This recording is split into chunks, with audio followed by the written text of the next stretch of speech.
But enough of this palaver. Let's get the show on the road. Yeah. Morning. Morning. Good morning. Morning. Morning, morning, morning, morning, morning. Morning, morning, morning. I got a welcome aboard. I got 2 welcome aboards. 2 good mornings. I was 1 good morning away from a full house. Yeah, he's the bestest. Makes me feel great. Isn't he wonderful? Oh, we just, to get that good morning like that. Good morning. How was the weekend? How Good. could it be bad? The weekends rule. They do rule, sir. They do. Working for the weekend. I think that's what we're all doing. Yeah. Fucking Monday. Much too Let's short. be honest with each other. Oh, Fucking Monday. Please. Doesn't matter what you do for a living. Fucking Monday. I think you're right. We got it Doesn't easy. matter. Got a piece of cake. We do have it easy, but it's still fucking Monday. Yeah. I saw the line finally. I watched a little. I'd never seen Office Space, so I put it on last night. I only watched it for half because I go to bed. Yeah. But I saw the line, the Monday. Someone's going to Queso Mondays. Queso Mondays. Oh, you just want to choke her. And also, what is it you do here? Yeah, the yeah. John C. McGinley line. It was funny. That's a great movie. Yeah, he's really funny. That's all I saw. I watched it the first half hour. Oh, you got to see the whole thing. Yeah. do here. It was very good. Yeah. People are beating me up on Twitter saying, you said Tiger Woods would never win again. I did not say that. I don't know why you have to come in here on Mondays and then explain yourself to Twitter idiots. It's Twitter explanation. See, at least we can go off with a lot more than 140 characters when we have to explain things. That's why fuck it. Just block everyone and keep Twitter fun for yourself and the people that might be interested in what you're tweeting. I said that the guy will probably win a few tournaments here and there, but I don't think the Tiger we know and remember is ever coming back. Yeah. And if he wins a few more, then I'm completely wrong, of course. But I didn't say he was never going to win again. Right. Plus the fact that it was a tournament that he's won 6 times prior, I believe. So he's won this tournament 7 total times now. But he did look good. Did he?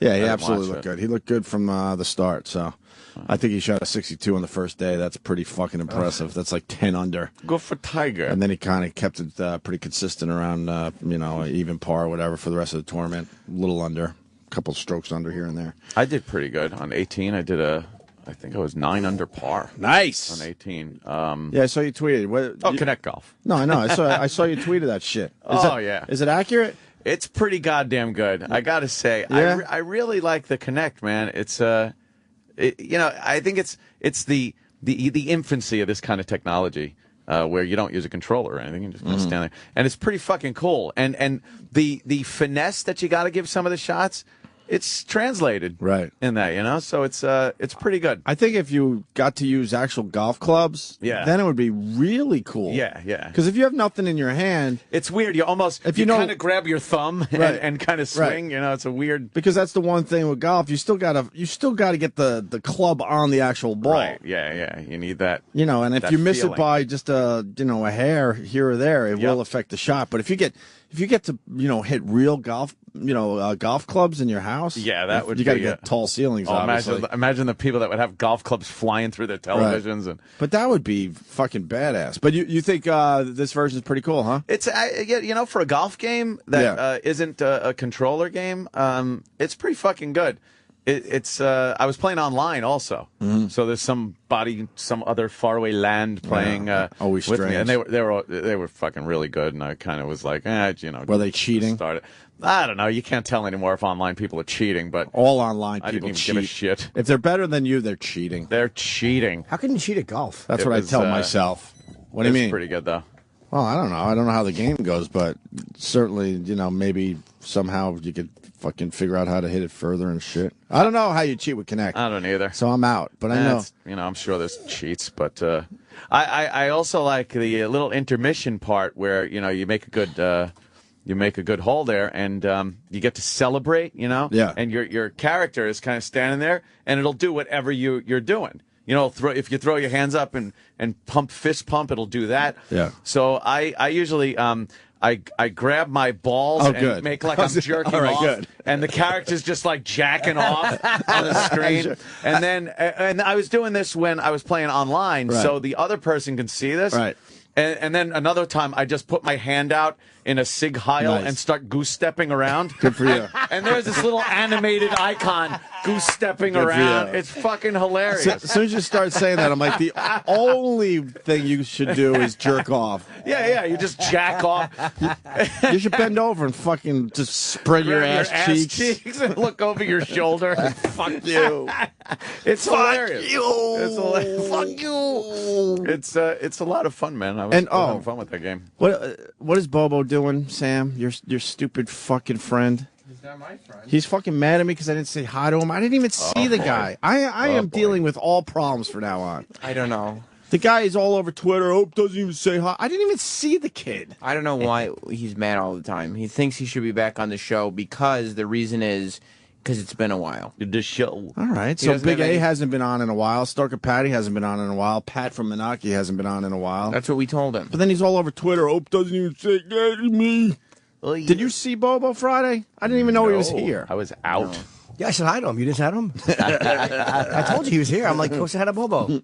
I inadvertently hit the shit show on my radio. Yeah. Inadvertently, every day. And I heard the Bobo on there. And what happened to the busybodies? Bobo joined them, I guess. And it was, Oh, really? Was talking, and it was just rambling babble. Right. Yeah. All right. But I didn't even see you, Bobo, so knock it off. You don't have to explain yourself to Bobo ever. The Bobo. Yeah, I know enough of him. When you were saying explaining shit to Twitter, the Twitter audience. Yeah. I definitely understand. I blocked somebody, and to think that I would block someone just on their political view and having a civil discussion about politics, race, just issues that are out there, is ridiculous. I don't do that. I never have done that. But this guy got another account real quick and just starts lambasting me. You blocked me because I don't agree with your point of view. And it's like, no, because you were a fucking asshole. Oh, yeah, I got a tweet from him. Oh, did you? But it's like I don't even know what the discussion had happened, but I know that that's not it. Well, because then when you block, then they go to us. I'm like, Same thing. I got that. Yeah, too. I'm like, well, just fucking. Why don't you tell Pussy Boy Opie to unblock me? And then, you know what I do? Block. I'm like, I don't need this shit. I'm not dealing with this shit. I've been doing radio since I was 18. Leave me the fuck alone, man. Exactly. People get blocked for being idiots. And you do find that most of the people you block will just get another account and start all over again anyway. Yeah. I know for a fact one guy that has started over a dozen accounts. Really? That's how obsessed he is.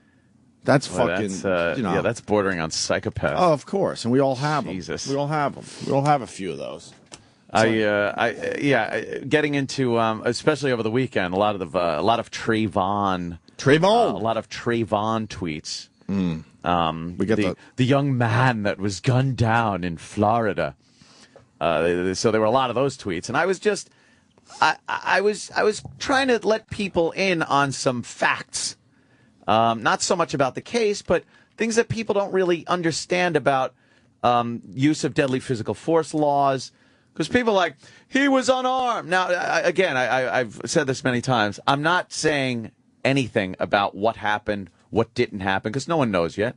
They gotta go through this whole thing and do an investigation, which they're doing right now under a microscope. But a lot of people are like, they have no idea that someone could be unarmed and still be shot by somebody justifiably. It can happen. It's not out of the ordinary. And if a 911 operator suggests to you to not follow somebody, it's a suggestion. It's not the law. And then if you follow them, you're breaking some kind of law. Right. Like, a lot of people are piling these things on. Like, he did so many wrong things in that situation that resulted in this guy dying. But the fact of the matter is, a lot of people don't know what the laws are. Why are you telling me? You got to tell LeBron James. Well, and the Miami Heat. I see you're wearing your hoodie. Everybody's got the hoodies it's on hoodie today. day. We're all wearing our hoodies. Well, Sam is. Sam, are you? Wait a minute. I've got to ask you honestly. Did you do that on purpose? No, he wears a hoodie almost every day. No. I didn't notice until Sam doesn't get I saw political. you. This wasn't on purpose. You're not wearing one in solidarity of Trayvon? I stupid winter decided to come back. Yeah, a little so bit. my winter coat usually has a hood. I actually took the hood You off. took your hood off. You took the hood off. I didn't mean to. But I'm like, it's kind of not, I don't need the hood with the whole fucking ensemble. Yeah. So I actually took my hoodie off today. Yeah, the wearing of the hoodie.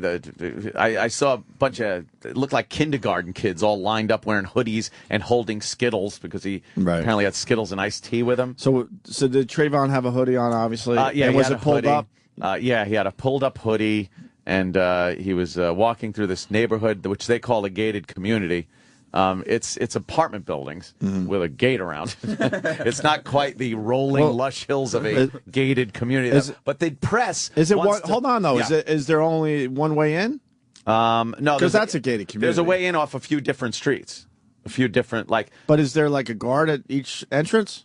No, I think it's just gated. Then why are they calling it a gated community? Because the press wants this to sound white. They want it to sound more menacing. They want it to sound like it was a white man in a gated, plush community that shot an innocent that's black man. That's why I'm slowing you down, because a true gated community, they're on guard all the time. It's usually one, maybe two ways to get in, and those areas are guarded, obviously. Yeah. But you're saying this is not the case here? No, it's there's a gate around apartment buildings, is what it is, which again doesn't make any difference in what happened. Right. I'm not saying it justifies anything. I'm not saying anything about that, the actual incident. When I say that, I'm just saying that the press. This is an incident where the press is jumping on it and trying to make it something it isn't, because it makes a better story if a white man, and especially if it was an affluent, gated community living white man, killed an innocent black man. And he's Hispanic, the guy. His family's identified Zimmerman as Hispanic. Zimmerman is Hispanic. But Reuters continues to call him a white Hispanic, which... Like our president, they call a white black man, a white I guess. Black man, right, because he's half white. The press just sucks. It really is insane what the press has done here. I look at that guy, I think Hispanic every time. I don't think white Hispanic. What is white Hispanic? It just, they want to put the word white in there so bad. Desperately. Of course. So bad. But do you know, I've allowed myself, and I caught myself doing this, getting annoyed at this case, and I'm allowing my hatred of the press. Yep. Hatred. To look at this and go, well, like it was a bad shooting. But I'm almost allowing my hatred of the press to taint looking at this for what it was, which was a guy who was a douche. The guy, look, man, I heard the tape. He didn't have to follow that dude. Because it's not his property. He's a fucking security guy. Yeah. His life wasn't threatened. You could hear the kid in another tape yelling, help, help. Well, now they're saying that might not be him. I believe it was him. It could be Zimmerman, because some witnesses are coming forward, or a witness is coming forward and saying that he was getting beaten by Trayvon, and that's him yelling on the tape.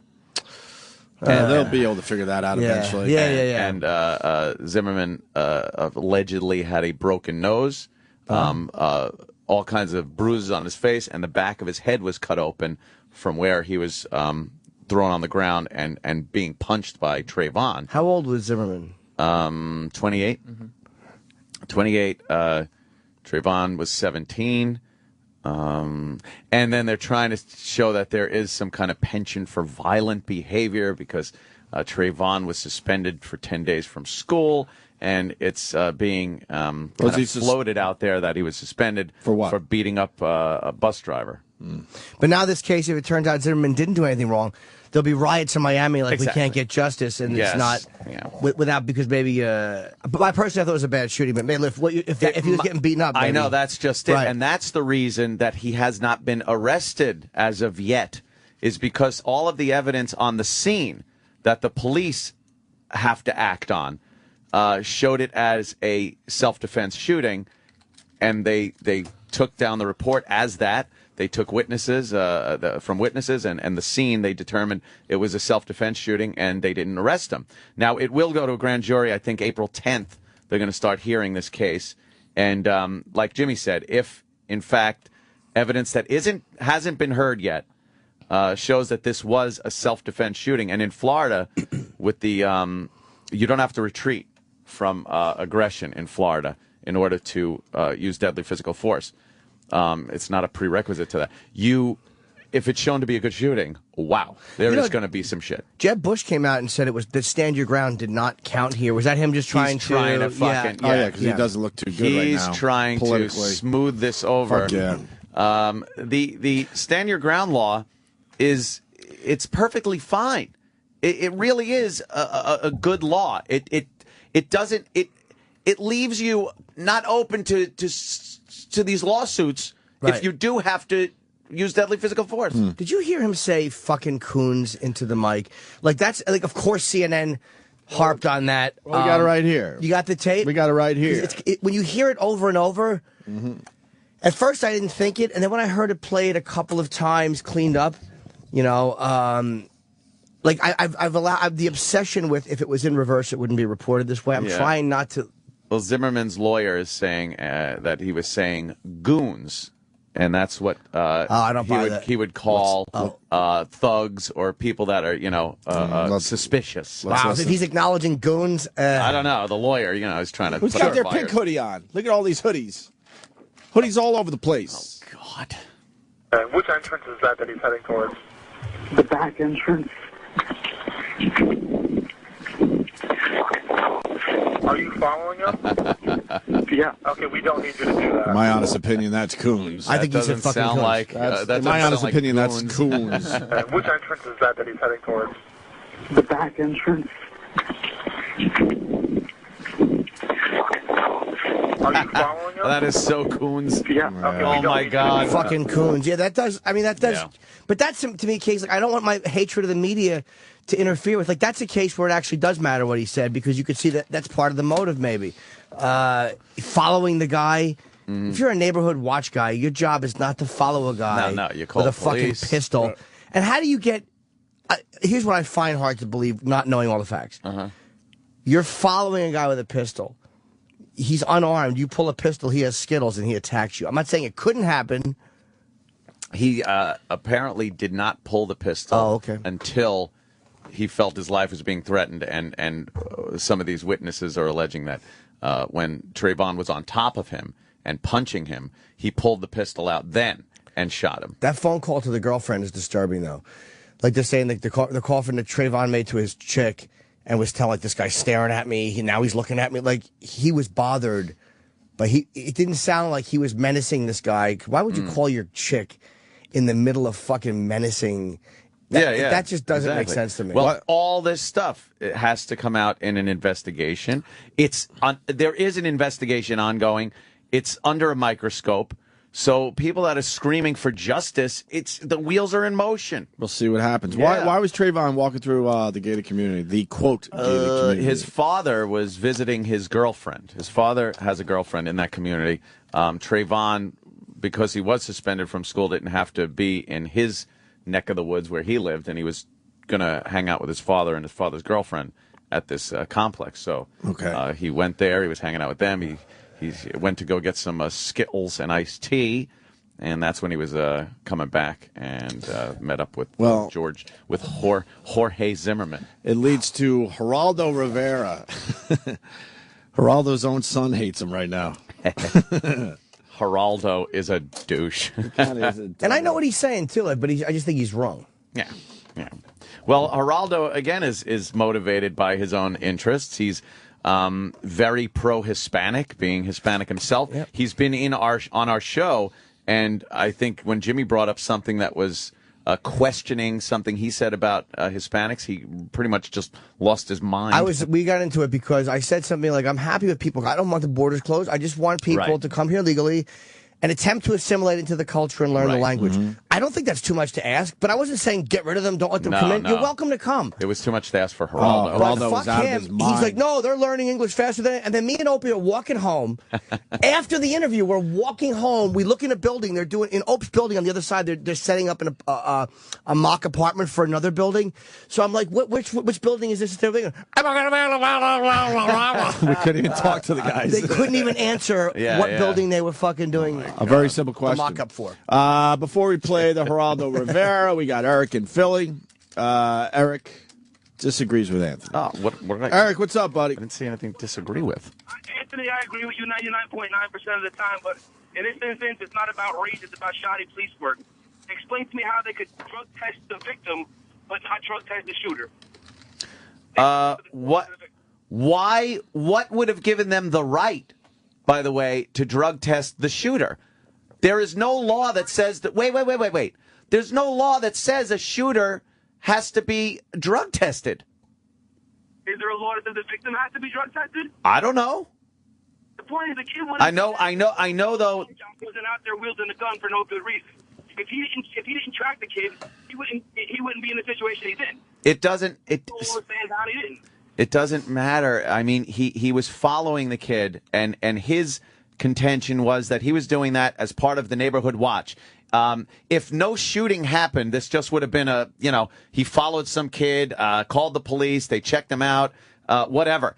But in a fluid situation like that, the use of deadly physical force is it goes back and forth depending on every second of what is happening in that situation. You can use deadly physical force, and then within a second, the situation can change, and you're not justified in using deadly physical force. That's how odd it is, and how difficult it is to say if a shooting is good or not. Agreed, but this kid is an overzealous scumbag who was overstepping his boundaries as a citizen. Oh, I agree with that. So what don't you agree with me on, though? Because I didn't say anything. Shoddy police work, he's saying. And I agree with you 99.999% of the time, my man. I had a lot of people saying, when a police shoots somebody, they put them on administrative leave, they put them on a desk until the investigation is done. Sometimes they take their gun away. They do. Police are held to a higher standard than citizens are, to tell you the truth. But they're not arrested. That's what it is. A cop is not arrested, so that's maybe not arresting this guy is the right move.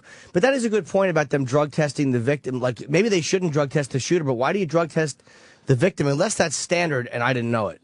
I have no idea. It might be standard in some type of situation like that. I don't know. But I do know that that unless this guy is arrested and for some reason they deemed he was intoxicated or on drugs, perhaps if they looked at him, cops are pretty good at spotting people that are on drugs or alcohol.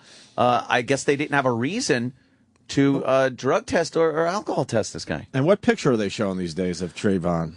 Well, I hear they're showing more of an older picture of him. Well, they've been showing the young high school pictures to show more innocence. The young picture, but they've also shown George Zimmerman in a previous arrest picture in an orange jumpsuit, when in fact there are plenty of pictures of him looking, smiling, looking very nice. Sure, I like whatever. to point it out on both sides. It's the press that they love fucking shaping this story. Yeah, is that how Trayvon Martin looked when he got shot? That's no, that's a picture when. So he's why like do they keep 12 showing years him old. as a young innocent kid? It's a lot. It makes the story better. It does. So what does he look like papers. now?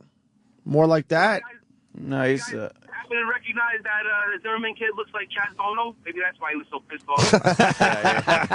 He really does. Good Look job, at that Erik. picture of him in the orange jumpsuit. And what Obama said, by the way, fuck Newt Gingrich, because what Obama said was if I had a son, he would look like that. He's not saying he's black and I'm black. He's trying to personalize, like, God, that could have been my kid that was injured like that. I don't find that to be offensive. And Newt Gingrich comes out and goes, well, that's despicable. It's divisive. And fuck Newt Gingrich really annoys me. I was mad at Obama when he first said that, but then when I looked at Trayvon Martin and studied it, I'm like, holy fuck, he kind of does look like he could be Obama's actual son. But you can't win as the president when you comment on that. Like, if he would have if he's just trying to personalize it and saying, I can kind of empathize with these parents because I have kids. Well, a lot of people saying it was a powerful statement by the president. It did have, race behind it. It wasn't like if it was a white kid, he wouldn't have said that. No, but if it was a white president and it was a white kid, I'm not saying that he didn't say that the kid would have looked like his kid, but maybe he's empathizing as a parent. Like, look, this could be my son or my. Is he going to say that about the University of Mississippi white kid that was shot and killed by 3 black guys yesterday? Is he? Oh, that's right. No, we haven't heard about that. What happened? Yeah, exactly. Yeah, what happened? exactly. University of Mississippi. Could always count on Ed. Ed's got the good for it. Ed's got the info. Shot dead by 3 black guys who got away in a car. Why was he shot? Who knows? Dead? No one knows. No one knows. No one knows. But we know it wasn't racial. Oh, we know it wasn't a racially motivated. Couldn't have been racially And this, when I hear this stuff, this is the stuff I'm allowing to poison my view of this Trayvon Martin thing. And I caught myself doing it, and it's like from what I've heard. And from what I believe so far, it really seems like this kid was innocent and walking home. And you can't penalize someone for having a thug look because when I was growing up, the hoodie look wasn't it. It was fucking long hair and metal. And it was when rap first started. So it was like when I was a kid, if someone had a fucking long hair, it looked like Florentine in 1990. Yeah, right. All of a sudden... Everyone's everyone's wearing hoodies. When I bring up the pictures, when I bring up the board, the Trayvon pictures on Twitter and Life on the Compound, which is on iTunes right now. I did a whole little thing on Trayvon if you want to see it. Just search Compound on iTunes. When I bring up the pictures, though, because there are new pictures of him from his Facebook page that show him flipping the bird with his hoodie up and like all gangsta, his pants are down by his fucking middle of his thighs. I'm not bringing it up to say that it justifies anything that happened to this guy or that's anything, but I want to bring it up because the news will never show that. They just won't show you that photo. Yeah, why wouldn't they show all the pictures? I don't know. We're looking at 3 right now, and they obviously go to the most innocent one. Yeah, because they really are pigs, the media. Because they love shaping the story. Because like you said earlier, it sells more fucking newspapers. It keeps you glued. Or it sells ratings is what we really should say. It keeps black people angry. It keeps white people feeling scared and guilty. And it keeps everybody fucking watching and buying. Another story that was in the news over the weekend was, I think it was in Alabama, or maybe Louisiana, one of these southern Gulf-type states. In a school, a couple of, I think they were 8-year-olds, were they, having oral sex with each other under a desk. Nice. And the teacher was fired because the teacher apparently didn't notice. How do you not notice? That you're 8-year-olds in a class under the desk, oral sex with each other. Isn't every 8-year-old looking at that? Who knows? But the teacher apparently didn't give a flying fuck or just was so not doing their job that they weren't even paying attention to what's going on in the classroom. You should be fired for that, by the way. Well, the I mean, really. A few news organizations used file photos of a child at a desk, and the child was a white child, when in fact these were 2 black kids that were having oral sex under the desk in a 85% black area and school district. But using a white file photo in that circumstance was misleading. Yep. And I don't think it was the right thing to do. I think it's another way that the press goes, man, well, it's You got not. proof of this? I want to see Maybe this they also for feel like myself. it's more tragic, though. Like, again, we talked about they don't fucking show black missing kids the way they show white missing. Right, Don't right. forget, they're white, and they are, at the end of the day, fucking feeling a lot better than the people that they're making to look like victims. So for them, it's probably more of a tragic story, a shocking story if the white kids are having oral sex Exactly. than the black kids. So they want to do it that way, make it look more like, shocking. isn't this terrible? These children were being unmonitored, and but if it's black kids, they probably feel like, well, of course, that's what black kids do. Well, this whole thing with the Trayvon Martin is just bringing up a lot of racial stories, and what I'm seeing is a lot of attention on this case, Right. and I'm seeing a bigger problem that isn't being attended to, which is black on black crime. The fact that I said last weekend 10 people were killed in Chicago shootings, that is getting no attention. 40 people were shot and 10 killed. That's a war zone. That's a fucking war zone. But, they'd rather concentrate on white Hispanic guy shoots White Hispanic guy. The media black can't get kid. enough of that. Where are all the shootings, though? Are they in those areas where inner city. we've pretty much given up on those areas? Gang, as inner a city. society? But you know what? There are no less innocent people that are being killed in these circumstances, because it's not always the gang or the drug dealer that's being killed in these shootings. It's a 6-year-old girl was killed in the shooting. A 10-year-old was wounded. And you know what? What makes her any less innocent? Because she was shot by another black guy, and it's you could just chalk it up to drugs and gang violence instead of some half-white Hispanic security guy. Well, you got Reverend Al talking about blueberry pies. That's why. And he had the blueberry pie. It's on TV again. I know. These lean forward ads. They're rough. MSNBC. They are rough to go watch. Fuck their mothers. They are fucking Can't rough. stand them. They just They're infuriating. I don't know what they're trying to do with those ads either. The lean forward. You're so far left with those ads. It's insane. They are simply trying to almost own what they are. Wow. Because Fox is destroying everyone. Yeah. They're probably just trying to go, okay, here's what we are. Come here if you like this thinking. The Ed Schultz one really bothers me. We were seeing it before the show. And we were saying that I would love to see Ed Schultz's conversation with his tax guy. Yeah. After he's on TV talking about how, he people gets aren't paying their fair share and they're getting away with murder and this and that. Yeah. I would love to fucking listen to that conversation. Sitting with his accountant, do you think he's going, please, just give him more? Right. Give him more. Or do you think he's going, all right, here's some receipts. What could you scratch off my taxable income here? Jesus Christ, they're killing me. What can you work up for me, please? Yeah, just I'm getting stop it. killed out here. It's all bullshit in the end. Yeah. Everyone just bullshits their way through life. Of course they do. Here's Geraldo. Geraldo is just a fucking dope. Let's talk about the Trayvon Martin case and what's going on in Florida. Well, I have a different take, Brian, on that. I believe that George Zimmerman, the overzealous neighborhood watch captain, should be investigated to the fullest extent of the law, and if he is criminally liable, he should be prosecuted. And he will be. That's fair. And that's a fair statement. That's all. So far, so good, Geraldo. And that's all I've been saying the entire weekend, and I have been called horrifically awful things on Twitter by people. But all I'm saying is no one has the information that the people that are conducting the investigation have. So far, and so it's good. under a microscope. There's no shenanigans going to be pulled on this investigation because everyone's watching now. But I am urging the parents of black and Latino youngsters particularly to not let their children go out wearing hoodies. I think the hoodie is as much responsible for Trayvon Martin's death as George Zimmerman was. What do you mean? When you see a kid walking, Juliet, when you see a kid walking down the street, particularly a dark-skinned kid like my son Cruz, who I constantly yelled at when he was going out wearing a damn hoodie or those pants around his ankles, take that hood off. People look at you and what do they think? What's the instant identification? Thug. What's the instant association? It's those crime scene surveillance tapes. Every time you see someone sticking up a 7-Eleven, the kid's wearing a hoodie. Every time you see a mugging on a surveillance camera or they get the old lady in the alcove, it's a kid wearing a hoodie. You have to recognize that this whole stylizing yourself as a gangster, you're going to be a gangster wannabe, well, people are going to perceive you as a menace. That's what happens. It is an instant reflexive action.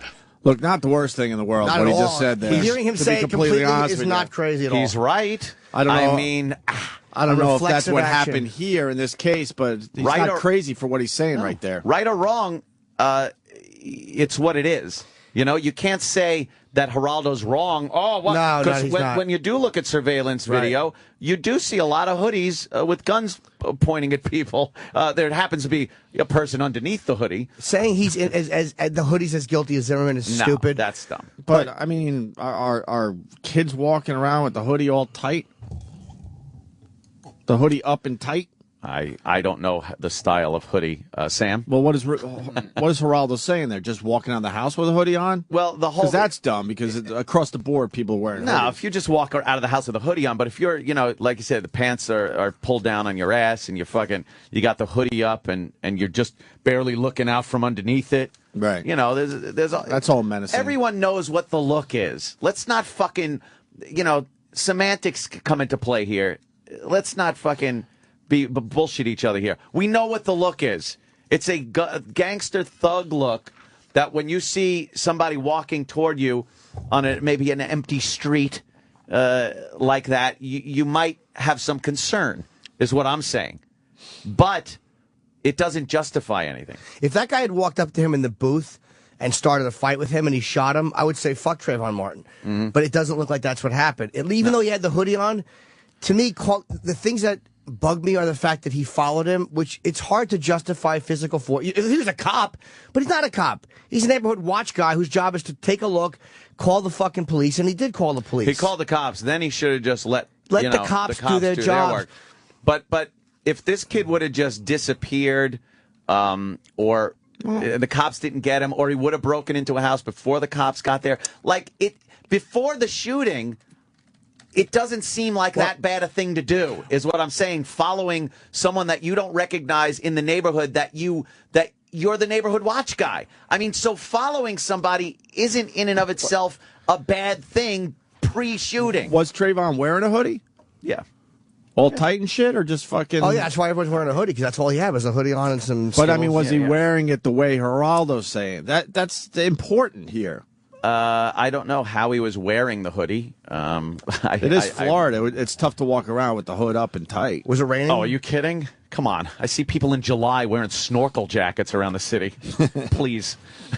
I'm just saying, you know. Yeah, I mean, there is a difference there. I don't think he was wearing it softly off the shoulders. You don't think? No, Like Sam. no. You think he had it up? Yeah, it was probably up, but I don't know.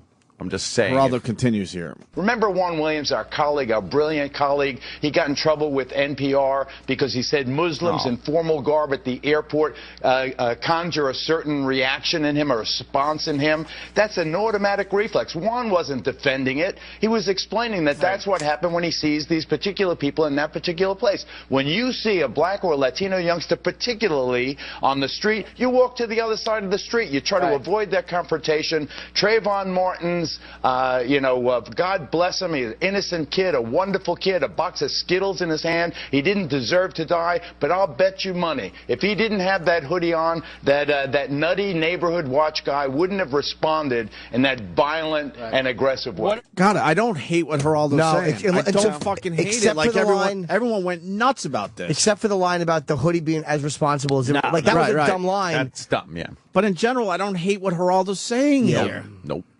It's hard if there was if there wasn't a shooting. If this was a case of this guy just confronting Trayvon Martin, and then having like a confrontational moment, and then that would be to me totally justifiable. And by the way, this is why it's so hard for people on TV to be honest.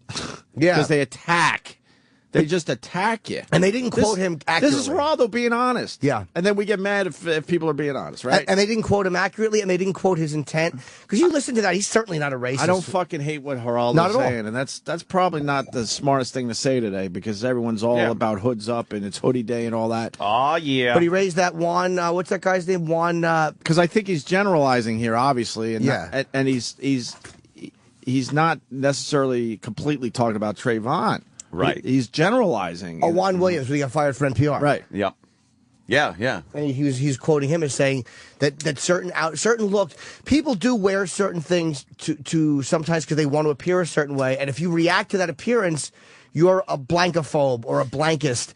Instead of realizing, well, they dress a certain way because they want you to feel that way. And a show we all love, The Wire, man. When they wanted, those guys to look menacing, what did they do? There's a way to They put dress their hoods someone. up, right, and went tight. There's a way to dress. I dress like a gangster every so often, and I get hassled. But when I do it, it's the pinstripe suit with a fedora, because I dress like an oldie style gangster. Get it, Jim? I did not, but I'd like you to explain it further. Wouldn't that be hilarious if I just walked around like Edward G. Robinson? By the way, the other Trayvon Martin pictures aren't even that menacing. No. They're certainly different than the ones the media are showing. He got a grill, motherfucker. They're trying to find like a really menacing bad picture. What bothers me is I really thought Trayvon Martin was a lot younger, because I'm not as close to the story as Anthony is. I follow all racial stories. But I've been watching on TV and I'm like, oh, poor young kid. But it's like, holy fuck, that picture they're using is good 2 or 3 years old. Yeah. Why are they doing that? Yeah, I don't know. Some of them are 5 years old. Why'd they do it with the guy that was beaten up by Fat Nick? They just kept showing him in military garb. Like, look at the picture they keep showing. They keep showing him when he's 12. That's okay, in front of a flag, instead of realizing he was in a neighborhood to steal cars. Yeah. It's because it comes back to that thing, what is it? What does this serve them? What purpose does this serve the people doing this? There is a reason for it. Well, it gets you more interested in the story. But it goes even deeper than that. Because they're all looking for ratings, man. They believe it. When you listen to them talk, they really believe it. By the way, I still don't believe Trayvon Martin deserved what he got. Not at all. No. But it's so weird how the media likes to shape it their own way, and then we have to look at them and think that they're giving us actual news, accurate news. Get the fuck out of here. Until they do a complete investigation on this, I'm not judging either way. Like, I'm not fucking judging anything. I don't know what happened, and neither do all these other people that are tweeting. I'm just saying what could be if the laws are adhered to. And what you know, like I said, the use of deadly physical force has no bearing if somebody's armed or not, or has Skittles and iced tea instead of a gun, or, you know, a hoodie. Who gives a shit about the hoodie? That, you know, if somebody perceives a threat to their life, and it's judged that he had reasonable belief that his life is in danger, then yeah, you're allowed to use deadly physical force to protect yourself. All right, one more clip from Geraldo. What about the fact, I mean, the people of New York, a couple of nights ago, they had 1 million hoodie march. You cannot rehabilitate the hoodie. You're not going to. I understand that the reaction might be overzealous or even irrational in some extent. I mean, when you look at the statistics, it may be. But you're not going to rehabilitate the hoodie. You're not going to.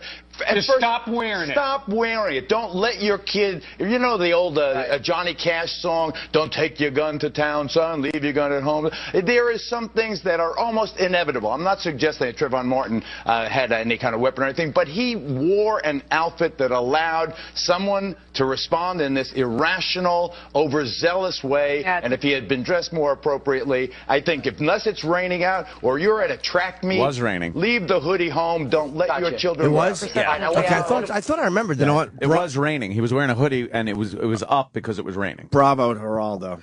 But Geraldo said something like he contradicted himself. Yeah, I know, but I'm guilty because I saw Geraldo on Twitter, you know, trending and all that. I'm like, what an idiot. And I'm guilty of not going and listening to the clips myself until today. I don't have much of a problem with what he's saying. I really don't. Yeah, I think if you're going to... When we were growing up, our parents yelled at us all the time. You're not going to leave the house looking like that for whatever reason, right? I looked like a dirty pothead when I was in school. I used to wear the green army-type top and a hat and, I'm still wearing that. I didn't even catch that. Look, you know, Zimmerman fucking blew it. It was raining, too, so he had to... But Geraldo said that the hoodies is responsible as Zimmerman, and then he goes, unless it's raining, but it was raining, so it's like that contradicts the most... But I sort of understand that, too, because when you're walking around and it's raining and you see a bunch of people with their hoods up, you're not thinking as much as if the hoods are up and it's a beautiful sunny day, so I sort of get it. But everybody is logically jumping on you would think that shit out in your own head. Everyone's jumping on the, you know, prefacing this and finishing off what you say by saying, hey, look, I think Zimmerman, you know, did this or that. We don't know. You can't. Everyone's rushing to judgment. God, It's one of these deals where you gotta wait and see. This guy may have literally thought his life was in danger at that point. Who knows? Between the time when he following him, it doesn't come into play during that moment of he felt his life was in danger. If he feels his life is in danger, then it would be a justifiable shooting. But in a situation where we all have interactions and we all understand certain subtleties in interactions, a guy who knows he's armed, who's following a dude, to me, that's a wannabe cop. He's one of those guys. Yep. So it's almost like if you're putting yourself in a situation where you're hoping something happens, even if you don't realize you're doing that, right? Where you can pull the pistol. Here's a shot to do it. Maybe they had some words. I don't know. But I would have a lot more fucking empathy for Zimmerman if this kid had walked up to him or this guy had walked up to him and they had something. But why would this guy call his fucking girlfriend? Yeah. Could you look that up real quick before we go to break? The girlfriend thing, because he did call his girlfriend. His girlfriend heard some of it, and she was like, "Just run, just run, just run." She said that to her boyfriend, like, "Get the fuck out of there." Like, I don't. Why would that interaction? That's not a. When's the last time you heard a Blood or a Crip call his girlfriend and go, "There's a man with a gun," and she went, "Run"? Yeah. That doesn't. That's not a gangster thing to do. Yeah, well, I'm sure that'll come into play as far as the. Do you know what I mean? Like that kind of fucking. That kind of bugs me. And, hey, look, maybe they did have a fight, and maybe the help wasn't Zimmerman. I mean, sorry, it wasn't Trayvon, but I don't know. Help. If you're on the phone with your chick and she's saying run, and then there's somebody yelling help, and he's mumbling fucking coons as he's following you with a pistol, those things so far make it hard for me to see where... Yeah, I see you. I agree with you, Jimmy. But again, I don't know. I mean, what would you say, Sam? It's still early in the whole investigation. Yeah. He said, and this is according to his girlfriend, the phone was in his pocket and the earphone was in his ear. He said this man was watching him, so he put his hoodie on. He said he lost the man, Martin's friend said. Is that the chick or a girl? Yeah. I asked Trayvon to run, and he said he was going to walk fast. I told him to run, but said he was not going to run. Eventually, he would run, said the girl, thinking that he managed to escape. But suddenly, the strange man was back cornering him. And Trayvon said, "What are you following me for?" And the man said, "What are you doing here?"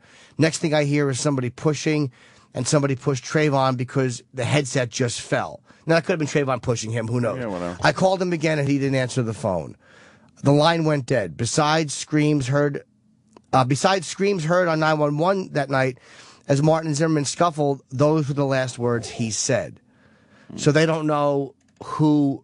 So maybe he didn't have the hoodie on when he started following him, and then he put the hoodie on for whatever reason. Maybe he was trying to make himself look tougher. I mean, who knows? Right. Maybe he didn't know it was a neighborhood watch guy, and you're trying to make yourself look tough. Because sometimes sometimes you want to look a little bit tougher because you're scared too. Like just because he's a black kid doesn't mean he's not scared of getting the shit beat out of an apartment complex. Right. So maybe some fucking guy who looks kind of menacing himself is following him. He's like, what the fuck? You could speculate all kinds of scenarios here. What happened before the shooting? But if he called that chick, that to me is not the sign of a guy who's a guy who runs and he goes, I lost him. Did he call the girl or did she call him? Or they were just talking. Or were they on the phone when this all went down? Like, it sounds to me like maybe he didn't call his chick when this happened. It sounds like he was talking to his chick, and then this confrontation happened, and she happened to catch what was going on. Maybe, but for him, that sounds to me. If he says to her, like, hey, man, this guy is looking at me, and she's like, get out of there, and he's like, I'm not going to run. Like, those just aren't even responses to somebody who's about to be confrontational, saying, I'm going to walk fast, but I'm not going to run. Well, perhaps he wasn't thinking about being confrontational until this guy's like, hey, what are you doing here? And then he thinks, why the fuck is this asshole asking me anything? Fuck you. And then, lunges at him. You could speculate both ways, It's just one of those things. Maybe, yeah. And I'm not saying that's what happened either. God, are they in a tough spot down there in Florida? Oh my boy. God. They are. They're hoping. They're hoping. Fucking Coons is a rough one, though. Yeah. Because that shows a certain mindset walking into it. Like that's an aggressive thing. Why would you say that on a 911 call, you dumb motherfucker? I know. Well, that's just it. And also a lot of his friends that are black are coming forward and saying this guy is great. We love him. He's never been a racist. He's and some very respected people. For former Zimmerman? newsman, for Zimmerman. There's a former news guy from down in Florida that was well respected, and there's a friend with Zimmerman, and said, "No, this guy, he's not racist at all." He was mentoring him and his wife, I guess, were mentoring two black kids for free. So this the whole racist thing that's coming out is a lot of people saying, "No, he wasn't racist. Race didn't play any part in it." Oh, this is a rough situation. But this is where the media, if it turns out they're wrong, where they should just be fucking lined up and shot in the temple, because they put you in a bad place. Like, everybody is ready to fucking go out and riot now. And, like, what if they really didn't get all the facts out right? The news is inciting. If this happens, if he's found to be justified in his shooting in self-defense, and the grand jury says we're not going to indict, and there are any type of violence or riots, the fucking news was inciting a riot. But then again, they'll cover it. They'll cover it. And with fucking foam coming out of their mouths. Oh, well, they love a good race riot. I wonder if they cover it that way much more because it does incite certain. Maybe those things are much more reactionary than black on white. White on black just gets a reaction out of blacks, a lot more of a violent reaction than black on white would get from whites, and that's just better for them to cover. I don't. Maybe there's something. Maybe there's something really scummy about it. Thousands to march for Trayvon. Crowds expected at town hall meeting.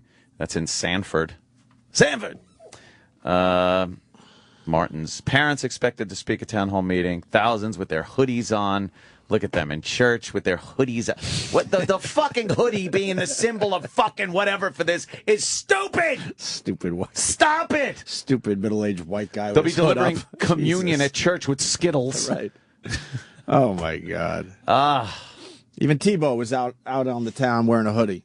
But I think that's what he just wears. Yeah, it's because he was in Chelsea. He didn't want to be recognized coming out of a fucking 6th Avenue bookstore. Well, he did a very manly thing his first day in New York. What did he do? He went to Broadway to go see Wicked. Did he really? Yes, he did. And then he had dinner in Chelsea. Yeah. Way to throw everyone off the scent. What is wrong with this guy? Because he went to see Wicked because he thought it was about vaginas. To boo them. Fuck, that's funny.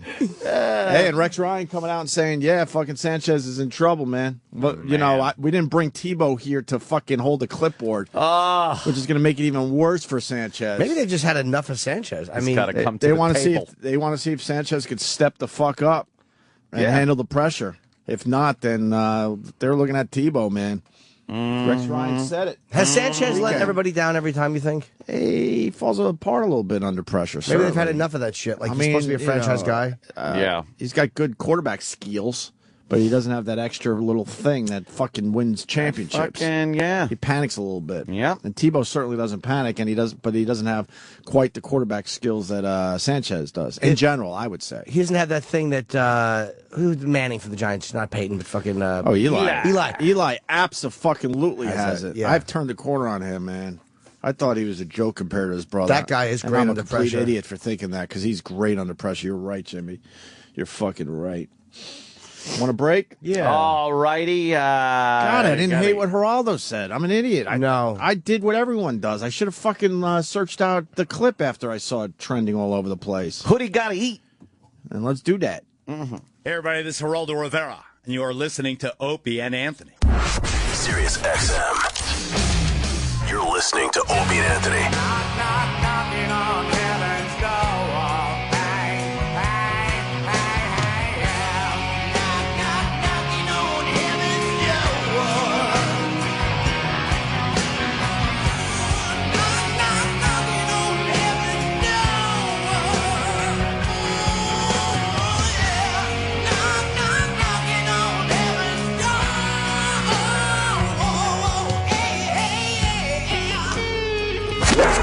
Getting topical. Hold up, wait a minute.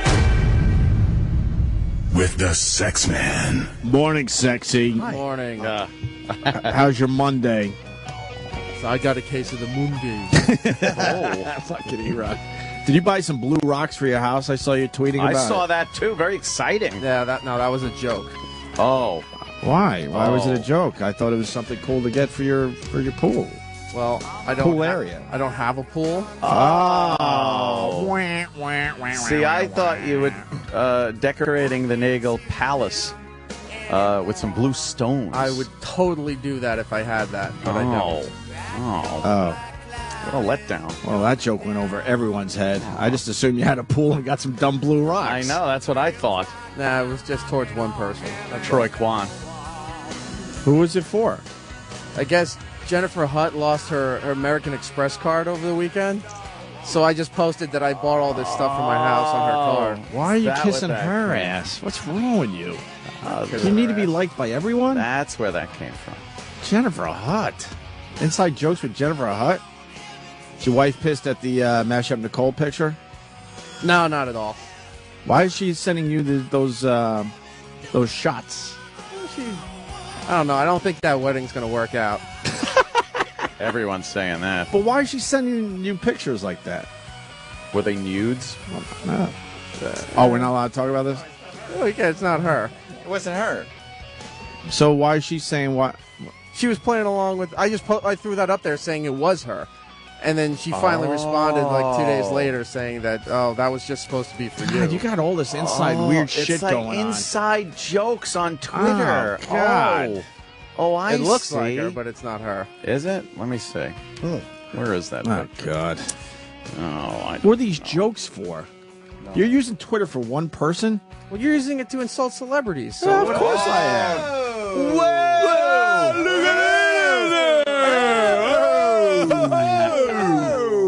at Good point. Good point, I guess. Fuck. Oh, E-Rock. Use Twitter however the fuck you want. Exactly. Guns N' Roses news, they're all going to sit at the same table. For Rock and Roll Hall of Fame? The Shorty Awards? No, not the Shorty Awards. I love to fucking. They're all going to sit at the same table, but they're not. No word on if they're going to perform. When is that? Tomorrow, I think. Tomorrow night. It's this close. Okay. Oh. That almost looks like her, I guess. Oh. I guess that's the picture that Erik tweeted saying it was Mashup Nicole. It almost, sexy, dude. Who is that chick? It's not Mashup Nicole. It's something we found online. Some Look at girl. that pussy huh? bulge. From Look at I that. Like Girls Daily. I love I Like Girls Daily. Also, check out the other account, I Like Sex Daily. They have I Like Asses Daily, Boobs Well, she's Daily. getting a little out of control. I Yeah. like the I Like Girls Daily and I Like Sex I've been Daily. going to I Like Bill Daily, and that's not as sexy. No. Oh, no.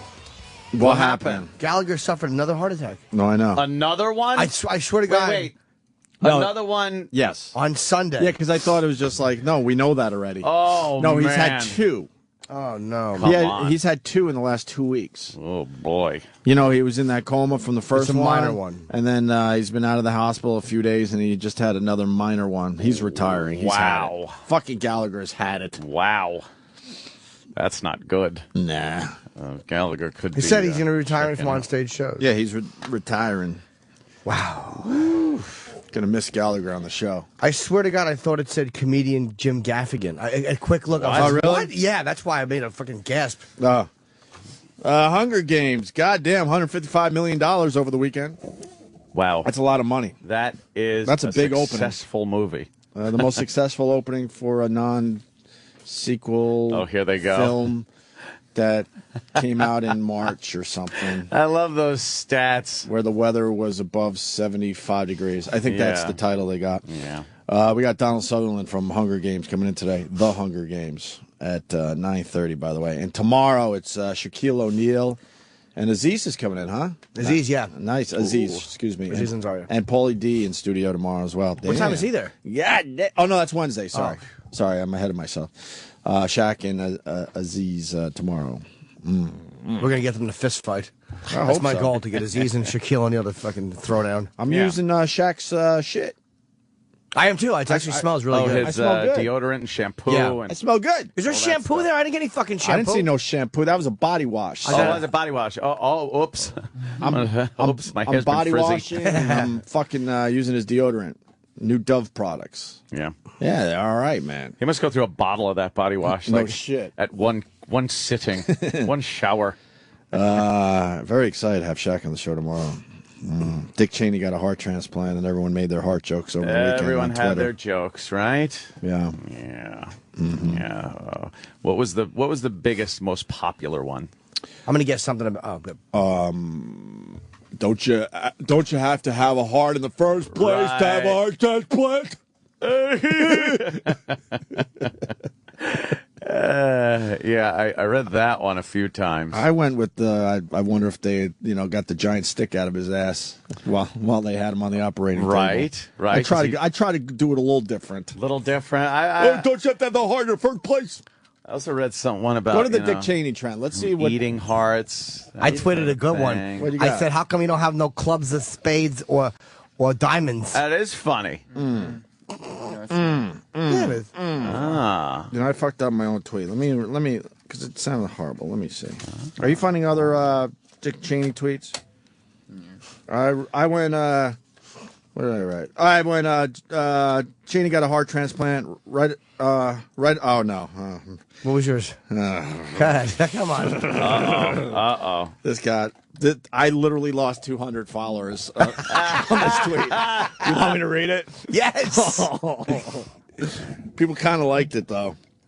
Dick Cheney just got a heart transplant. Right about now, the heart is wishing he was in Trayvon Martin's chest. Oh. It's a good line. Oh, boy. That's a rough one, but I thought it was going to be And then I hashtagged it too soon. Did you hashtag? And people went, yes, blocked. Oh, wow. Did you hashtag Trayvon? No, I wasn't brave enough See, to do that. That's what gets you. Yeah. Really? Yeah, that one, because that I still lost about 200. The last count, it was Really? It was over 2. Oh, fuck, they fucking. I don't even know how many I have. Sometimes, man, you tweet something and those sensitive Nancy's out there will block you immediately. And then the other one was just Dick Cheney had a heart transplant. I wonder if they also removed that giant stick from his ass. And then some guy writes, "Why, so you can lick it?" Gotcha. That is good. That was a good one. Good one. Good one, E-Rock. So you can lick it? Like, relax, dude. It's just a stupid fucking joke. I'm only 45 followers away from 90,000. I haven't broken the 100,000 mark yet. You will. I just, I don't even know how many I got. All right. I don't keep track of that. I keep track when they fucking dump me, though. I don't even notice. I honestly just go like, oh, like that's the first I've looked at how many. I don't even know how many I have. I check every 30 seconds. Do ya? refresh. What are some of the Dick Cheney jokes? Because everyone went with this whole he had a. Go ahead. Neil Brennan. I have some funny bad guy, news. by the way. The operation was a complete success. Dick Cheney's doctor. That's very funny. I have some bad news. Bad news. The operation was a complete success. Neil is actually a stand-up, and he was very, very instrumental with creating Chappelle's Show. He's a great writer. Oh, no, Neil Funny Brennan guy. is a very funny guy. Justin Stengel, breaking Dick Cheney received a heart transplant. Experts say he's more machine now than man. His mind is twisted and evil. Nice. See, that's different. Let's see. Kim Jong-un said now it can be told Dad donates his heart to Dick Cheney. That's all right. It's topical. Bearded Stoner wrote Dick Cheney got a heart. Now if W gets a brain and Colin Powell gets some courage, Condi can click her heels and go home. That's good. That's very clever. A little, Very clever. Right, a little Wizard of Oz there. Oh, is that what that was? Oh. I didn't get that. I thought she just didn't have slippers or something. Ooh, look at my fucking joke moving up the Look charts. at you, right under Albert Brooks.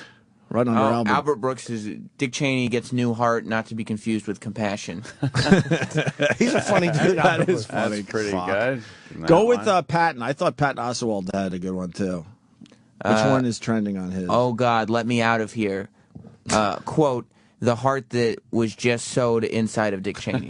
See, that's good. All right. Wow. Ian Black wrote, I guess Dick Cheney finally had a change of heart. That's good. See? That's a little different. That's a play on words. Yeah. Oh, your little stick from his ass tweet also made this. Oh, good. Wow. Doing all right. How do you spell Cheney? I'm going to Twitter something good. Cheney. Yeah. It's what? Cheney. Yeah. Yeah. I'm fucking pissed off again at the mayor of New York City. What'd she do now? It's perpetual. Well, this is why I hate them all in the end. Yeah. They want tolls on the on all the bridges. On all the bridges. Of course, the East River bridges are free. They're free. Yeah, why does Long Island get a pass on that? I think because they figured, look, it's fucking Long Island. It's not Jersey. It's part of New York, you know. Let's. Oh, is that how that works? Let's give them a little fucking. I never even thought of that before. Yeah. Yeah. That's how that works. Yeah. So then why are they changing the rules? Because they want money. because they don't know how to spend the money that they already have. Exactly. And that's why I hate them all. Exactly. They have enough money to run New York City, and period. I don't even want to hear the argument. Yeah. I don't want to hear the argument. A lot of people You figure use out their transportation and everything else, and they still just keep losing money. So now they want to have bicyclists, pay tolls to cross bridges. Enough Bicycles.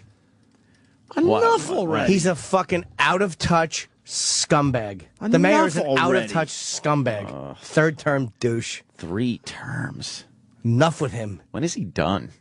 So like, the tolls keep going. The tolls keep going up, and they still don't have enough money. And they keep crying. And now poverty. they need to find money from bicyclists. That's how desperate this city is. That means you're not doing your job. He puts bike lanes everywhere, which encourages people to ride their bikes. He fucks up that way, and then he wants to fucking tax people for riding their bikes or try tolls. Part of his evil plan. What a douchebag. What do you think, the fucking bikes are hurting the bridges?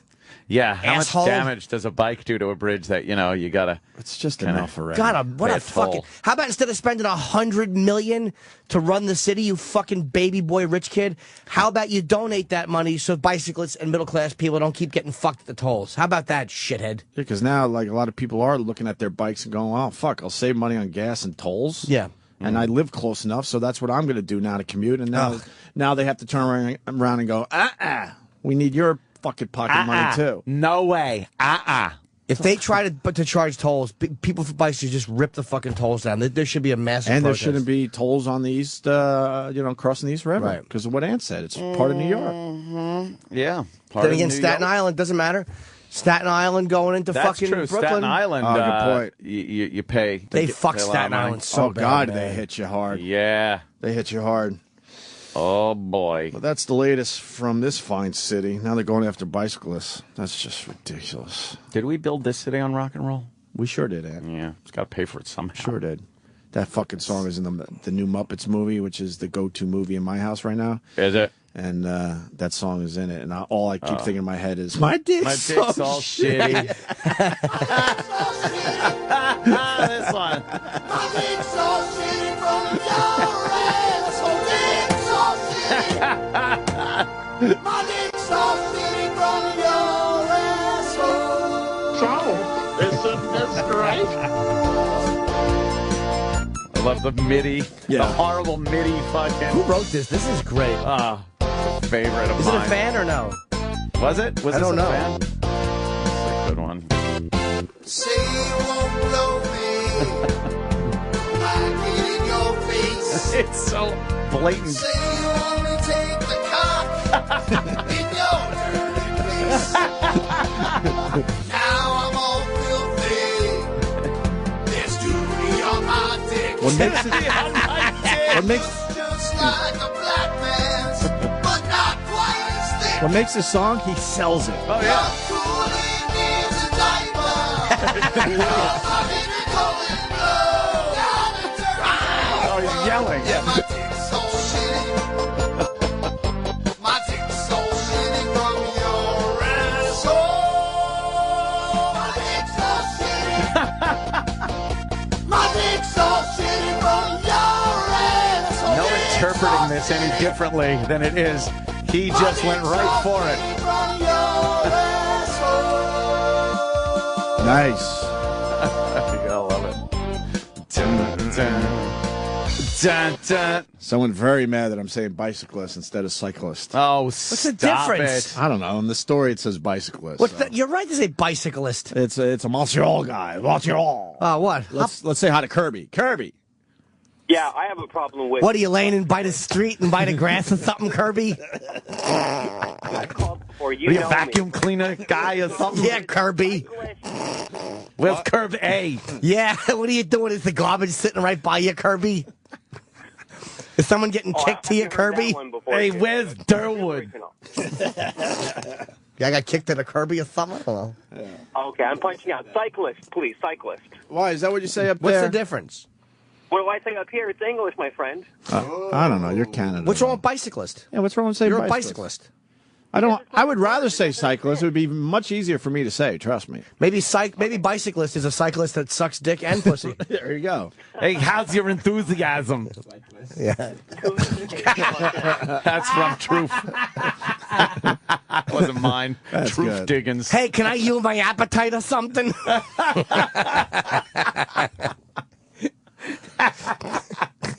By the way. Edward in East Rutherford. So Bloomberg cuts trans fats and bans smoking because he wants people to be healthy and then punishes them for riding a bike. Yes. It all doesn't make sense. Across the board, they're all idiots. His dick's all shitty.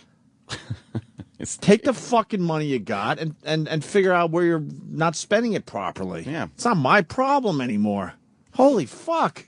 They just keep doing it. I was listening to the news on the way in about shit like this, and if you had somebody in your household that had a budget and was supposed to take care of your household business, and they were constantly fucking up, and just the way they solved it was just asking you for more money. Right. It's like, well, no, you got this, budget for the household to run the household and stuff, and you keep fucking up. and then you're sending like a bunch of money to friends.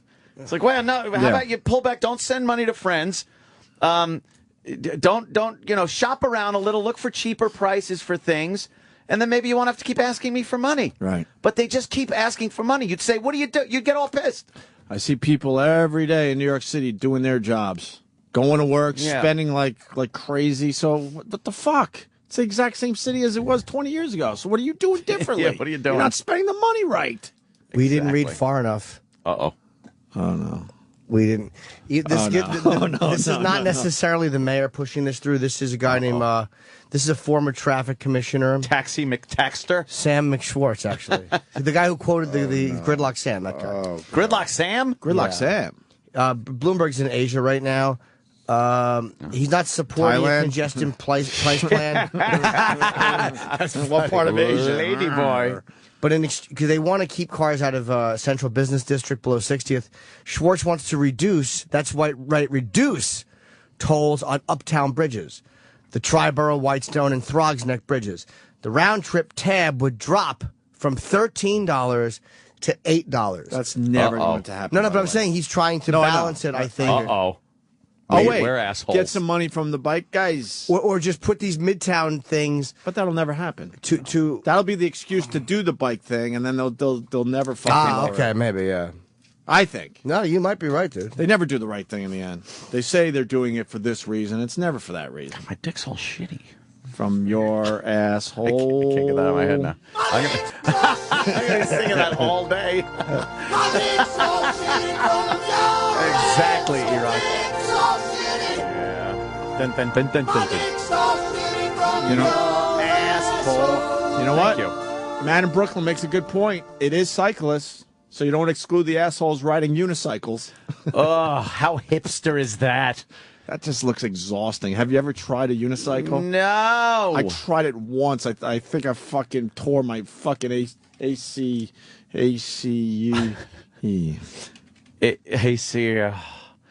I want to say ACLU so bad, but that's certainly not Civil right. Liberties Union, I know, yeah.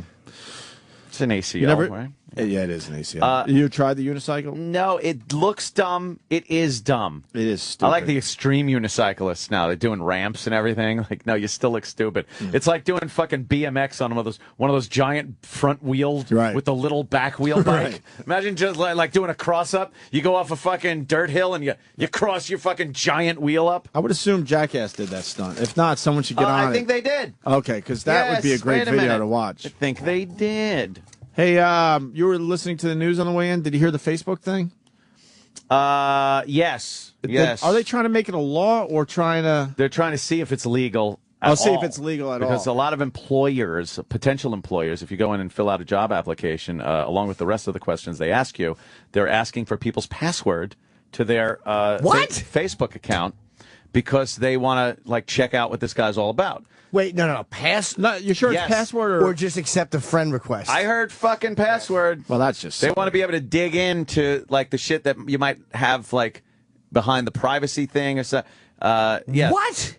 And they're trying to see if it's legal because I guess bosses are actually asking for this. Yeah. They've been doing this, and they're looking to see if it's legal because an employer can't ask you certain things that would be on Facebook, race, sexual orientation, and if they deny you employment based on those things that they find on Facebook. Wouldn't they get enough info by just checking out your Facebook page? You would think. But they want to go even deeper? I think they want to, smart people kind of alter their social media accordingly if you're going for a job or shit like that. You would, probably take down some of the hooker fucking shit you got up there. Why wouldn't you just have another Facebook page, a clean version, if you're going for a job? I mean, I don't know. I guess that's what they're thinking. I could see them looking at your public page to see, there's nothing wrong with seeing what a person is like. Yeah, if you're putting it out there, but fucking private shit, fuck you. Mm-hmm. Yeah, it's about passwords. They want your password. It is password. Yeah. Wow. Yeah. What job asked for that? That's illegal. I don't know. That's probably completely one guy. illegal. It's probably one guy. What job is that? Doesn't make sense to me.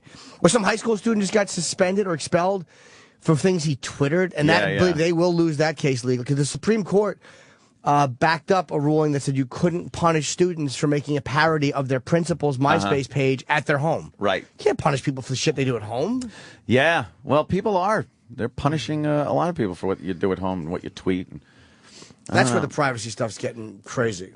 We're so willing to put a lot of information out there, though. We're lucky because we're dumb fucking on the radio in the public eye kind of people.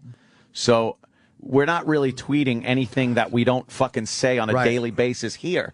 But you get your regular Joe out there that's just working his job, and he says something that might be deemed inappropriate. The guy's going to lose his fucking gig. Well, I got shit for an email. This is a weird line, and the company was not that bad with it, actually. I got an email from some scumbag who was mad at something I said, so I wrote him back fucking nasty. And then, of course, this little fucking cocksucker copies all the bosses and stuff. And but they were actually okay with it. They were like, it's a subscriber. You try not to if you can help it. There was no ramifications for it. But it's like, that's what little fucking little dirtbags people are.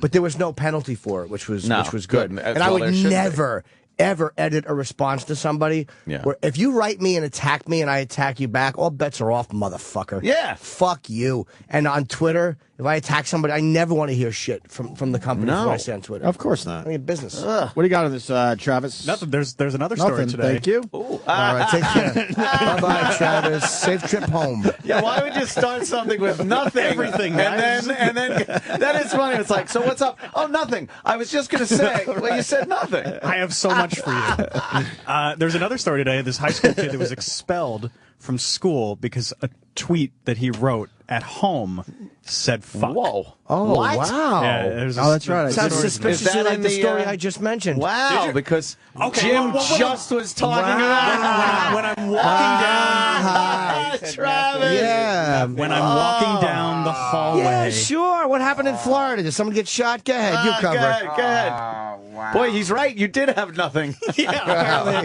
You should open up and go, to reiterate. Bite away. Oh, poor Travis. Look, there's 15 seconds when I'm walking down that hallway. Oh, boy. And when the cold happens. Headset. Apparently. That's embarrassing, right? No, I guess I gotta wear a headset. Yep. Yeah. Kenny does. Okay. Kenny doesn't get called with his pants down. That's true. He does not. Ever. His giant pants. Yeah, with his fucking huge pants down. All right, well, with fuck his me. giant fucking. Hey, what do you think? Like he has a boner fold in the front of his pants when he sits down. What do you think of the Tiger? Nothing. You have nothing on Tiger Woods? You're a big golf guy. Yeah, I think it's great. You think he's back? I think he's playing a lot better this year than he did last year. Yeah, because he's got that other win that was not an official I would love PGA to see event him in December. play, He won. So he's won twice in 3 months. Yeah, I'd love to see him win the Masters. That'd be great. Ooh. 2 weeks. Yep, 2 weeks to go. They got the week off, basically? Or some of the guys playing in... I have no idea. I'm sure there's something going on. Look at Kenny in his big pants. God, he looks like an Undertaker. His giant leather jacket. Jesus. He just has giant clothes. I know. Okay. He played great, though. Okay. Yeah, he did. He putted well, which he hasn't done in a long time. And what, just like a week after he had to get out of that other tournament? Yeah, I guess it was true. He fucking had a slight injury or something. And the Post puts it on the front page. Oh, you see the Post today? The Post. Look out. There's no other news in the world. Look out, ladies. It's back. Look, he's back. Tiger wins for first time since sex scandal, and in big letters, look out, ladies. Oh, boy. He's ready to head over to Perkins. I don't know why anyone, doesn't take the New York Post seriously. Who gives a turkey? It really is silly to say that. Look out, ladies. That means he's probably back to, banging broads. Yeah, could be. Gets him in his zone. Why wouldn't he? Gets him in his zone. Obviously, he likes it. Why wouldn't he? Because every fucking girl he's been with talks. So well, he's probably now, a little though, paranoid. but he's not married, so who gives a shit now? That's true. Single Tiger can do whatever the fuck he wants. Good point. That book comes out tomorrow. Are we having Haney in? I forget. Did we say hi to hi? Did we say yes to Haney? I'm not sure if you guys said yes to him. Hank Haney, Mr. Haney, his former. It was Tiger's swing coach who now decided he has to be. Oh, an he asshole. supposedly had a tell-all book. We did say yes to him, but I want the book first. And now he has to be an asshole to Tiger, right? Wow. Don't they sign 9 disclosures? Why does he have to be an asshole to Tiger? Probably not in sports. No one knew Hank Haney's name before he started working with Tiger. Yeah. Hank. Maybe they do. Maybe it's just for while you're working with him.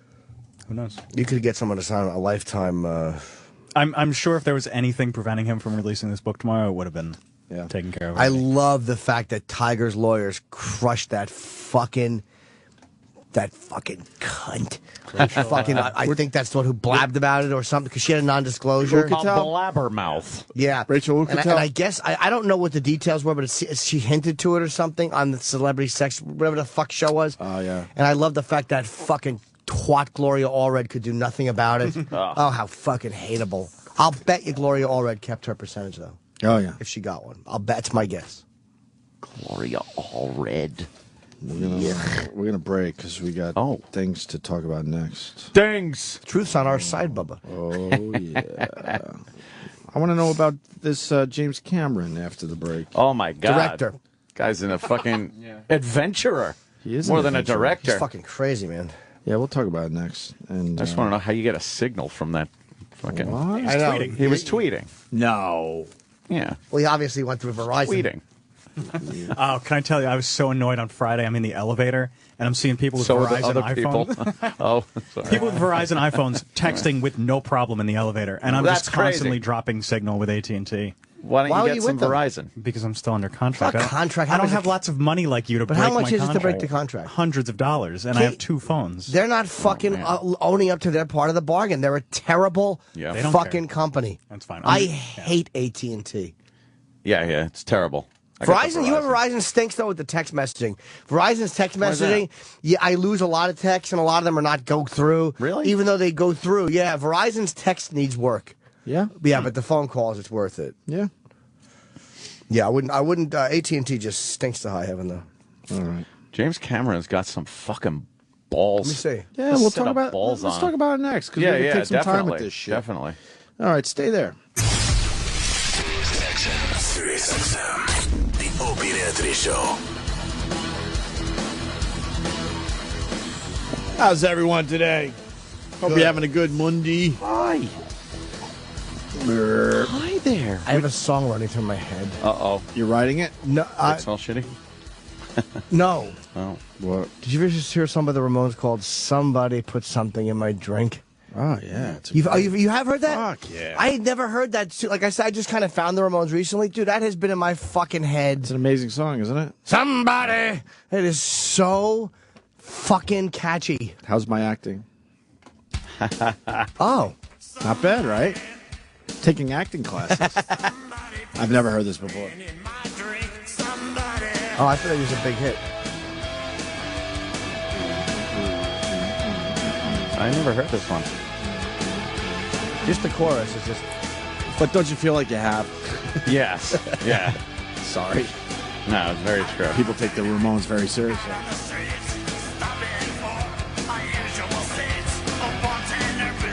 This is newer, I think.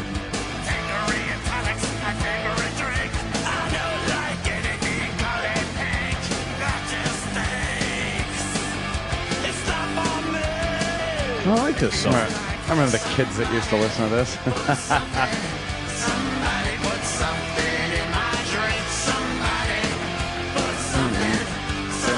Sounds like another song. Yeah.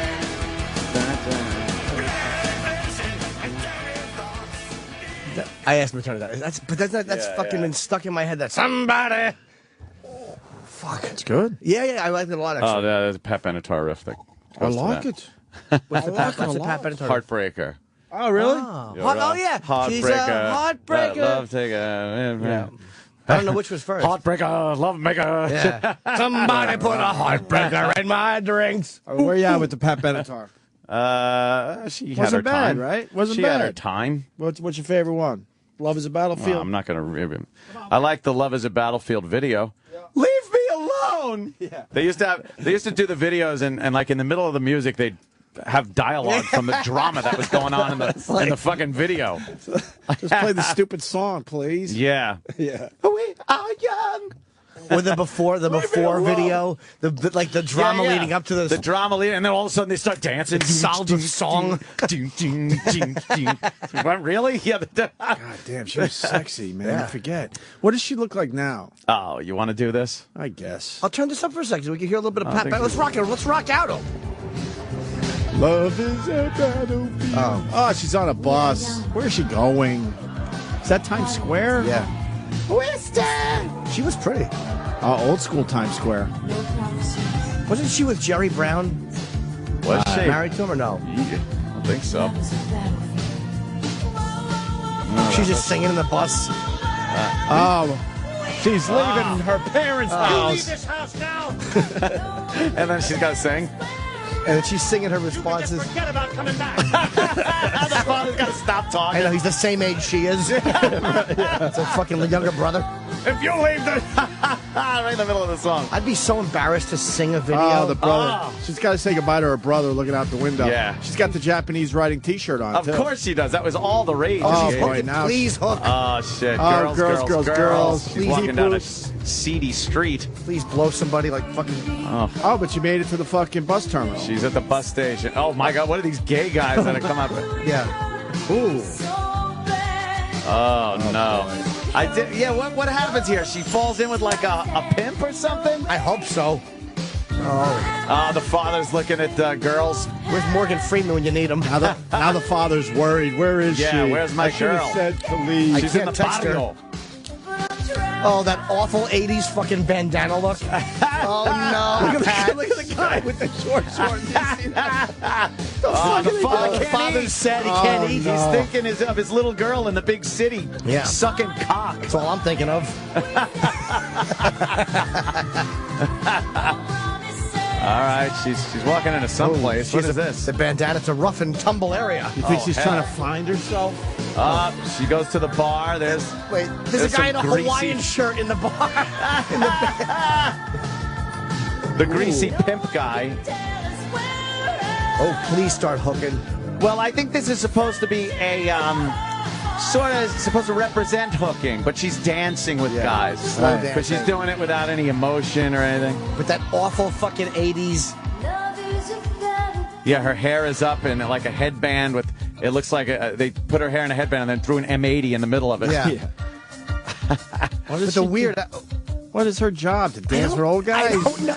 What is See, going dancing on, represents man? fucking. She's a hooker. Then what is she doing this? She's writing letters to home. She's writing her brother and saying, basically I'm saying- sucking cock, Yeah. I'm fine. No, basically saying I'm doing well in the big city. Yeah. Yeah. Oh, look at the pants and the outfit. She's probably misrepresenting what she's actually doing to her family, right? Yeah. Oh no. Oh, she stops in front of the pimp. Oh, yeah. Now they're going to have a dance battle. Oh no. Dance battle. no. Dance battle. Yeah. Dance battle. Dance it off. Dance battle. Here it comes. Here Oh, it comes. shit. Oh, he backs up. She's starting. Whoa! Dance battle. They're dancing. It's the Thriller. It's the ripoff. I know. They're just kind of. Let's see what the guy does back, though. Is he going He to pulls a gun out and shoots Yeah, them all. 'cause she's wearing a hoodie on her clit. Oh, this dance battle is going well for she's Pat terrific. Benatar. She's kicking backing up. ass on the pimp guy. He's backing up. Yeah. Wow, she's really bad at this. Yeah, she's awful. She's awful. Look at all the bad dancing girls Who in is the she background. defeating? Stephen Hawking? He stinks. She does the same move 20 times. It's really bad. Oh, and there's a bunch of them dancing behind, fighting off the pimp. Coney 2012 guy did a better dance on the sidewalk. Slapping the Oh, fucking. the pimp has the worst smile. Oh, he really does. Looks like Chip. Oh, shit, but he ain't giving up easy. He ain't giving up easy. Back, bitch. Take that, bitch. Dance face off. 80s dance. He can really dance, though. Oh, yeah, he's going. fuck. He's going to town. Oh, no. Oh, drink to the face. She threw a 17-ounce drink in his I face. know, that was huge. Jesus. It was a big gulp That looked of like vodka. Titanic footage. She's trying to wiggle her non-existent boobies. I know. Jesus. She's taking all the girls out of that place. Oh, they're out of there. Setting them free. They're all going to dance. Yeah. Pat Benatar wins the dance battle. She takes all the This girls time. out of there and And they're still dancing. yeah. It's in the middle of the morning now. It's the morning. What are they doing? With their 80s gloves. She's going back home. Oh, she's got to going be back home. Same clothes as she came there with? Yeah. Look, I love these fucking 80s outfits. 80s outfits. It was kind of like this post-apocalyptic Yeah. view of the future Yes. look. That's kind of what they thought like the future was supposed to look like. Oh, boy. Now she's got to admit that Daddy was right. Snapping her fingers, walking down the street She alone. goes home smelling like fucking cum. Yeah. Oh, does she see boy. her dad? That's it? You just know she's going home. And meanwhile, you just know. They should show the pimp following her and dragging her by her Benatar hair back into the car. Right. What was it, 83 or so? Yeah, what does she look like now? Probably 83, yeah. Pat Benatar, 2012. I want to download some fucking Pat Benatar, though. Some Pat Benatar. Fuck yeah, that was good. Yeah. What's another big song by her? Oh, my God. Heartbreaker's good. She's a heartbreaker, love maker. She had a million. Shadows of the Night. We're running with the shadows of the night. Swimming into my Somebody who is going to fucking download Pat Benatar's greatest hits. You can't find what she looks like now there, Sam? Oh, come on. Yeah. This is there she is like She actually this is child of the 80s shit right here, She Sam. isn't hideous. Proving our point, by the way. No, I mean, that's her? You got to factor in how old she is, you know? She's no kid. Yeah, she doesn't look bad. No. Yeah, she's There's nothing wrong with her. She's all right. Yeah. She made it. She made it. She made it through the tough years. She looks good, She man. didn't get all Fuck. fat and She shit. looks all right. She looks good. Give me another Pat Benatar song, E-Rock. Oh, we did that one, though. No, we didn't. Well, we did. Me and Aunt did. How about, does she ever slow it down? Well, this was kind of slow, right? No, man. It Starts kicks rocking. in, man. Bah! Yeah. Child of the 80s. Oh, of Child of the course. 80s. Oh, Hell is for Children, of course. Hell is for hell. Hit me with... Hell is for hell. Hell is for children. She's not on iTunes. Hit me with your best shot. Invincible. In the heat of the night. This is a big one. This is a huge hit. Yeah, man. Da-da-da-da-da-da-da-da. God, we sound like queers right now. We are. Well, good point. Promises in the Dark. Ah, that was a good one. Right? Promises in the dark. She's not. We Belong. This is Promises yeah. in the Dark, right? She has had a lot of hits, yeah, man. she is. She was fucking huge there in the 80s. Yeah. So we know that thing. This is the slow one. A lot of chorus echo on her voice. Not slow, This one. No, it kicks in. Oh, boy, does this kick in. She really belts it out. Love is the battlefield. Well, I'll say it is. You're going to want this one, Jimmy. I'm getting the greatest Flange. hits. She got flange voice in this. It's a good 80s effect. Now we got to wait for the kick in. Oh, it's got to and kick then in. we'll move on. Got to kick it in. We play all the hits. Opie and Anthony show. All right, this one. get ready. Oh, wait till it kicks in. This is nothing. Here it comes. Here it comes. Wait, wait, wait. Promises where? Where are they? In the what? In the what? Yeah! Well, Jimmy's pogoing. He's doing the Charleston. I always look twist. straight ahead when I Straight dance. ahead, it's uncomfortable. Jimmy's the best dancer. Why are you doing Hey, that? Jimmy, you going to dance tonight? Oh, my God. Brings me right back to growing up in the 80s, Sam. Yep. Holy fuck, I'm right there now. Who doesn't Right remember the this being a fuck back child of the there. 80s? Yeah. I guess those commercials from the 70s last week also helped you remember Sure. the 80s. Yeah. Well, I was a very young child when all that hit. Yeah, sure. Your prom song was Time in a Bottle. Are we done with Pat Benatar? We just lost most of our Yeah, audience. yeah. Well, No, they're all Now we jamming got the to try to Pat. get them back. They're all jamming the Pat from Benatar. Hit this again. Hi, guys. oh, yeah. Damn. Ja, scooty, bop, boo. She was all about the video. Yeah, yeah. She took her time with her videos. She was in that whole era where the video was paramount. She was a bomber pilot in one of them.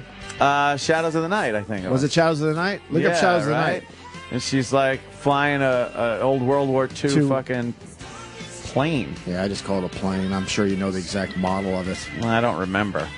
Because she's like a Rosie the Riveter. Oh, type. let's hear this. This is Rosie a good the one. Riveter. She's just a working girl in this one. They're all building. Oh, Yeah. she just starts. She's building parts with a Rosie the Riveter outfit on. And then says, fuck this. I want to And she's like- fucking... She's doing her part. Now Fly she's one of these daydreaming planes. by a machine like I used to at Apollo Air Conditioning. Oh, it's a P-51 Mustang. Oh, that's not a Mustang. Next thing you know, guess who's flying the Mustang? Ooh, I'll bet Peter the Bee is. Shit. Oh, see, now she's... Why are these 40s pilots... Why do they have mullets? Yeah, they look like fucking... Oh, those are little trainers. Really? Yeah. What's the name of her plane? The Midnight Angel? Angel. Oh, yuck. Yuck. Oh, yuck. Midnight Cowboy it should be. Did they do this out at fucking Republic Airport? Probably. All based in New York. Hey, that's Judd... Judd something. Fucking Hamilton from Fast Times. It's fucking Caddyshack Day. No. He wasn't in Caddyshack. I mean, yeah, you're right. Sorry, Fast Times. You're right. So, baby, take my hand, it'll be I honestly think that's Republic Airport. Where are they flying to? They're on a mission, Jimmy, to bomb the Nazis. Oh. Pat Benatar is the first woman combat pilot. Looks like Tom Cruise. Oh. In fucking Top Gun. Now she's pointing down like something's happening down there. Oh, no. She's getting her turn. period. She's supposed to drop clots on the enemy. They're gonna go take a look-see. Rusty surprise coming up. See, Nazis. Wow, a real swastika in a Pat Benatar video. They went all in with the swastika. Watch her land. Is this Valkyrie? She's turning the Jews in. That's why she's going. Wait, where'd they land? Exactly. It's now night they're just now. walking around with the Nazis. Are they going to take out the Nazi? Yeah, why'd they bomb them? Why do they still got their bomber hats on? Who with a plane lands to confront Nazis? You don't. You just bomb them. Huh. Or you parachute in. You don't fly the plane in yourself, get out, and then go on a mission. They should show her in Japan carrying fucking little boy. Holding it while it goes off. Dumb cunt. Hitting the nose of the bomb with a hammer. Yeah. Why is Slim Whitman sitting on this thing? Oh, are they getting the secret codes now? And they look so 80. I think they're stealing the Enigma machine. Oh, now there's dynamite. Oh, no, they're planting They're blowing dynamite. the place up. No, it's a good time. It's box set. Get it? Oh, no. Kablooey This time. is Inglourious Bastards back in like 83. Yeah. So they What's ripped happening? off a Pat Benatar video? Yes. Ooh, who's this 80s chick in Hitler's bunker? I know. Oh, it's supposed to be Ava? JT Walsh. Fucking awful is this? It's terrible. What a terrible video. You know, this is horrible. They're blowing up Nazis here. Yes. The guy's kissing his Fraulein in the window. Oh, he sees something. He saw him. They're walking away. Hey, you. Points. Hey, you. We got a problem. We got a problem. Intruders, let's get them. How did they decide this song, this video was good for this song? They're riding a fucking scooter. Look, they parked Midnight Angel in the fucking driveway. Yes. How did they get the plane there? The Nazis didn't notice a plane landing in their driveway. How did they not hear outside the fucking driveway? Oh, that's hilarious. And she took off again. Now she's singing into the little airplane microphone. Yeah. Because she's flying again. Yeah. The tower's going, why are you singing? Yeah, get the fuck out of there. Exactly. Enough with the singing. Please get shot down. Uh-oh, the Nazis. Nazis got her in his crosshairs. Please Let's see shoot what her happens. down. Guns are firing. Uh-oh. Oh, no. There's smoke. Plane Wait, is those are fucked up. Nazis. Oh, those are Nazis getting shot. Oh, no. Oh, come on. Why did she park in the German I driveway? don't know. That just doesn't seem right. This is horrible. Uh-oh, the Nazis going down in flames. He's dead. boo. Pat Benatar killed the Nazis. Yeah, I was hoping she'd get a pontoon put right up her ass. Now the head of the Luftwaffe is very annoyed. They give the old And they're A-OK. flying close enough at night to do the A-OK to do the thing. A-OK to each other. Now they're flying home. Oh, she's back to Rosie the Riveter. Oh, she was just staging. How long does this go on after this? An hour and 10 minutes. Yes. All right, she's back in the drill press. She's like, well, that was a good dream. Is it going to be one of those videos, or was it? Oh, yeah. They love doing that. No, she's just No, cranking, that was just a dream. Cranking her machine. And she goes to the bathroom and stinks it up. From the horrible diet they had back then. Yeah. She goes in and takes a nice meatloaf and lasagna lunch shit. Fucking stinks up the whole warehouse. God, 80s videos I suck. can't believe we're fucking analyzing a Pat Benatar video. That's what I want, realism. Yes. Yeah, the videos back then had to be these giant, like, with a little production drama. numbers Little with the drama. story, drama, special effects. Madonna had oh, a few of Erik. those, right? Yeah. Along Papa those Don't Preach. same lines, Twisted Sisters videos in the Oh, 80s. yeah. all had the same guy yelling at the same kid before going into. Well, because Niedermeyer from Animal House. Because it worked once, they decided let's put it in all our videos. I want to rock. Put Niedermeyer on it. He's a sneaky little shit like you. Dean Wormer. Are we really going to watch this now? We should. Oh, there's an advertisement on Twisted Sisters. We're not gonna take no, we ain't gonna take it. I don't like the ain't. We're not. Yeah, I know. And yet, this is a good song. Like, I listen to these songs and I'm like, I do enjoy them. What is this? This is a new one? It's an advertisement. I thought it was. I thought that was him. For hoodies. Okay, God. Let's see, Martin Lawrence. Oh, shit. An ad for hoodies.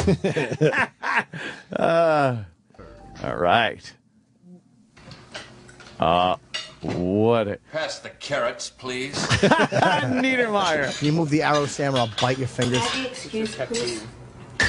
What a dick. The wife's petrified. Oh, boy, he's going to say something.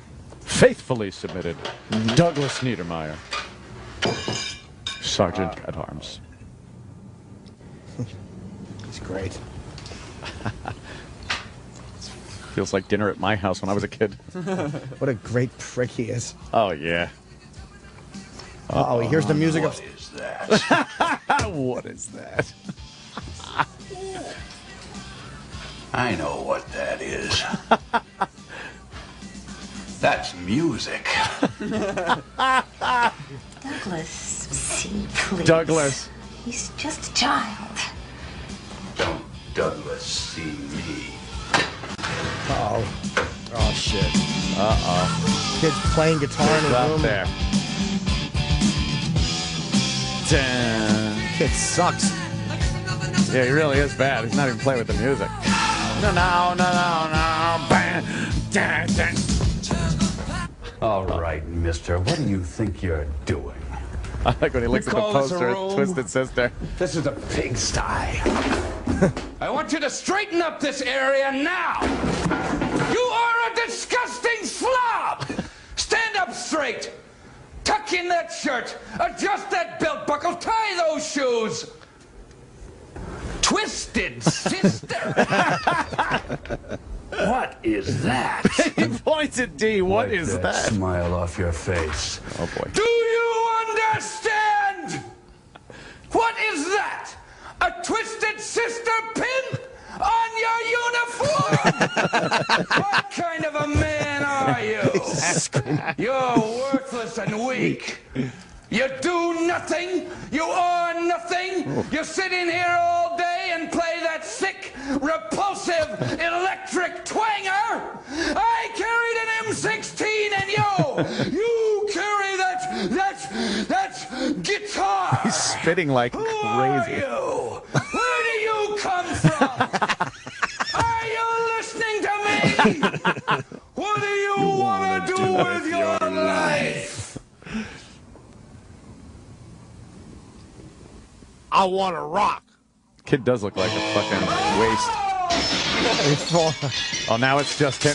Now it turns into an East Side Dave video. It's just fucking Douglas Niedermeyer. The woman's throwing fucking water in his face to wake him. He's just falling down. And then the song. Yeah. It turns into we're D. not. He turns into D. He's spinning in a big circle. He was spinning round and round, and that made him into D. Snyder. Why is he singing to the man? Wow. This is so fucking... So 80s. Yeah, 80s. And now D's just singing to the breakfast table. Singing the whole family. This must seem silly. Yeah, there's a man in an outfit. He looks like Oderich Urungus singing to us. It's a tranny singing to us. Yes. Why is Jim's date singing to us and the band is here having oatmeal? I loved Everyone's also, turning into the band. I used to love in the 80s videos also, you had to pay the attention to the lead singer. He's like the guy. But then the rest of the band had to get in there. Right. So it was like, all right, we'll just like give them a couple of shots in the video. A small part in the video. All right, there you go. What are you gonna That's do? great. We were supposed to talk about James Cameron. Oh, my God, we were. The James Cameron. He took this little dildo down to the Marianas. It's amazing. He went by himself? All alone. 7 miles down in the ocean? 7 miles down. Wow. 35 1,000 feet and change. Wow. And he a mile lower than the Everest is high. Wow. And he can only see how many feet in front of him, you think? Well, that's how just does that work? Maybe up to 100, I would guess. Probably at most, yeah. At most, right? They put a lot of light. They put lights all over this fucking thing, and they had it where it didn't kick up as much sand. Thank you. I was saying silt earlier. It was driving me but nuts. It is silt. It is, but most people would just say sand. Well, that's the silt. mistake they made back in the day. Yeah, last time people were down there were in the 60s. Really? Yeah, it was 2 guys in their bathysphere. Why haven't they gone back? I guess they were like, it's a deep hole. And then after a while, why did we people were stop like, doing shit after the 60s? I don't know. We really did. We really had a nice start with that moon thing, and then just went, Put a man on the moon and do those other things. There should be like fuck women, fuck interns in my pool, have them give blowjobs to my chiefs of staff. Teddy looks a little tense. Would you mind putting his brain cancerous penis in your mouth? Give Robin a hand job in the kitchen. Are we back to In this Beardsley? decade. Is it Beardsley? Mimi Beardsley. Mimi Beardsley. But we should have had a fucking hotel on the moon by now. We just On the gave moon, up. Yeah. Easily. Come on. Well, all the technology that they've acquired since they were down in the trench last time. 40 put some in odd years this ago, thing. right? Yeah, so Maybe now 50. it doesn't kick up as much silt. Sand, and they got lighting whatever. and cameras that are really good. Yeah. And he apparently got some really amazing footage down there. And then what is this going to be? Some kind of documentary, or is it footage for a film? I'm sure it's amazing. Going to be an amazing. Or knowing documentary. him, it'll probably be both. He's a ballsy dude, though. Like He is. to have as much money as he has and the chance that. Why is it ballsy though? I bet you they got it pretty figured out these days. No guarantee your fucking vessel is. There's he no tethered? way to get you. He was tethered, but yeah, of course. They lower him down, and it's the thing is vertical. Okay. So he's just about standing up in this thing. It's like a coffin. Is it that small? Yeah, it's really small, and it my drops. God. It drops down. It takes quite a few hours to get that down long? to the bottom. Well, you yeah. got to go slow, right? Yeah, and then to come up, what they do is he jettisons some weights, and the thing kind of shoots up. It took 70 minutes, 70 minutes come up? To come up, yeah. How long did it take him to get down there? 2.5 hours. 2.5 hours down, 70 minutes up. Yeah. And he was down there for 20 minutes, I guess. Oh, what a feeling. Around there? Just going down. I would be down, so down claustrophobic. for The 2.5 pressure, straight hours. the pressure they said is equivalent to 3 SUVs on your big toe. Really? Like that's the amount of weight that the pressure of all that water being on top of you Yeah, but is most people pressing can, on most that. people can handle that. I could take 3 SUVs on my Fuck toe. yeah, you but it's would have every to. it's every square inch of your body has not just your big the weight toe? of 3 Oh, okay, SUVs I on got it. you now. It's not just your toe going ow, ow. It's like the entire world sitting on your belly.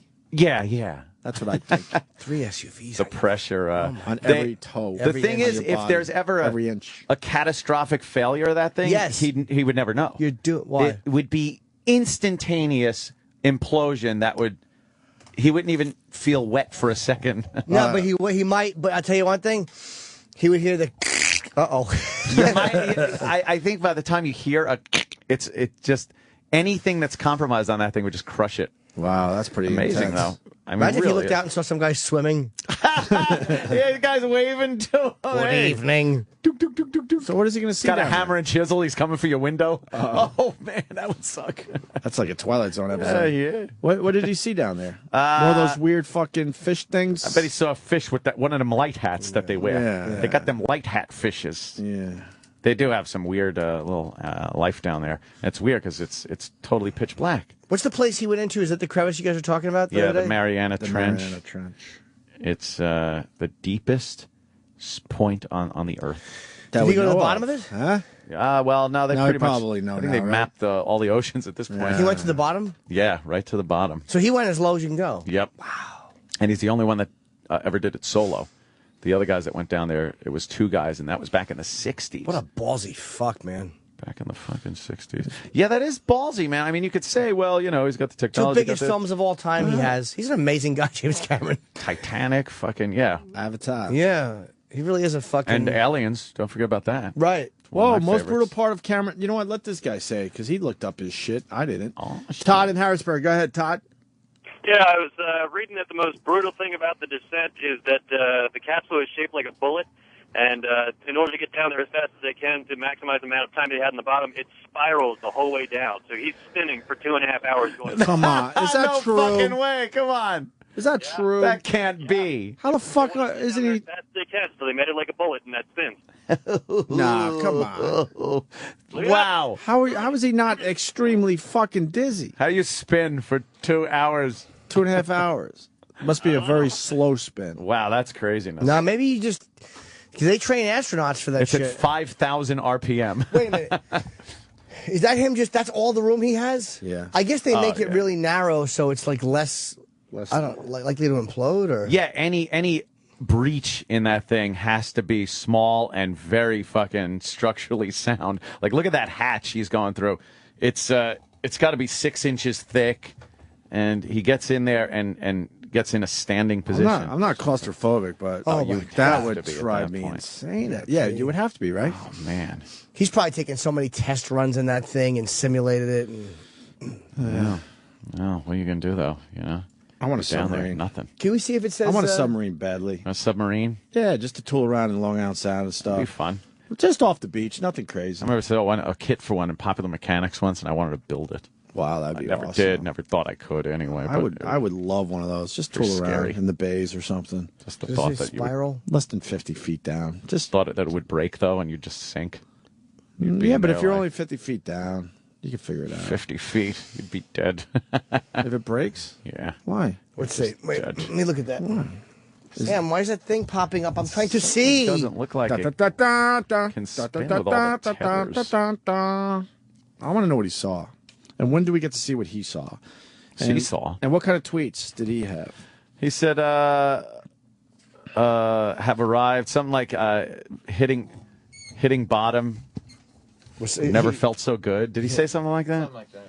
Yeah. It was a dick joke. It was a joke about like when you put your dick in and you feel that you've hit bottom. He said, my vessel's all shitty. my vessel's all silty. Silty.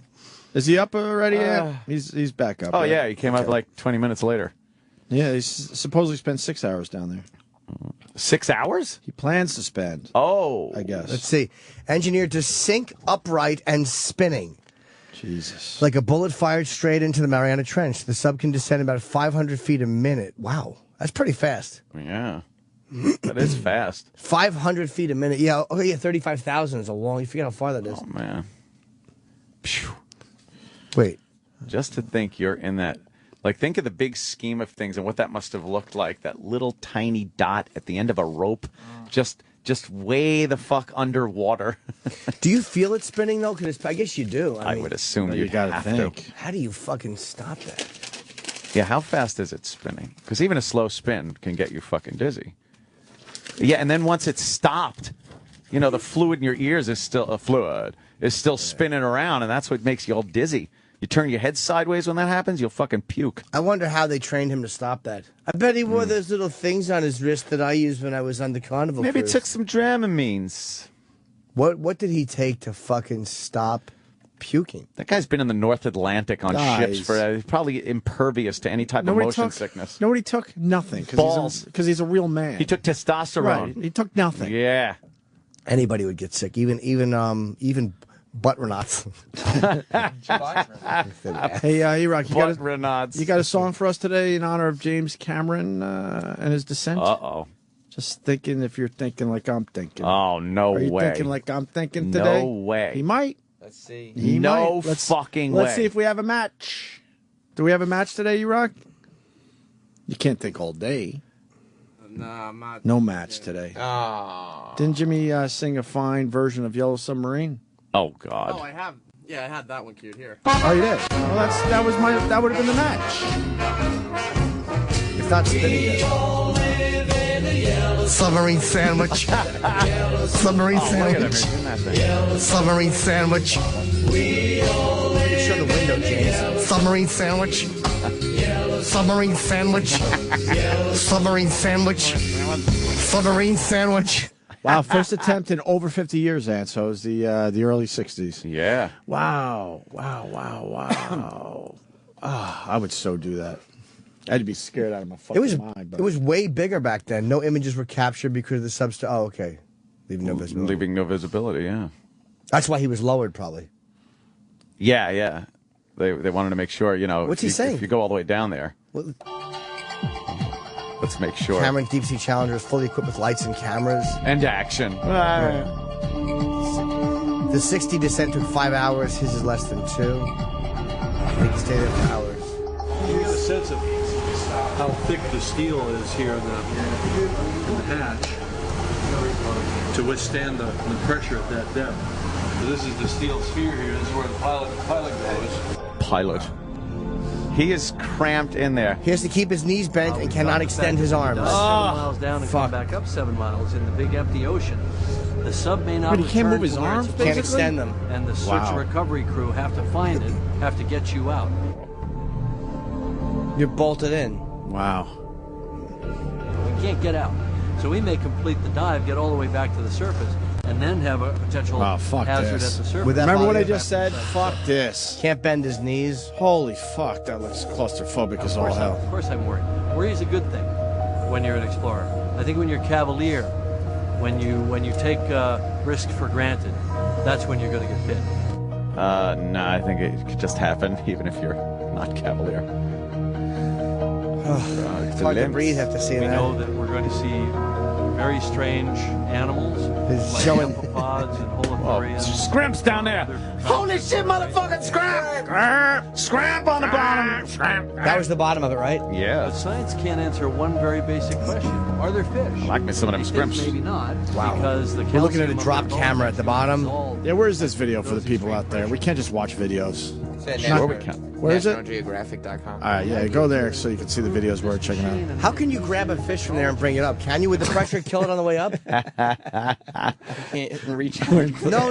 I mean, We're in third grade. I don't think they're going to get a fish. No, I mean with I a love fucking. when we go into third grade. But they do. Well, they brought up fish on fishing lines from great depths, and they do. They explode when they come up. Their eyes pop out of their fucking head. They're all blown up. Yeah, they can't take like the no pressure zone up here. That means you can't eat it. Tasty, good eating. Can't eat a fish that Would explodes. it suck if the fish that cures AIDS is at the bottom of that thing? And they just can't get it up? It just keeps blowing up in the ocean. It's like, damn it. That was claustrophobic, dude. Yeah, that looks crazy claustrophobic. When they said he was bolted in, that's when I was out. He couldn't extend his legs. He couldn't extend his arms or bend his knees. Yeah, when I saw his arms, I'm and like, he can't fuck get out that. of it. Yeah. I just see I was home. All right. He's just stuck forever. Let's break it down. Ready? Yeah. You're in that position. Yeah. You're descending. You're a panic attack. Yeah. And all of a sudden you get a cramp in your calf. One of those middle of the night fucking cramps that wake you out of a dead sleep, and you can't fucking do shit. Oh my God, James, what's the matter? Crap. What do you got to piss? I would just piss my pants. Oh, Fuck he's that. probably got it Yeah, set fuck up that. with Who one of cares? those fucking, you piss in a fucking thing that's around your dick. Or they and just say you can piss in 3 hours. You piss in a diaper. For discovery reasons, I'd pee my pants, no problem. But you know what? No It's so you ever get like in a nervous situation and you pee, you have to pee. I'd be like, oh, I just pissed. They bolt me in the thing. 2 seconds later, I'd be like, I gotta piss. Or he gets that nervous shit. Oh, He's nervous really got shit. because he's got that imagine nervous in like his all of a belly. sudden, you know those shits that just go come out of nowhere. Yeah, or What you if cut he's a doing gasser that? in there. Imagine gassing in there. Oh. I'd love to be in there with him and cut a few farts. Like drop a nice egg fart and close the man. thing. Have a good trip. The thing would probably last like when they open when they open that hatch. You probably smell it as pristine as it was when it first came out of the ass. I want to ruin his trip to the bottom of the ocean with one of my farts. That's why Jim can't be a scientist because he would bolt him in with some farts. With farts. Yeah, right before he closed the hatch. Yeah, take this with you. Opie's V on Twitter writes they can light the Mariana, right? Yeah. Trench, but not the O&A studio. Oh boy. Oh, that's true. See, The light jokes might go away soon, though. Lights. Yeah, I'm we getting might have used to figured them. out the lights finally. I like that there's a Twitter user named Opie's V. I don't. I don't like it That's at all. hot. Yeah. No, it's not. Fucking hot. I'm going to follow that one. You fuck. There's a picture of it on his Twitter. Holy It's shit. really Why nice. can't- someone should start Jim Norton's sweater because Jim Norton's wearing a lot of sweaters these days. I really have been. The Titanic. You lost weight, Jimmy. Thank you. The Weight Watchers is working for you. Thank you. That's fucked up. Not that I noticed or anything. No, that's all right if you look at my body.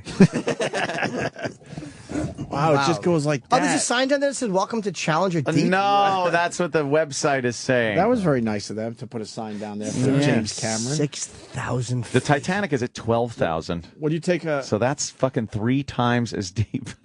Would you take like a glass elevator to the bottom of the ocean floor? Oh, it would crush in a second. Yeah, I'd probably go, hey, stop here. I'm going to get off and buy some girdles. I'd say, here, I would, every 10 feet down, I would go, floor 5, shoes, hats, and gloves. Ladies' foundations and other picture postcards. Floor 36,207. Same joke over and over with different things. Where did I park my car? Yes, parking garage. Get it? I would say, boy, this elevator sure the heck is taking quite a long time. I hope no one pushes all the buttons on the way back up. Oh, I know. Oh, stopping at every depth. Yeah, this is like going up into the plane, but going down into the ocean. Where's the clouds and stuff? Oh, you're funny. I would just do all kinds of little jokes. Up, where's the whales and the sonar and not? Imagine if a whale just rode by and fucking and clipped that, or a shark saw those fucking ropes and thought they looked delicious. Like somebody didn't realize that whatever coats those fucking tether ropes is a shark aphrodisiac. What about an octopus just hugging you? Fuck. Oh, and it wrecks, wouldn't let go. But it wrecks everything. Like Right. it doesn't break anything, but it just sits on the window. I just wanted some contact. It wasn't even trying to be evil. Yeah. It blocks all the cameras. He's never seen anybody, just wants a hug. Right. Yeah, you go down there and it's like, what the fuck? Cuts off your oxygen. He reaches in and you feel his octopus tentacles entering your asshole and you can't move. You're like, hey, what the hub? Wow. Man. Now you're just sitting on the bottom. Could you imagine just hanging out? Yeah. It's showing the light. Is there a cave down there? I guess there is. Wow. There's all sorts of shit. I'd love to go cave diving under there. That's craziness. Sure would. Hey, cave diving. What are you doing? Craziness. See, the Earth's crust is born in the Pacific region off the coast of California, and then it pushes towards Asia, and the two plates where they meet, one plate goes under the other plate, and that's what made that giant trench. It was all that just pushing.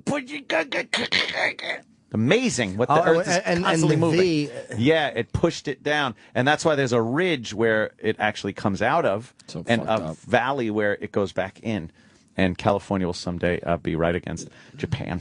Really? Oh. Yeah. You think the center? Maybe next week. I don't know. You think the center of the Earth is really hot? Oh, let's journey to it. Yeah, it sure is. I'd light a ciggy down there in a second. You can bet. Quick, get me a Benson and Hedges. I see the core. Go ahead. Your Benson and Hedges. Old lady cigarette. Where's my Chesterfield? Yeah. Quick, get me a Moore. I see the big circle of fire. I'm smoking.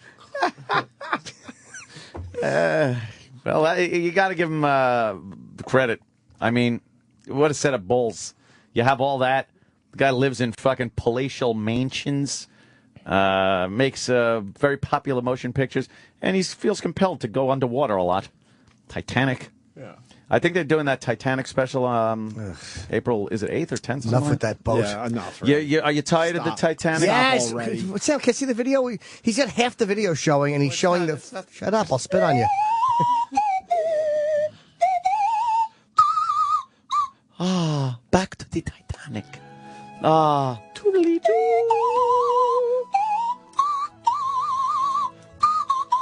Remember how romanticized everybody was with the Titanic when that movie came out? Sure. And it was like at the same time, all the pictures were coming up from the real Titanic, and it was all very romantic.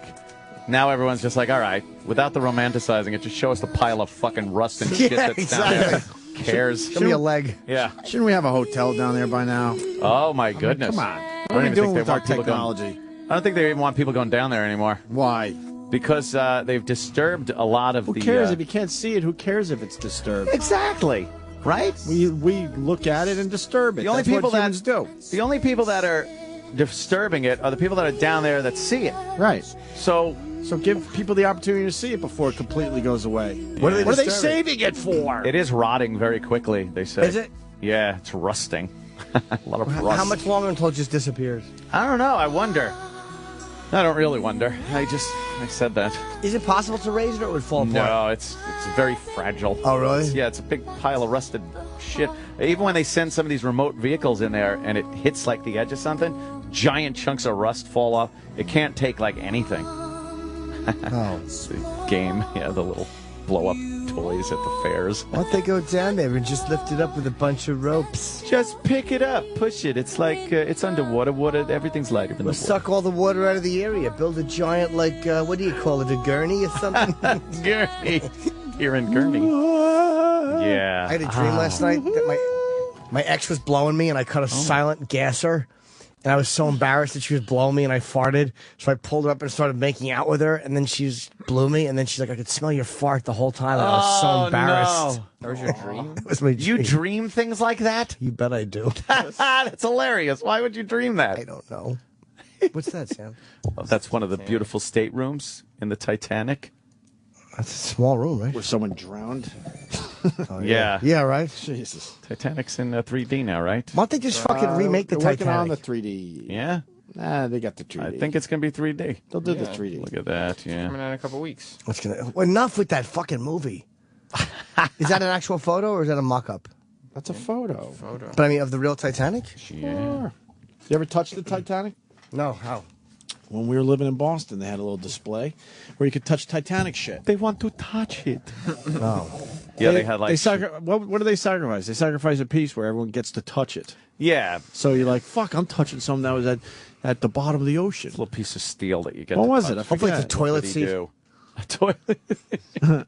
That shit traveled around the country, but it was a cool exhibit. Do you remember like the pickles and shit that were still in their jars and all that? Were there really? Yeah. Yeah, they had all this stuff that looked pretty damn pristine from the Titanic. Pickles. Well, who's gonna eat it? Are they That's still true. fresh Fish or doesn't no? have thumbs. I'm You know how trying- hard those jars ought to open? They had the dramatic, what was it, a clock or something that stopped exactly when it hit the water? Yeah, They had all the that. plates.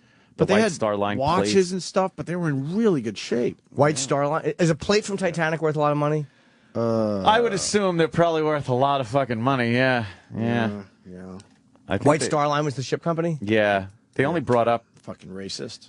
they brought up like plates and cups and shit like that, and I think a lot of people were getting pissed though that they were kind of pilfering from what people conceive of as a grave. It's like grave robbing. But the pickles. Not if it's a plate. If it was someone's fucking dentures, then. Yeah. Who cares? Fuck them at the bottom of the ocean. Now, with a pickle, could you eat a pickle after I love 100 Jimmy. years? Fuck him. Bet you could. So violent. Jimmy's question is, could you eat the pickle? How long? I'd love to have a Titanic pickle sandwich. Hold the relish, darling. This is the last one of its kind. Quick, get a White Star Line plate. I'm dying for some pickles. Hold the relish on a pickle sandwich. Yeah. I'm going to have a little bit of pickle with a side of pickle juice. Get a Star Line plate. I'm starving. I'm famished. Oh, shit. Can we go make wee-wee? I'd like to break those pickles. One of a kind. Yeah. Just break the jar of pickles Yeah. on the floor and sweep it up like it's just some Vlasics. Yeah. Let's wee-wee. Oh, wee-wee time? Wee-wee. My A goodness. little more radio, Donald Sutherland, and then we start our Monday. That's what I say. But we've Oh, we got already a really good beer clip after the break. Beer? And one of our favorites, it's his birthday today, and I'm surprised Ann hasn't picked up on it yet. What? That's a dumb little tease. Oh. For the people who still appreciate a good radio tease. I don't know. Okay. I look forward to saying whose birthday it is just to hear something from you, sir. All righty. That's all I'll say. I'll play along. Sirius XM. This is the Opie and Anthony Show.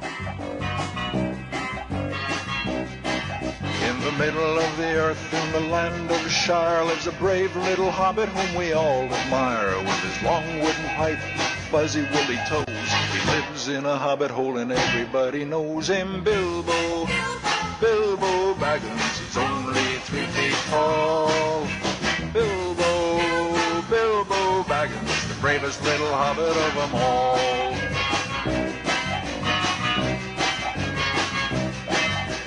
Hobbits are peace-loving folks, you know. They're never in a hurry and they take things slow. They don't like to travel away from home. They They don't like to travel away from home. So, isn't this great? Sure is. No. Who's singing this? Leonard Nimoy. Who is 81 years old today. 81. Leonard Nimoy. And of course, once again, Anthony ruined the movie for everybody. The Star Trek movie The was new great. Star Trek. Who hears this song? 1942. Oh, I thought it was one. Oh my God, there's a video to it? Oh, Why is God. he singing this? And I guess it was done when he was filming Star Trek because he's got the Spock hair. Yeah. You would think he would moose it up a little bit. Yeah, something. Just to change it a little bit. Oh, they're wearing Spock ears. Oh, wait, no, those are Hobbit ears. Oh boy, this is gonna get stuck in my fucking head. Turn it up. Wow, this Turn is it up. bad. Ooh, it has that groovy 60s vibe. Oh, it really is 60s. This video is horrifically Is it this 60s. Yeah, it has to be. La la la la la. Why didn't Peter Jackson use this in the movie? It would have been great. Maybe he will use it in the Hobbit. Yeah, okay. Dildo. This is when he was doing the original Spock? Yeah. Yeah, because he's got the hair. La la la la. Bilbo. Bilbo. Bilbo. Bilbo. Bilbo Baggins. That's terrible. A dildo. Dildo Faggins. Logan, thank you. Yeah, Leonard Nimoy 81, so there you go. Ah. Good for him. Good singer. With his dentures. Almost sounds Tom Brokaw-ish, but he kind of does now. Just ruined it for Live me. long and prosper. Since my usual farewell would be a bit self-serving, serving. Doesn't say you always were my first. Yeah. I shall be. I am and shall always be your friend. I shall always will be and your shall friend. Let me see it. Oh, God. Yeah. There are so few Vulcans left. There's so few Vulcans left. Forced to ignore each other. Oh. Then why did you send Kirk aboard when you alone could have explained the truth? Because you needed each other. Because you needed each other. Of all that you could accomplish together. Of a friendship that will define you both. In ways you cannot yet realize. Realize? How did you persuade him to keep your secret? He inferred that universe-ending Live long and paradoxes would polydent. ensue should he break his promise. Oh, it sounds terrible. Promise. I Like to see him just go, boom, they just fly out of his an act of mouth. faith. One I hope that you will repeat in the future as Starfleet. Future In the face of extinction, it is only logical I resign my Starfleet commission and help rebuild our race. And yet you can be in two places at once. Once. I urge you to remain in Starfleet. I have already located a suitable planet on which to establish a Vulcan colony. Oh, it sounds awful. Those dentures are ready to fly out of his Do head. yourself a favor. Put aside logic. Do what feels right. Feels right. You think he has bad breath? Oh, my God. What are they in there with? I Fucking know. a screw? A loose screw. I shall simply say, good luck. Yes. Good luck. Oh, because my normal thing would be self-serving. That's fine. Yes. Live long and prosper. Well, you know. That movie was fucking great. It really was. Goddamn movie was fucking great. I'm not a Star Trek fan, and I loved it. Bilbo Oh, Baggins. my goodness. No, we got to play a clip before Donald Sutherland. Hello, Christopher. Like the villain in that. He was just all fucking. You get a text that Donald Sutherland's here yet? Oh, is he? He's pulling up? All right, good. What's your favorite Donald Sutherland movie? Let's go around the room. I would go with Animal House. Animal House.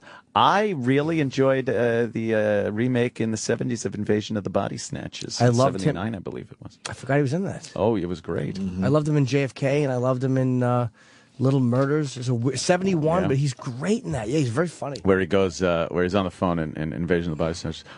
I found a buddy. I found a buddy. A buddy? What are you talking about? Let's not forget that deeply depressing movie, Ordinary People. Ordinary Jesus. People, where he's married to that fucking bitch. That Mary Tyler Moore. And, of course, Kelly's Heroes. That's right. He was in Played Kelly's the Heroes. tank a guy fucking movie there. they show a lot. Yes, yes. They love that movie on Sundays in the middle of winter. Yeah, yes, they do. Kelly's Heroes. Boy, that was star-studded. Yes, Mr. Rock? And the original MASH. Yes, he was in the movie MASH. Yeah, It's but- weird. He's Right. Hawkeye Pierce. Yep. Yeah, but no one acknowledges that. We all just know the that's TV fine. show. We're not going to bring that one That up. was a case where the show was more popular than the movie. Correct the movie. Yes. Any other examples of that? Any? What? Seinfeld? Friday Night Lights. Okay, look. It's I'm talking show people watch. Yeah, but the people who watch that really love it. I've never seen it, but I Yeah. know that it was really, All right. well received. Fair enough. You take something of that magnitude. He was great in A Time to Kill, too. Donald Yeah. Sutherland. Oh, okay. Yeah. I'll give him that one. Yes, Mr. Rock? Another example, and a Donald Sutherland movie, Buffy the Vampire Slayer. All right. Very good. Very good. Ah, Yes, indeed. Look at you. The show bigger than the movie. Weird Science. Oh, boy. Was he in it? No, but it was a short-lived USA Oh, series. God. Lee Turgeson was in it, though. Turd Ferguson? From Oz. Yeah, Turd Ferguson. yeah. Yeah, it's not my name. Turd Ferguson. Does anyone know what Norm MacDonald's doing? Alice? Why is he live tweeting golf? I don't know, but I have to hide him every time. Yeah. Every But what's the Saturday. bit there? Is Is there a bit there? No, He I wants just to think be a he golf really likes announcer. golf. Huh? He just really likes golf. There's no It's- joke it's there. it's no bit. Norm MacDonald. He live tweets golf, which I Like he's an announcer. kind of appreciate because I was but out and just- about yesterday, but I was like, holy It's fuck. way too much. Hundreds of tweets on golf in one day. I think he's kidding. I don't know. I don't know what the bid is. I don't know. Sometimes He's you don't know wacky. what the bid is. He's a wacky guy. Oh, he was also in Rain or Me. How do you know my name? Love that. Calls up. What happened? Yes, Mr. Bennell, we'll be right there. I didn't give you my name. How do you know my name? From what movie? Invasion of the Body Snatchers. I gotta watch that damn That's a movie. good I haven't one. seen it in a while. I'm Yeah, out. yeah. Oh, yeah. I'm fucking out on that one. You want a beer clip before he gets here? Yes. Here's a beer clip. Man, I can't believe y'all got to be up here authorizing people to do alcoholic beverage in their house. Beer, we sell it now, not good enough. How you gonna make it in your home if you don't have the facilities to make sure it's healthy? What is MEAD need? Well, what is that? Well, how you gonna keep the kids from becoming winos? When I have a cocktail, I drink Chevy's Regal. Chevy's Regal is stamped and approved by the government agency that said this is healthy. But you think I'll drink something that was made at somebody's house? Man, you gonna make everybody up there wino. Now, that's the same guy. Are you sure? Is it? Oh, yeah. That's the same that's guy the same from, guy. from Miller? That's why we gave you the clip. What's Oh, no, I thought you gave it to me because it's funny no matter what. no, it's yeah. the same, Same guy. The original guy? Yeah. Well, with the beer we got. I think he's Holy here. He's walking down the fuck, That's look the at guy. this guy. Oh, man. Donald Look Sutherland. at fucking Oh. Hollywood royalty walking down the hall. Oh, man. I don't want to look. Oh, my Roland? God. He's got really long, like, gray hair and a Holy beard. fuck, look at Donald Oh, Sutherland, man. Oh, man. Okay. All Okay, right, let's all be breathe. cool. Let's all be cool. Donald Let's fucking not be too Sutherland. starstruck. Jimmy, you all right? I'll handle this well. He's got his Oh, will you? luggage. Oh, yeah, he's rolling past with the... he's gone. he just flipped Jimmy the bird. He just went by us and gave us the finger. That's funny. He just flipped the bird. He went around the corner and gave us the middle finger. Oh, shit. What the hell was that about? What is he doing? He's in OutQ right now. What's that? He walked into the OutQ studio. I guess he was supposed to do us first. Oh, wait, he's but coming back. he walked by. that's hilarious. I don't think he knows where he's Well, bring going. him in. The fuck are they? No, they're trying to figure it out. Yeah. It is people trying to figure it out. He's his own guy.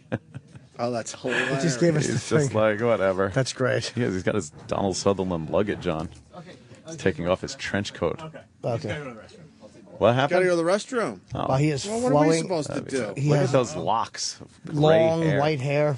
Yes, white. Hello. Hi, how are you? Wow. Who are you? What's up, Roland? How are you? You all right, Roland? What's the matter? You all right? Oh, you got your Jets shirt on for Tim Tebow. You got a Tebow already? He's What got a are you Tebow putting- what are you putting jersey. that right there for?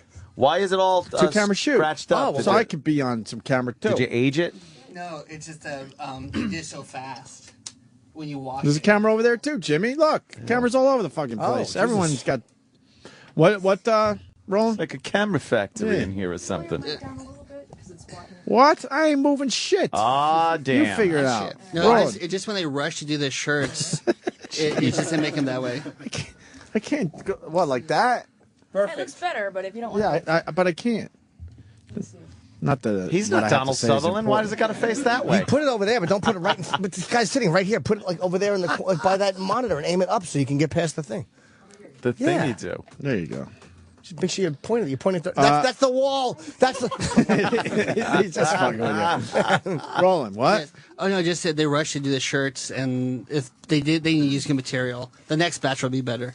What, they're using shitty material just to get the shirts out? Of course. No. Yes. Sort of ironic, isn't it? Well, yeah, because that's why they charge $35, and you go, Tebow.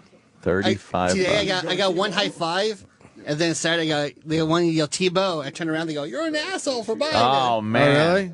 Yeah. A lot of excitement with the Tebow. I'm excited for What do you think? What do you think? I'm happy I'm going to go Jets games this season, so. We always go to Jets games, no matter what. I know, but now it'll be fun to chant Tebow. It'll be fun to just chant Tebow. What And about then when he's on the field, you go, Sanchez, Sanchez. Oh, that is Oh, kinda really? funny. Okay. You're going to fuck it up? I'll do that. Sanchez is going to get a West balls. little nervous. What's this? Tebow on the Scorsese back there? sidelines What's with the going on clipboard. What happened now? He talks what? No, just seeing. Who talks? You do. She's just directing. What's going on? Oh, here's Donald Sutherland. All right. Bring him in, man. Wow. Look at him. He's got his Yay. suspenders on and a tie. He's bringing his luggage in. Yeah, I wouldn't leave my Donald Sutherland luggage around. Oh, this could be interesting. What? There's a discussion going on. He's a good guy. Yeah. What's the discussion about? I don't know. What are they talking about? You don't know? What are they talking about, Roland? Roland? Why? The Roland, his acting's getting worse and worse. I know. Roland's as the just years panicking. go by. Panicky Pete Roland. Ah, Donald Sutherland. Hello, sir. I don't know. What are they? What kind of microphones? Probably cheap ones Yeah, from they're this cheap. company. Sure. Very Yeah. cheap. This company isn't known for. Can I have a U-87? Exactly. See? Here's a guy that knows his stuff. Why are you carrying your own luggage? You're making everyone nervous. You're rolling your own luggage, sir. I am? Yes. The mics do work better when you pull them in front of you. You smell really good. Does he smell good? Oh, he smells great. Yeah. What does he smell like, Jimmy? Just really good cologne. Like very rich. clean. Yeah, you smell Like good. success. I'm sitting beside someone who can't tell the difference between perfume and flatulence. Well, I see them as one and the same. Yeah. No, you smell great. I really appreciate that you guys have water and tea and all that stuff. It's nice. Yeah. And why wouldn't you? Do you want I something? have no idea why I don't, but just no one Well, you offered. do have water. That is your That's water. true. Do you want something else, sir? Unopened. I'd yes. love a swear. cup of black tea.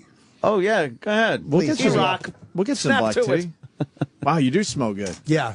Man. Permeating the room. Yes. I like it. Thank God, because this place stinks. It's success and it's successful movie. That's what it is. Everybody came out. You know that the Twitter feeds all said it was an A and A plus. Yeah. Which is great, you know, because an exit poll nowadays can kill a movie. Mm-hmm. And this one is just, but it's people keep saying, you know, I don't want to go see it. It's a movie for kids. Not a movie for kids. It's a movie for adults. It's living up to the hype too. Like a lot of times, like you're saying, if you pre-hype a movie, there's nowhere to go but down from there. But what an opening weekend! This one's got everywhere to go up. Yeah. You know, there's a movie for the 99%. It has a chance. When I read the script, I didn't know anything about the books.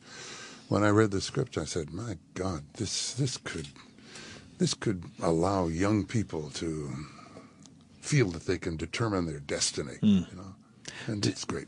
Do you feel when a movie's this successful that would you rather have a successful movie monetarily or something that you really are happy with and proud of doing? I'm happy with this, and I'm proud. Yeah, of doing that's what I mean. It's like it's amazing you got both. Successful as far as this monetarily, is concerned, and if it can in some way organize young people, you know, it's been a pretty dormant generation. I read the other day the Port Huron statement that the SDS produced in 1962, 50 years ago. It was wonderful, and we have nothing like that today. The STS? SDS. I know what that means, but they don't. What is it? Students for a Democratic Society. Oh, SDS. I got the wrong letters. You said SDS. No, DS stands for Donald Sutherland. Who booked me into this show? Exactly. Look at it. Can we be serious? Were you very active growing up as far as I was social? active growing up. Yeah, I grew kind of a foot a year. Oh, see, that's because he is tall. No, He's very active, tall. Active politically, no. Yeah. No. I'm from Nova Scotia. Yeah, you're Nova Scotia, huh? Yeah. Oh, Canadian. Where men are men and sheep are afraid of us. Are you a Canadian? No, but I have friends that are Canadians. No, so we're not fellow Canadians. Did you hate the way he tried to bond with you on that, and then you realized he's from Long Island? Really Our neighbors to the north. Yeah, I'm just from. That was Long creepy. Are you from Canada? Really, you too? Yeah. No, Long Island. All right, Well, good. one of their glaciers ran over Long Island. If I could try to put the So there's a connection there somewhere. You know, Hunger Games' third best opening weekend of all time should be mentioned while Donald Sutherland's in the studio. That includes franchises. And that includes Harry Potter 2 and one other one. I can't remember which one it is. It's the best opening weekend. That wasn't a franchise. Or a sequel. No, a sequel, yeah. Right. Yeah, Gotcha. this is not yet a franchise until the second one comes out. $155 million so far. Pretty good. Hope you got a piece of that. You get a piece of the action? Well. Okay, really a downer, right? I may when John Landis, he'd been a gopher on. I know the story. On Kelly's Heroes, and he do you was. want me to tell it? Or I know the animal. I don't want to spoil it. No, I know the Animal House story. That's what I mean. Oh, okay, sorry. He was a gopher on Kelly's Oh, Heroes. wow, and I he didn't said, know that. and MASH came out when I was over in Yugoslavia, and he said, "Okay, I'm going to be a great director." I said, "Well, if you're going to be a director, I'll be in every film." So I was in Kentucky Fried Movie and all that kind of. They're just playing a waiter or whatever. And I was shooting Invasion of the Body Snatchers, and he said, "Come over up to Eugene, Oregon, and do a day on this, playing a professor who smokes dope."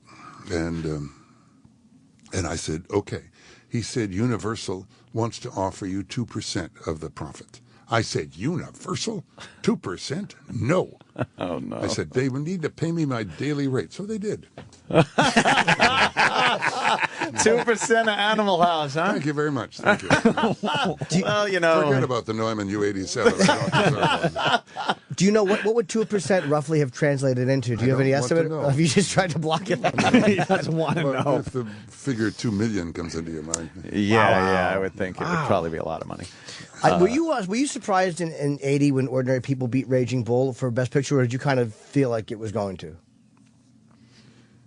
I don't think about those kind of things, to be truthful. I mean, Marty's movie was wonderful. Bobby was fantastic in it. It just appeals to a different audience. That year, Jack Lemmon won Best Actor. De Niro won for Raging Bull. Well, then that wasn't the same year, because the same year, maybe, I don't know. Jack won... Maybe it was Redford won director for Ordinary People, and Ordinary People won Best Picture, and I think De Niro won Best Actor. Oh, did he? Okay. Why are you arguing with Donald Oh, Sutherland? I'm not. I'm helping. No, I'm helping. he's helping me. I'm 76 years old. I need whatever I can get. And I want to thank you very much for the tea. It's like we told him I told him have water and tea ready, and they just don't do it. We have the water, but no tea. I just keep trying to pass the water to him. Please, I know. Here comes the tea right now. Oh, was Here that comes the tea. his tea? I bet it's in a plastic cup. It better. I think it's in. Is that his tea? Yes. A real tea. No, it's in a Don't plastic spill it. cup. Can you believe it? It's in a Starbucks. It should be in the bone cup. Poison me. Yeah. Put it in the bone cup, Barbara. Do you prefer a glass to drink your tea out of? Because I know Bill Cosby likes to drink out of a glass and not anything other than plastic or paper. Oh boy. We are screwing up by the numbers here today. Oh, no, I'm just being a complaining old Richard. No. It's a fantastic movie. Yes. Jennifer Lawrence, I said somewhere that she should be called Jennifer Lawrence Olivier. She's just a great actor. Yeah. You know, and Gary is a brilliant writer. Those scenes in the Rose Garden in the movie, did you see the movie? I have not seen the movie yet. We couldn't get tickets. It was sold out all weekend. We could not get tickets. It's the big city, New York. Kind of hard to, Sam saw it, though. We're going to see it. Swear. He's going to kill us. I've seen every Donald Sutherland movie. You've seen almost everyone. You haven't seen this. I haven't seen Little Murders. No. Little Murders. Little Murders. Little I haven't Murders? seen. What a great film. But the odds are not good. It's very, very funny. Very funny movie. But the look he's giving us, I gotta tell. We live in Manhattan. We could not go see this movie, and they It's won't that give us a huge. screener It's copy. that huge. Obviously, And they won't. Yeah, it they was won't sold give out us, the entire weekend. They in my won't give us neighborhood. copies, which some films do, but films of this size never give out screeners. No. So we couldn't see it ahead of time. They don't give out screeners because there's so much problem with Pirating hard. Yeah. All I'm saying is we wanted to see the movie what before you got these here. video cameras doing? Because otherwise I would have dressed. Oh, terrific. You look great. No, seriously. Do you look great? I think it's what do they do with that? We just videotape every interview. Yeah. Uh-oh. Turn those cameras off. What do you do? No, with no, I don't know. I just needed to know. I don't know. Okay. All right. Great pleasure being on you. Do you like Little Murders was 71? No one had talks about it. Like, you know, I bet maybe back then they did. It's such a fucking great underrated comedy. It's Yeah. a great movie. Alan. Gosh, he was funny. Anyway. Who? Elliot Gould? No, Elliot. Yeah, no, Alan. When he directed it. Oh, I don't know who directed it. Vincent Gardenia's in it, and Donald just plays like this really weird. I play a minister. Hippie minister. Weird. Everybody says he's very straight. It was a bizarre for that movie. Maybe because it was kind of seemed like it was the juxtaposition of him to Vincent Gardenia. He was supposed to be kind of like a shocking presence. Little Murders was a Jules Pfeiffer script. Okay. It was funny. Well, now I got to see that. Yes. know. Now I got to More see movies Hunger to say. Games and Carol, and I've that. never heard that name on a man before. You were just fantastic. That and JFK are my two favorite Sutherland. Oh yeah, that was it. monologue Oh moments. right, yeah. By the way, a lot of people trying to help you out, Donald. They know how much money you would have made from Oh no. JFK. That's no help. JFK took 3 months to prepare. For that? Yeah. Well, it was whatever it was, 20 minutes, Right. 20-minute monologue, and you can't memorize it.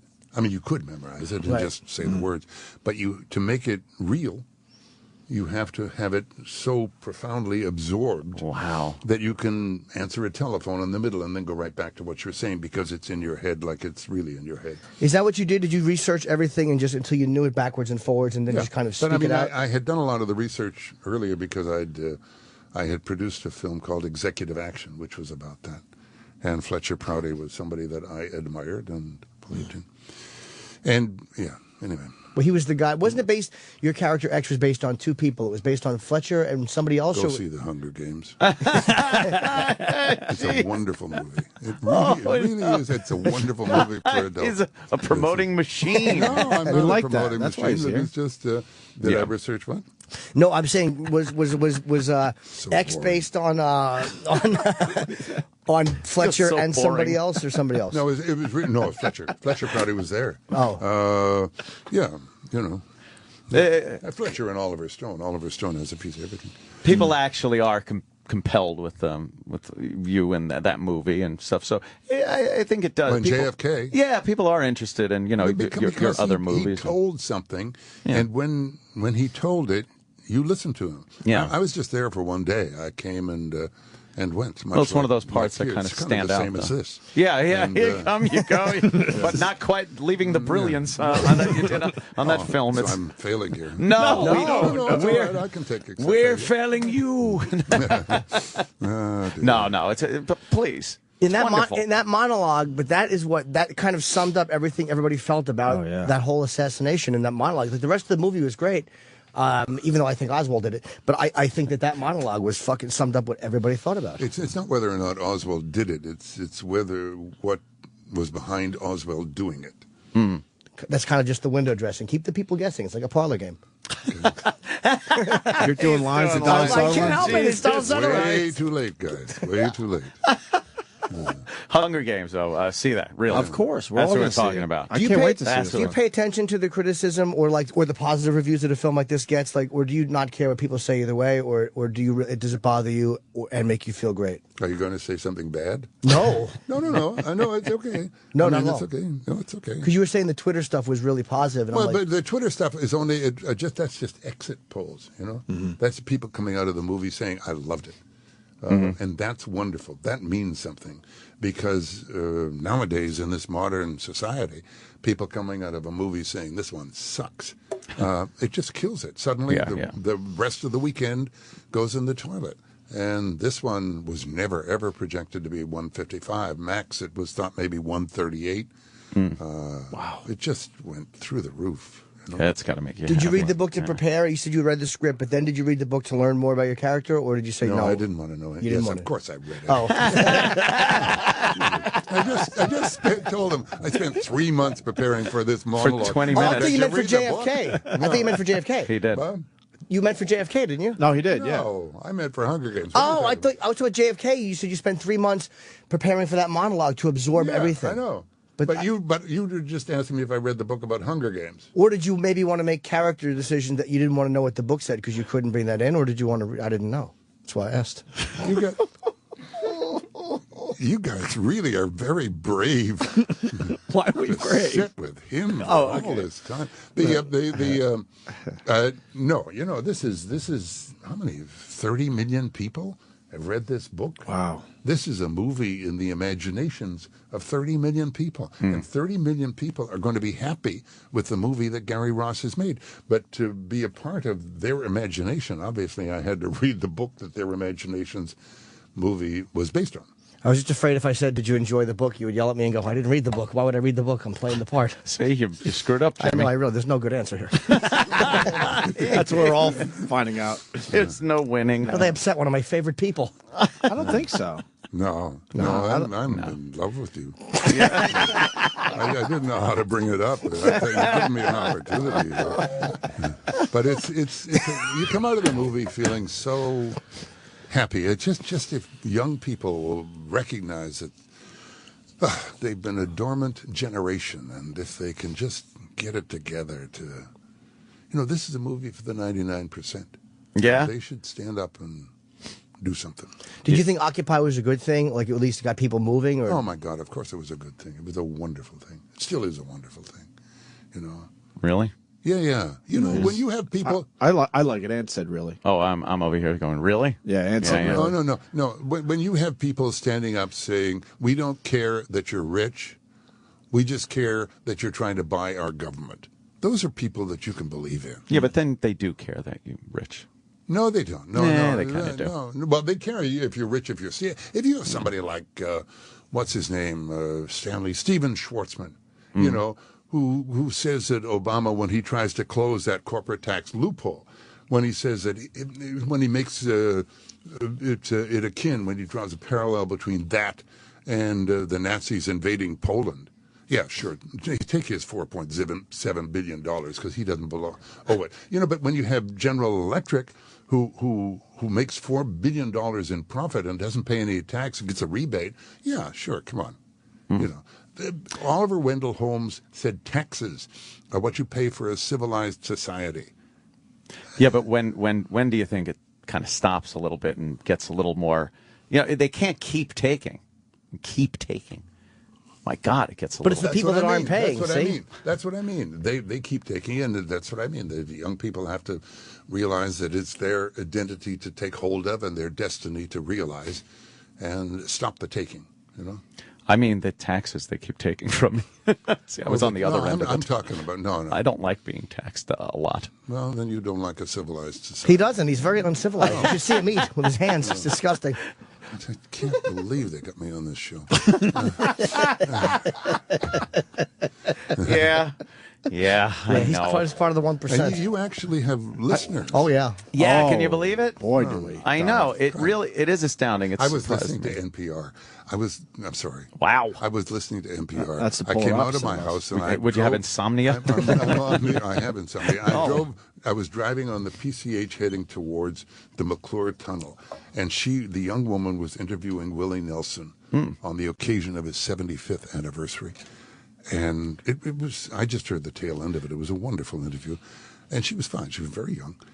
And as I got into the tunnel, she said, is there anything, it was the end of the interview, is there anything about being 75 that has surprised you? And he said, yes. You could hear in her voice how excited she was because she thought, I've got a scoop. This is it. She said, and what was that? And he said, I never thought that I would outlive my penis. No. You could tell. You know, it was heavy traffic on the 10 going east, right? Yeah. In Los Angeles. 1 out of every 6 cars went out of control. That's a great line, man. That's Willie, though. Yeah. Yeah, we've had Willie. Yeah, he is. He likes his pot. He'll say whatever the hell He he loves wants. his pot. I'm 43 and I'm already on a Cialis binge. I don't know how anybody makes to 75 and keeps a solid rod. We're going to talk about that stuff. I require medication. Jesus, this is the most depressing show. No, that's uplifting. That was uplifting. Yeah, right it was there. uplifting. No, if it were uplifting, terrific. But Then he if wouldn't it's need the not Cialis. uplifting, Yeah. Yeah, literally. Yeah. So Hunger Games. Have you ever refused the role because you didn't like the tone of it, or that you thought the movie itself was giving the wrong message?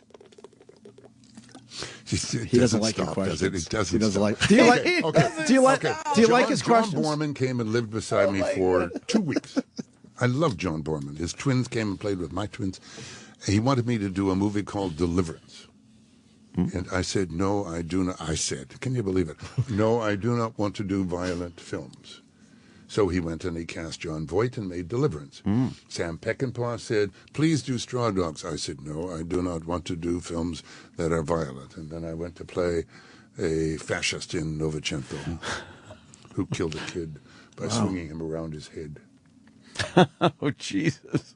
And the part they offered you in Straw Dogs, I guess, was Hoffman's part, or was it one of the? Yeah.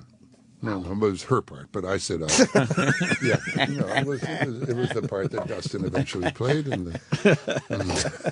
But yeah, I have to, Alan Alda, have you ever talked to Alan? Yes, he's one of my favorite people. One of the great gentlemen. And I'd never met him. I was standing beside him in a lineup to meet the Queen Mother at a film, but a royal film performance in London. And I saw that it was him, but we hadn't actually met. And his elbow hit my side, and I leaned in because you couldn't look sideways because you had to face the Prince Philip actually and the Queen Mum, and he leaned over towards me and he said, "I want to thank you for my life." Wow. And it was the most elegant, wonderful thing. Just what a wow, that's amazing. Beautiful, eh? Really beautiful. That's all right, man. Do you like the show? Is it weird to watch someone else play a role that you've played? I have to be truthful. I've never seen it, but then I haven't seen MASH never... either. I mean, I've saw half of it, but I haven't seen the whole thing. You never watched the show? I didn't watch the show, and I've only seen half the movie. Why do you guys do that? But do you know how wrong it is that you just said to me and Donald Sutherland, why do you guys do that? Like we're both doing the same thing. No, I mean, we've heard it from other actors. Why won't you watch some of your own work? I don't get that. Because it's not my own work. I mean, I give somebody else my work, and they take it. And, but I mean, your own performance, I guess. But they take my performance and change it around. It's not me. I don't give a shit. But my character, you know, early on, I'd never seen Clute, for example, really protests because they've taken my arm and put it on my ear and that kind of stuff, you know. And that bothers you, obviously. It bothers my character. Was that bad? No, it bothers my character. Panicking. Is that bad? The look he gives you. The look he gives you. You'll be very happy that Dick Cheney has a new heart. Well, you'll be very happy to know that he has a heart. I wouldn't wish ill of anybody. So yeah, if you know he gets a new heart, that's nice. He might have been a Cheney guy. How does the donor's family feel? Well, I guess that depends on their political affiliation, but I'm sure they would rather have whoever the donor was in their life than Dick Cheney having a new heart. He probably jumped the line in front of a few people, too. Please. No, he didn't. It took 20 months. Yeah, right? he was on the waiting list for a while. I mean, to get a heart transplant when you're 71. Yeah, that's going to take over. That'll take a while. That means he knows some people. Yeah. You think? Oh, come on. I don't know. Remember Mickey Mantle getting his liver? That was a travesty. That was a travesty. Yeah. He drank through that second liver in 2 weeks. Oh, did he? I saw a guy with a heart transplant in Canada sitting in the window of his fish market smoking cigarettes. He was gray. Wow, really? And this was in Canada, and so we pay for it. And I went in and I said, listen, mother, I don't give a shit what you do with yourself, but that's my heart you damaged. I paid for that. So repoed it right there on him. Do you and not watching yourself? Have you seen like Ordinary People or your performance of JFK? Ordinary People. My God, Bob insisted I go see it. Halfway through it, I got down in between the seats and crawled out of the seat. Come on. Why? Why? You're so good in that. You're great in that. Yeah. You're so good in that. You should see the Hunger Games because I'm really good. I will see that. We're going to see the Hunger Games. Well, it's a testament to how great I love my character in the Hunger Games. Gary Ross did just such a wonderful job of creating this because he wrote scenes in the Rose Garden that Suzanne Collins is totally enthusiastic about, but that weren't in the book. That really. They added some things in that weren't in the book to define for people the nature of this oligarchy of privilege that this allegory is about. Hey, have you seen the movie? Have I seen the movie? I've seen the movie twice. Oh yeah, okay. no. In Kiefer, when I was not going to see Six. God, the tea is really. I'm allergic to it. Just burped. When 6 Degrees of Separation opened, Kiefer went in to see it, and I stayed outside with Fred Skepsy, the director, and went to have some. And he came out and he said, "Dad, you really have to go see this one." So I went to see it, and I was okay. You know, I mean, it was like having vertigo or something. You know, you get over it, and I got over it. So I go see everything now. I forgot you were in that with Stockard Channing, I think. Didn't she play you away? That was great. Yeah. Do you get embarrassed watching yourself? Like if I act, I get embarrassed watching myself, and I probably should. I should get embarrassed. It's incredible that he leaves himself open. Like that. I know, believe me. Wow. And it's very rare of these guys to hit me below the belt. You should never be embarrassed about your work. Oh, shit. Donald, who do you play in Hunger Games? We should get the basics out there for the people that haven't seen the film. Coriolanus Snow, who is the president of Pan Am. That seems He's like 76 years old. Mm-hmm. He's beautiful. No, he's great. He really is great. Staring at Opie. I'm hanging in there, though, man. Yeah. I'm staring right back at it. I'm trying. Were you nervous when you had to? No, don't do it. When I came in here, absolutely terrible. I thought, gosh, look at these three wits. I was going to say going through the audition process, but I couldn't say. Oh my God! Don't look at him. When is the last time you auditioned for something? Like how many years has it been since you've had to do that? 2. No. Oh no! Hey, you know something? After Ordinary People, I couldn't get an audition. I couldn't get a meeting for 1 year. Why? I couldn't get a job. I couldn't get a job. Why? There are other people you have to ask because I thought I'm ready. No, I couldn't get a job. Weird, eh? You honest? I was joking. I figured you hadn't got an audition since MASH, but you'll still have to occasionally ask you to read for something. Oh sure, yeah. You know, and they'll say things like, "Oh, he's wrong for this. He doesn't do comedy." I say, I can tell you a joke. But you did MASH. Precisely. Yeah. I did Kelly's Heroes. Did you ever see Kelly's Oh, Heroes? I love great. Kelly's Heroes. Come on, it's great. It's on all the Clint time. Eastwood. No. Oh, it was wonderful. It's a great cast. Oh, yeah. And I resent the fact that those two, when I said I hadn't seen it, both went over the top with how much they loved it to further humiliate and emasculate. Well, we're trying to pile on now, Jimmy. When I was a kid, I went to the movie theater in Central Islip, and all day on a Saturday sat there with my friend, and we just watched it over and over again. long So what are you saying? Tickets weren't selling? Do you know how bad it makes you feel when they say, when I was a That's kid? why he said it. He's just trying to hurt you. No. Stick it to you, right? Believe me. That was him trying to hurt you. It's all about taxation. It's back to that again. Yes. Don't tax me this much. I'm barely holding on. So what was the first job you got after Ordinary People? Max Dugan Returns. Oh, man. And they offered it to you, or they wanted you to read for it? No, it was a supporting role. No, they didn't ask me to read for it. Though Herb Ross, he's dead now, was the director. And it's a film where my son plays baseball. And he just doesn't have anything to do. He just had one line. There's just one little scene. And Kiefer was there. He would have been 16, I guess. I said to Herb, can my son just do this? He's not acted. He's played an extra. He was interested in it. And Herb Ross said, I have to audition him. And he took him into his trailer for 2 hours and came back out and said, no, he can't do it. And he got some guy, I don't know. Anyway, with all respect. Wow. Why did he say no? 'Cause He it couldn't have been that happens. bad. No, he wasn't bad at all. He was terrific. You know. God, you'd think he would do you a favor. You're Donald Sutherland, for God's sake. Yeah, That's really. what I thought. But when you look back and the guy's like, That's what I thought. Who says he's not funny? He's quick. It's Donald Sutherland's quick. but what a shitty decision that is. And Kiefer's in one of the biggest shows in the last 50 years. And he's a wonderful actor. He's a great actor. And a fantastic man. Yeah. We did Letterman And we're together. doing a movie. Fine. We're going to do a movie, Redemption. Oh, you are? We did. Yeah. You knew it? No, I did not know that. I think you said, did I really do Letterman with him? I said yes. Leno. No, Letterman? Letterman. Yeah. Kiefer. Yeah, you were on Leno with Yeah. Kiefer. Yes. Have you guys ever worked together? What? What?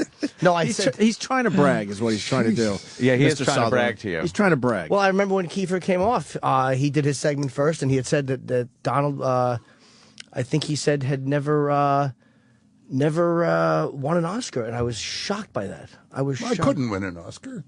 Of course Why? you could. No, I've never been nominated. Oh, well, that helps. no. Maybe that was what he said. And that was the shocking part. Wait, Anyway, you remember Johnny Carson? Sure. Milton. Do you know who Ramsey Clark is? Yes. Was? Yeah. He was the Attorney General for Lyndon Johnson, and he was on Johnny Carson. Milton Berle had been there originally. You know, Milton Berle did the opening, and he was sitting down beside Ed McMahon, and Ramsey Clark and Johnny Carson were. This would have been in the very early 70s. We're talking about how to get out of Vietnam, how to end the Vietnam War, and they were just having a conversation, you know, and not coming up, I must say, with any solution. And Milton Berle was waving his hand like that, like to the radio listeners. I'm waving my hand. Yes. And Johnny finally said, "Yes, Milton." And Milton said, I can tell you how to end the war. And Ramsey Clark turned around and looked at him, and Johnny said, "How can we end the war, Milton?" He said, "Well, you put it on ABC, they'll cancel it in 3 months." Oh, damn, that's good. Hunger Games. Yes. I'm going. Hunger yes. Games. It's wonderful. And it was really sold out. Yeah. Oh, no, I believe you. 155 million. You have an honest-looking face. Oh, boy. Yes. But if he said that... Yeah. I'm a little more... Well, political affiliation has nothing to do with who I find entertaining or who I would be friends with. I hope not, because you'd be alone in a room. Hey, God. they didn't kill you off in this movie, right? You'll be in the other ones? I'm in You'll the be four. In the four. Have they Oh, made man. more than one yet? No, Sometimes they do. You know that. They're making the second one this summer. Right. And then the third and the fourth. And they have to, do them quickly because I'm 76. Well, that's- if you took that Animal House deal, that's like $200,000. Oh, you brought up the Animal House. What? I thought Why four would you movies, bring up the Animal House? and then it would be like $50,000 a pop. Oh boy, I'm sorry. Why'd you have to bring I'm that up? sorry. Why are you bringing that up? I'm sorry. I just felt like we were all kind of getting together and No, getting along here. no, we're not. You really just read that completely. I feel totally alienated. I'm sorry, sir. I'm out of tea. I'm miserable. I was trying to. So there's gonna be at least 4 movies. That's cool. I want to ask an Yeah, maybe actor you'll get to see question. the fourth. What? Can I ask an acting question? Oh boy. Oh, he's looking at me. Yeah, hard. that's not I'm piercing trying blue to eyes. prepare an answer for you. How do you, when you read something, Timing. how do you make it? How do you make it yours? How do you make it your? Like you said, you didn't memorize the JFK per se. You kind of just soaked it all in. How do you look at dialogue? No, but I knew it word for word. What I'm saying is there's a difference between memorizing and knowing. The end result is the same, except the end result for memorized is that it comes out by rote. It sounds like certain political speakers, Right. But if you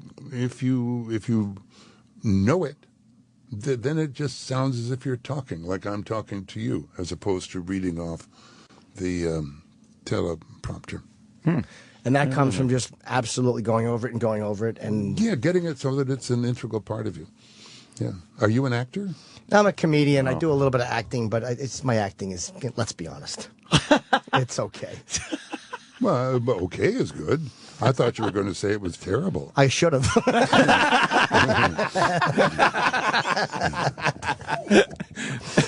Roland is freaking out over here. I We guess got to wrap Donald up. has to go. Can I ask You're a Donald busy something? man. Did you have fun today?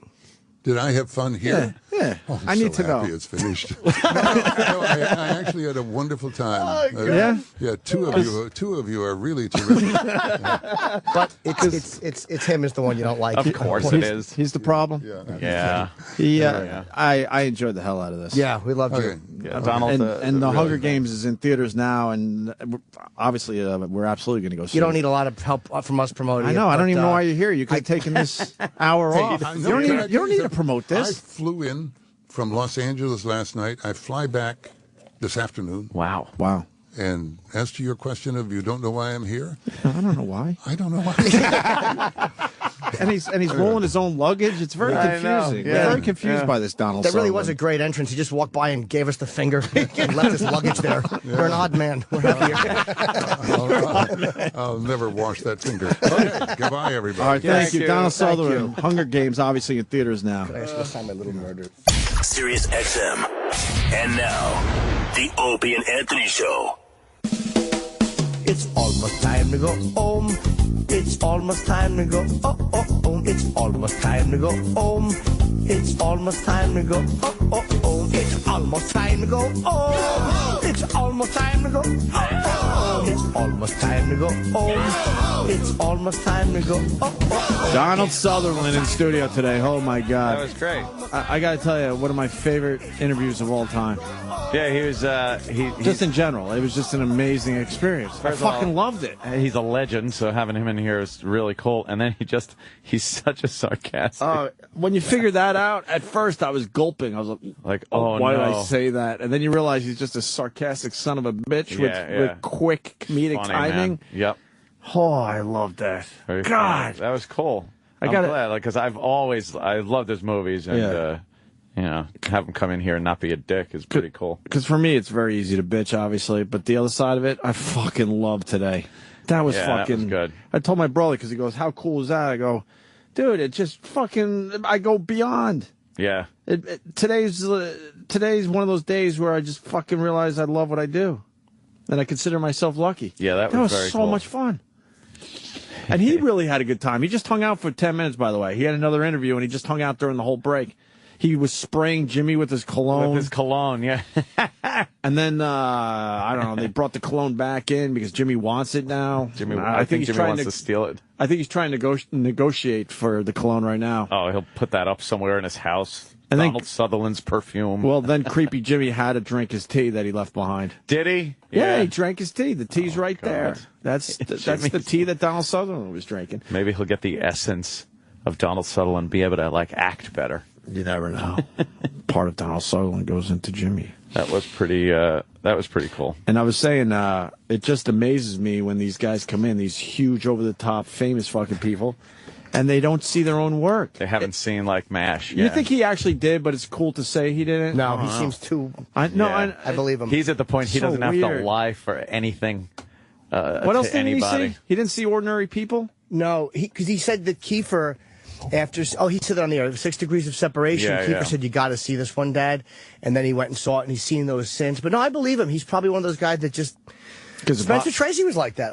Because it bothers him when he realizes what they do with his performance. Yeah. I've never heard that before from some of these guys. They're bothered by it because they see it another way in their head when they're acting it out, and then they see the final product and After go, "What it's the all- fuck? You moved my shit around." Rock, please email me those pictures today. There's a picture Today? How about you do it immediately? right now, so I can Twitter one. There's a Please. How about I'm doing it right now? Oh, shit! Oh, why don't you just spit on the boss? He He's just asking you for told something. you pretty much that was saying shut the fuck I up. know. Eroc's Erock just said shut the fuck up. I'm losing the fucking Erock thing today. Oh, man, He's please. kicking my ass. Today, we've watched Erock go from the young boy who looked at you and looked up at you, and you were just amazing.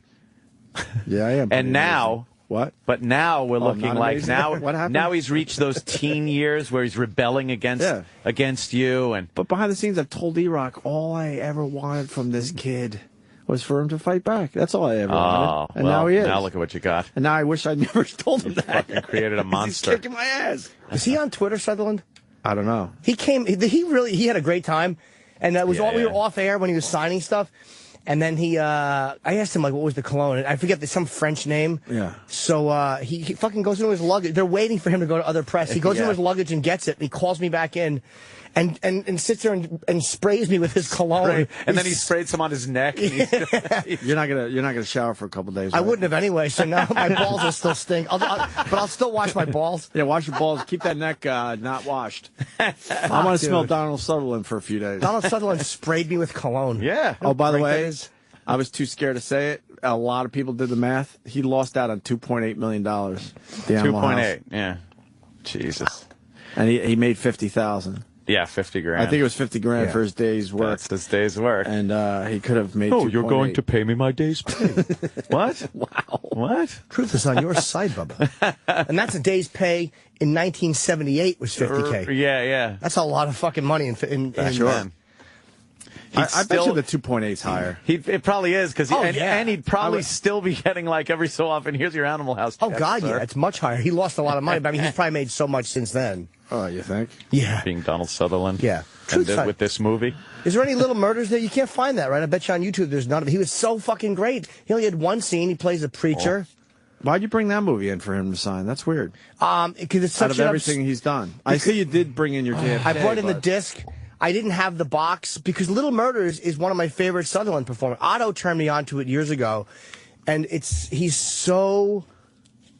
I don't even know if they'll show him in the trailer, but he does a wedding, and Vincent Gardenia pays him to mention God because his daughter's marrying an atheist, right? And he's just very entertaining. People want us to explain the Sutherland Animal House thing. I think we just did. Basically, they offered him 2% of the movie, or a day's pay, which was $50,000 for him back then. And some people did the math, said it was at least $2.8 million he passed up on. Yeah. Well, he didn't know. He didn't know that Animal House was going to be as great as it was. What was the other thing he said that I couldn't believe? He was never nominated for an Oscar? Is that possible? Yeah, never. Was he just busting balls in that? No. That was what Kiefer said. Never. But then, as I was saying it, I hesitated because I'm like, did he win for fucking? Even for supporting? No, nothing. Come on, that's crazy. That seems crazy. I think he wrote W, and then that's an O-R-K. I think it says work on it. Or maybe Jimmy Work. Jimmy, work on it. Maybe you're acting. Oh, work on it. Yeah, okay, probably. Maybe. Because he signed Little Murders for me, and then he went back in and he wrote something else. Yeah. He didn't like your political views, sir. None of them do. None of them do.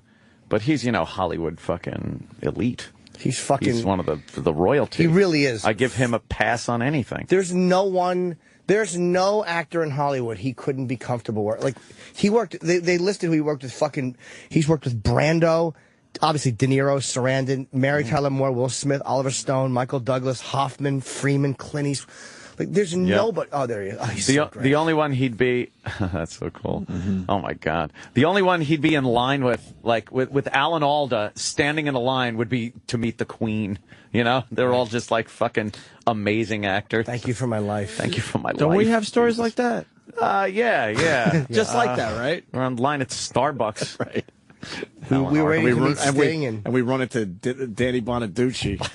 That's our equivalent story. That's it. At a burger joint once. Right. Wow. We're just like Donald Sutherland. Well, it's a good cologne. It's Vietnam. When he was saying words like Vietnam, he was reminding me so much of his character in JFK, because to hear him say that Vietnam and certain things, I could just hear that fucking monologue.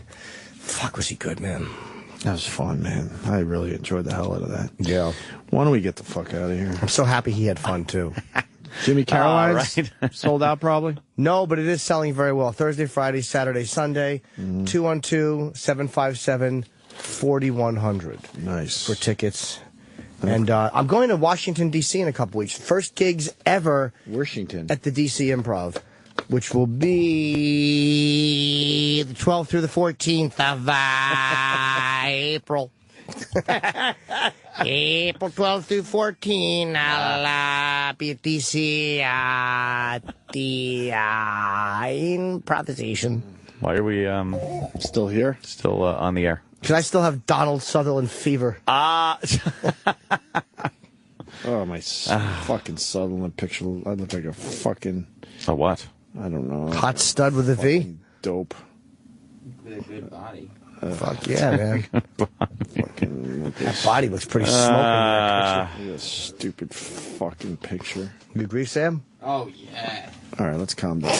Look at that bod. You have a lot of my interviews on a hard drive. I gave Sam a hard drive to put my interviews on, and I know he's not putting them on there. I am putting them on. I know he's not, because he's fucking... Of course he is. No, he's not. He's too busy fucking positioning his wrestling pictures. Like, oh, Jim wants this Michael K. Williams interview, but first, I want to make fucking Macho Man's feet do this. Do you think I've taken it out of the box? No. Oh, no. I hope so. It's time to... Can we go? Yeah. I mean, technically, you still have 4 minutes. Shut up, Sam. I agree, Sammy. Fuck. The Opie and Anthony show is pretty much over. But if you feel like sticking around after 1A Live is next. Sirius XM. And now, the Opie and Anthony show continues. This is After O&A Live. Here's your host, Sam Roberts. Yeah. After Opie and Anthony Live, I just went out. Donald Sutherland, who is in studio today, obviously. I hope you all heard that interview from start to finish. If you didn't, make sure you catch the replay. But Mr. Sutherland was out there in the hallway just now. He's doing a couple other shows here at Sirius. He might be done now. I don't know for sure. But he was doing a couple other shows, so I went out real quick to grab a photo with him before this started, because I knew I wasn't going to have a chance after.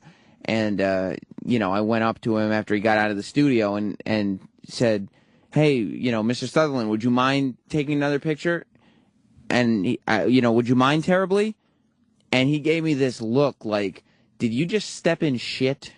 Who in the hell do you think you are? Well, I don't know if you saw it, but he looked at the top of your hair first and then looked quickly down at you and was just like, ugh.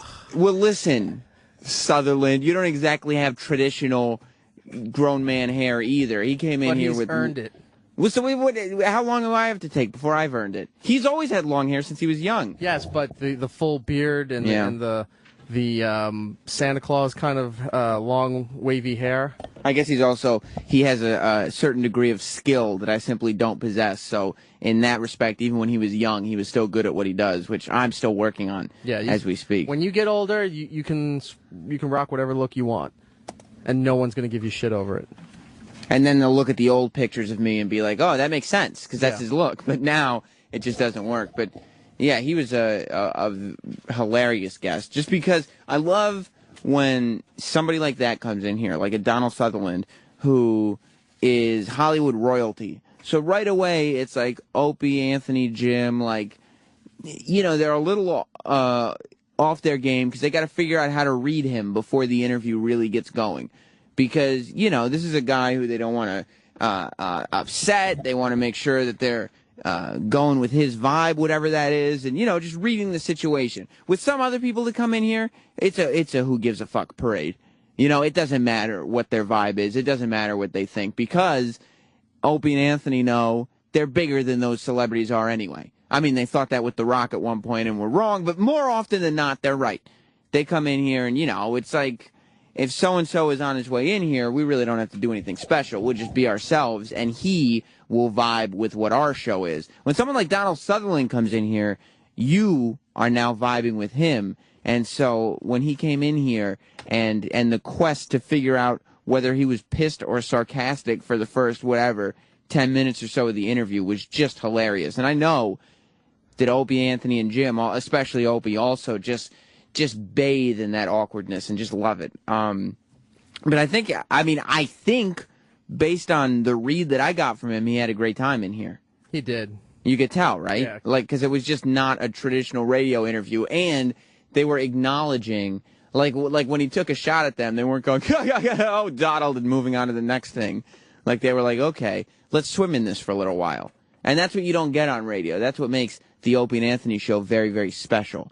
Sal, you're still an intern. I hope you were taking notes on that and realizing some special things going on. Absolutely. Were you listening to the interview? I was. Yeah, I was panicking a little bit. Because you weren't. Is that during the period of is this sarcastic or is he pissed? Yeah, no, yeah, exactly. You couldn't tell at first. I couldn't tell at all. How long did it take you as not being in here and reading the facial expressions? I don't know. Like half the interview? More than half. I'd say more than half, yeah. Definitely. Like you're 20 minutes in going, oh boy, this is not going well, guys. No. Yeah, I mean, for a second, I thought, for just a split second, and by the way, this is not a star on the caliber of Donald Sutherland, but what's his name? Norm from Cheers. Like, that was a not sarcastic, just awkward interview. No, that was not an enjoyable, entertaining, awkward interview. You didn't find that entertaining? After we figured out what the fuck was going on, that it was just all him. Yeah. Then I was like, okay, now it was entertaining. But at that moment, you're like, what the fuck is going on? See, there's two schools of thought here. Like, somebody like me, like, I love moments where it's like, oh my, what the fuck is happening? Like, why is this conversation happening like this? Why is he being so difficult? None of this makes any sense. Do you have any of that Norm interview? I know it's a last minute thing. Yeah, I don't know if I have a hit off. Because it was long and uncomfortable, but those are the best moments here. Like, sometimes they work out extraordinarily well for everybody, like with Donald Sutherland, who's in the Hunger Games right now. And sometimes it just works out well for us in the sense that we have something to talk about, as was the case with Norm. Because Norm came in here, if you remember, he was promoting this book, and it was just about drinking beer. Like, some people, they leave their sitcom roles where they become very famous, and they decide to leave that all behind, move on to the next thing, and try something else. Become, have the careers based on themselves, not based on what that role on the sitcom was. Like Ted Danson, okay, once he struck gold with 3 Men and a Baby, he didn't need Cheers anymore.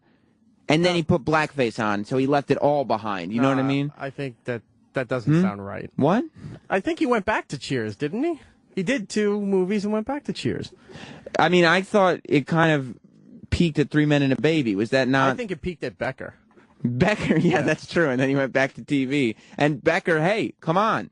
But listen, Norm did not. I think he probably tried to leave the Cheers thing behind.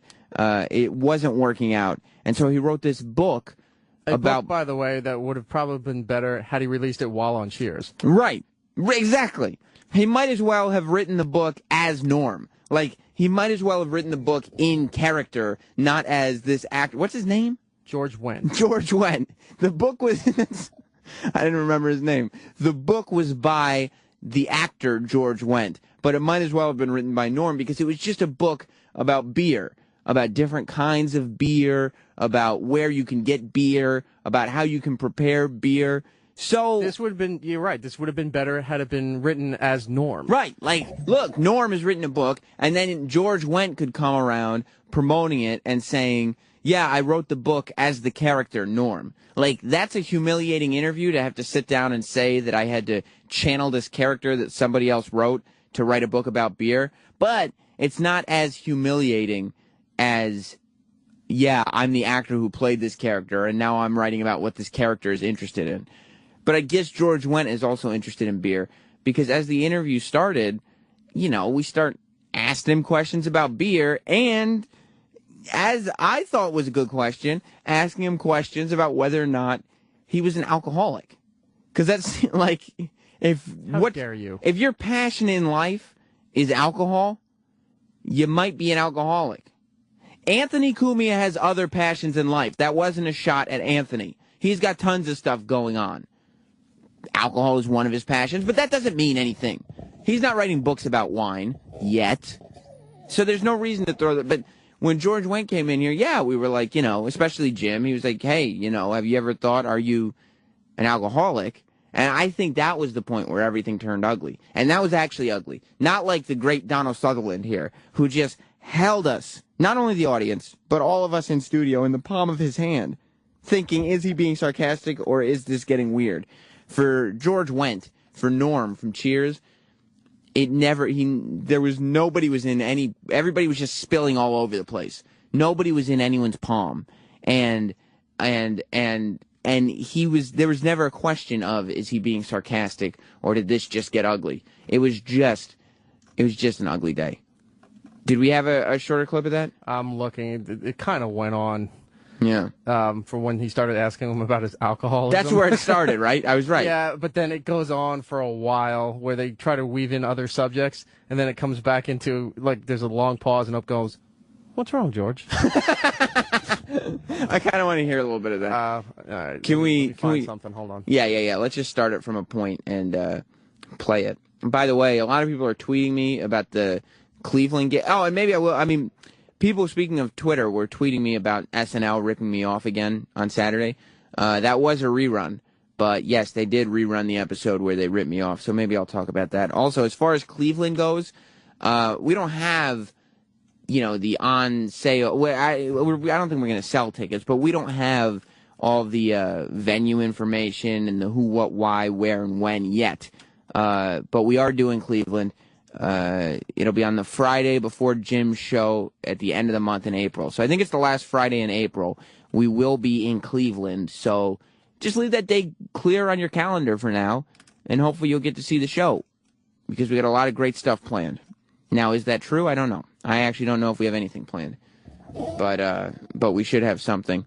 Also, with the Donald Sutherland thing, Jim, you can tell when Jim is obsessed, because he wants the experience with these celebrities, and he acknowledges all the different senses that they're hitting him on. You can tell when Jim is excited about somebody because he'll say something about their cologne. He said stuff about Gene Simmons' cologne. He said stuff about Ozzy's cologne. He loves the way some of these men smell. And I don't think we got it on tape. I think Michael K. Williams, too. Exactly. All these guys that Jim loves. Erik snapped a couple pictures of it, which I'm sure he'll put up on Facebook /Opie and Anthony.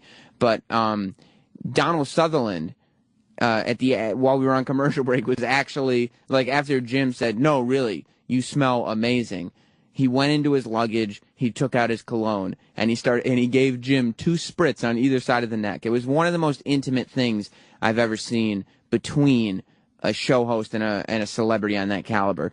It was really a wonderful thing, which only made Jim more excited, because after he gets spritzed on either side of the neck, he leaves the studio for a little while, and then he comes back. As he said, with Donald Sutherland fever, he looks at the half-drank glass of tea that, or plastic cup, as Mr. Sutherland so regally pointed out, and he notices it's still on the table, and he picks it up, and he announces to the room that he's going to have a sip of this, and he takes a sip of Donald Sutherland's tea as if that's going to give him that power. I don't know if it actually will. But it was something to behold. Jim, he gets giddy over some of these people.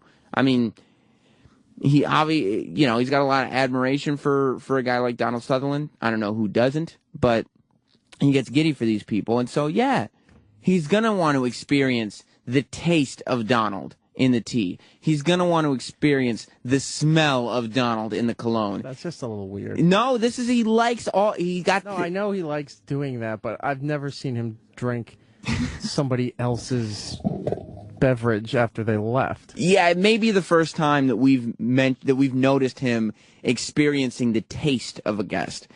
Very much about the touch in handshakes or arm around the shoulder. Very much about the sight in terms of photos. As we discussed, the smell, of course, the cologne, the hearing in terms of through the headphones and all that. But yes, he got to experience the taste of Donald Sutherland today, which is something that I don't know how many of you, everybody's got their celebrities that they love out there. How many of you have gotten to experience the taste of that celebrity? Literally. Not like, have a moment of their life. Like, literally, taste is the sense that not a lot of you. Have you ever gotten to experience the taste of Hulk Hogan, Erik? No. Neither have I. Have you got to experience the taste of McFoley? No, I mean, he fed me, but I don't think that counts as experience. I mean, he did hit me on that taste level. Yeah. So do you think that works?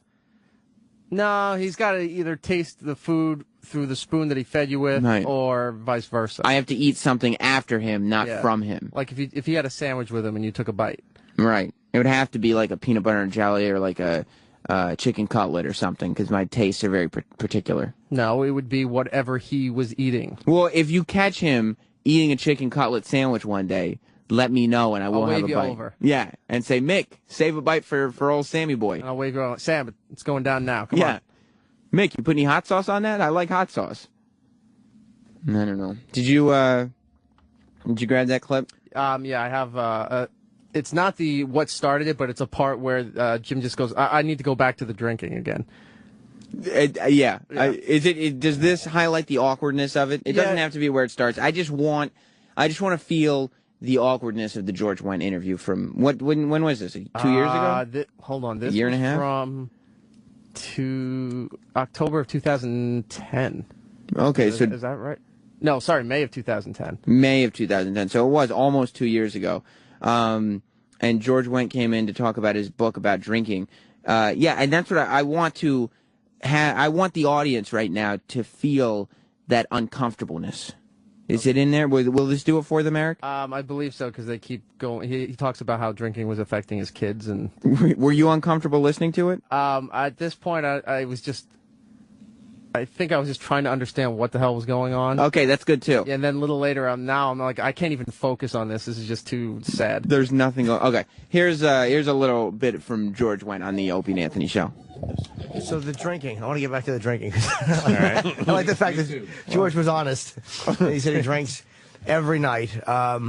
See, Jimmy stopped drinking and doing drugs at 17. 18. 18, I'm sorry, 18 years old.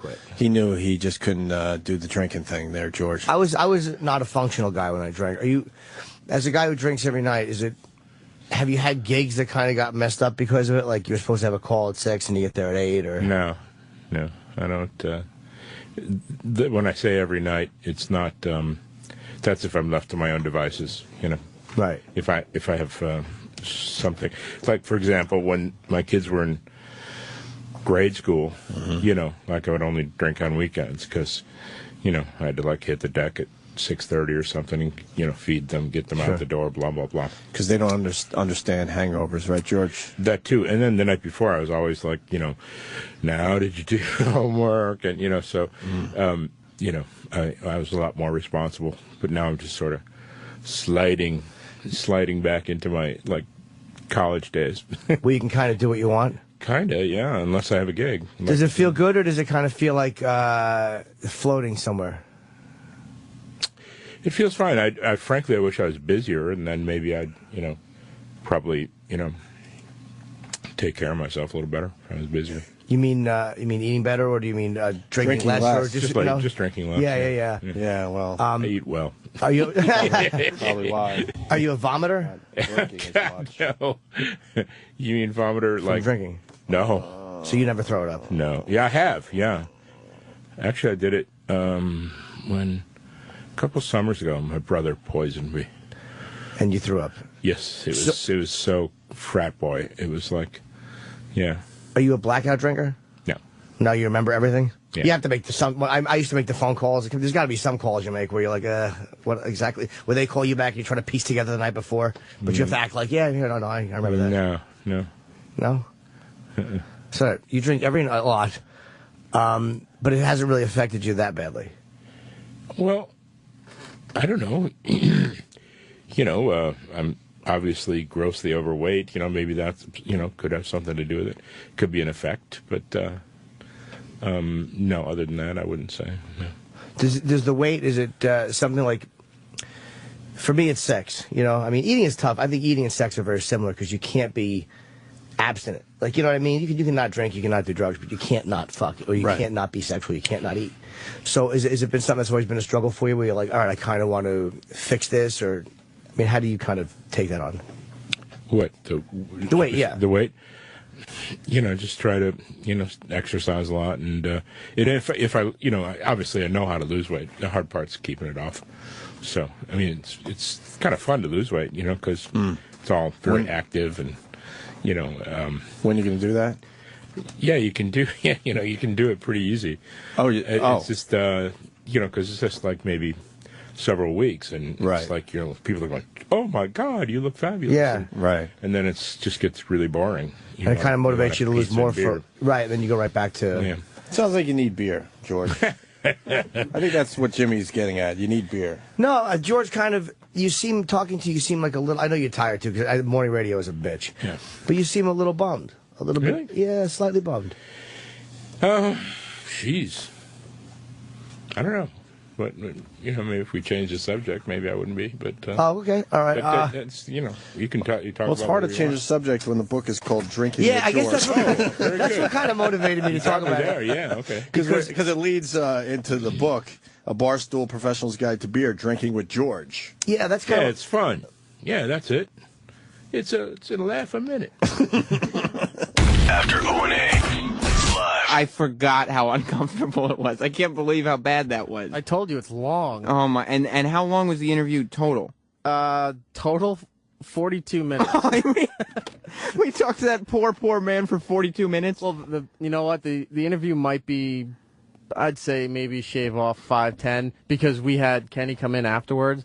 And remember, George was out in the hall, reluctantly taking photos with people. Oh yeah, I'll talk about that in a minute. Hope kept trying to get him back in. Yeah, it was just because what you notice from that is this guy George Wendt from Cheers. He comes in and he's trying to promote a book that he thinks is about fun drinking stories.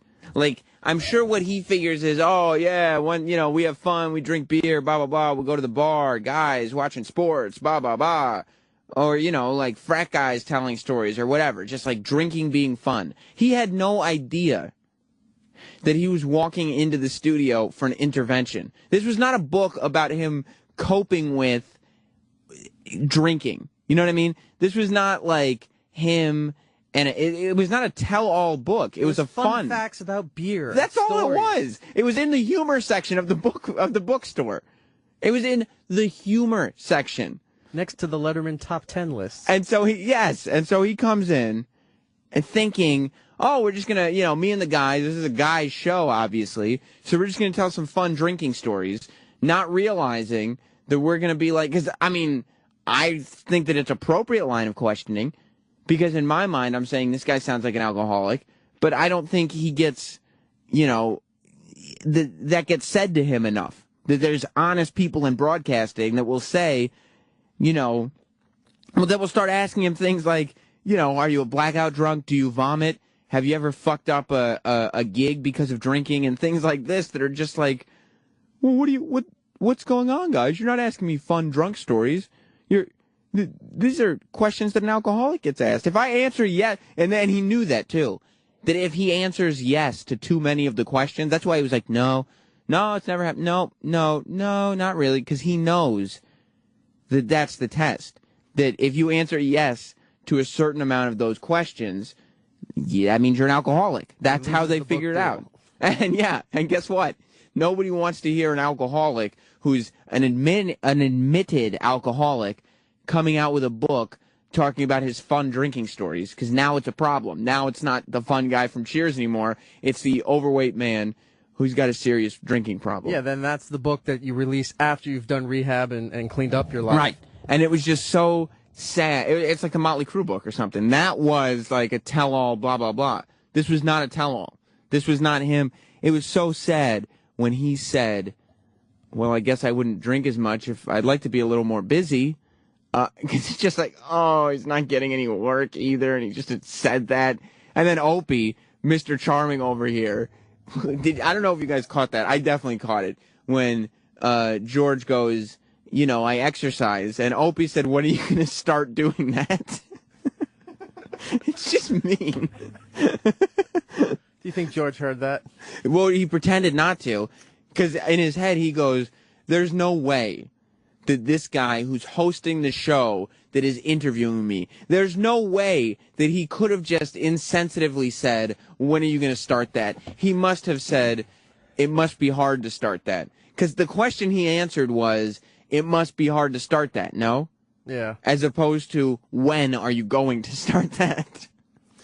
You know, this show has gotten so good over the years to situations that it's evolved from and to where it is now. Yeah. Back in the old days at NEW, if they had somebody on the phone like this or somebody in the studio like this, there'd be a button on the board that you could they could mute out from that person. They couldn't hear what you're saying on the mic, so they could say all these horrible things about the person. Like whispering them. He could say stuff like that, and he'd be holding a button, and the guy couldn't hear it. When we got to satellite, they were like, "Yeah, you know what? We don't need that anymore. We're just going to tell these people on the phone and to their face in the studio all the problems." And the other thing that I was picking up on while that interview was on was I thought that George Wendt was trying to, when he said, like, I'm grossly overweight, so there's that, I believe, and I believe this with every fiber of my being, that he was trying to be funny.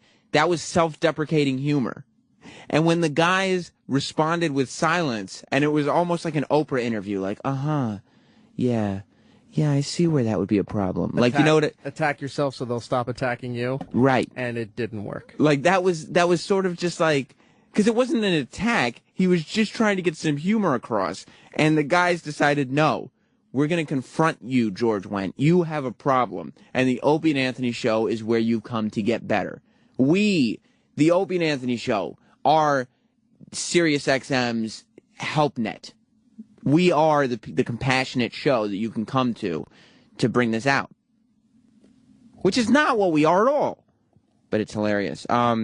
We should talk to Casey in L.A. Casey, you're on After O&A Live. Hey, what's going on, guys? Good morning. What's up, Casey?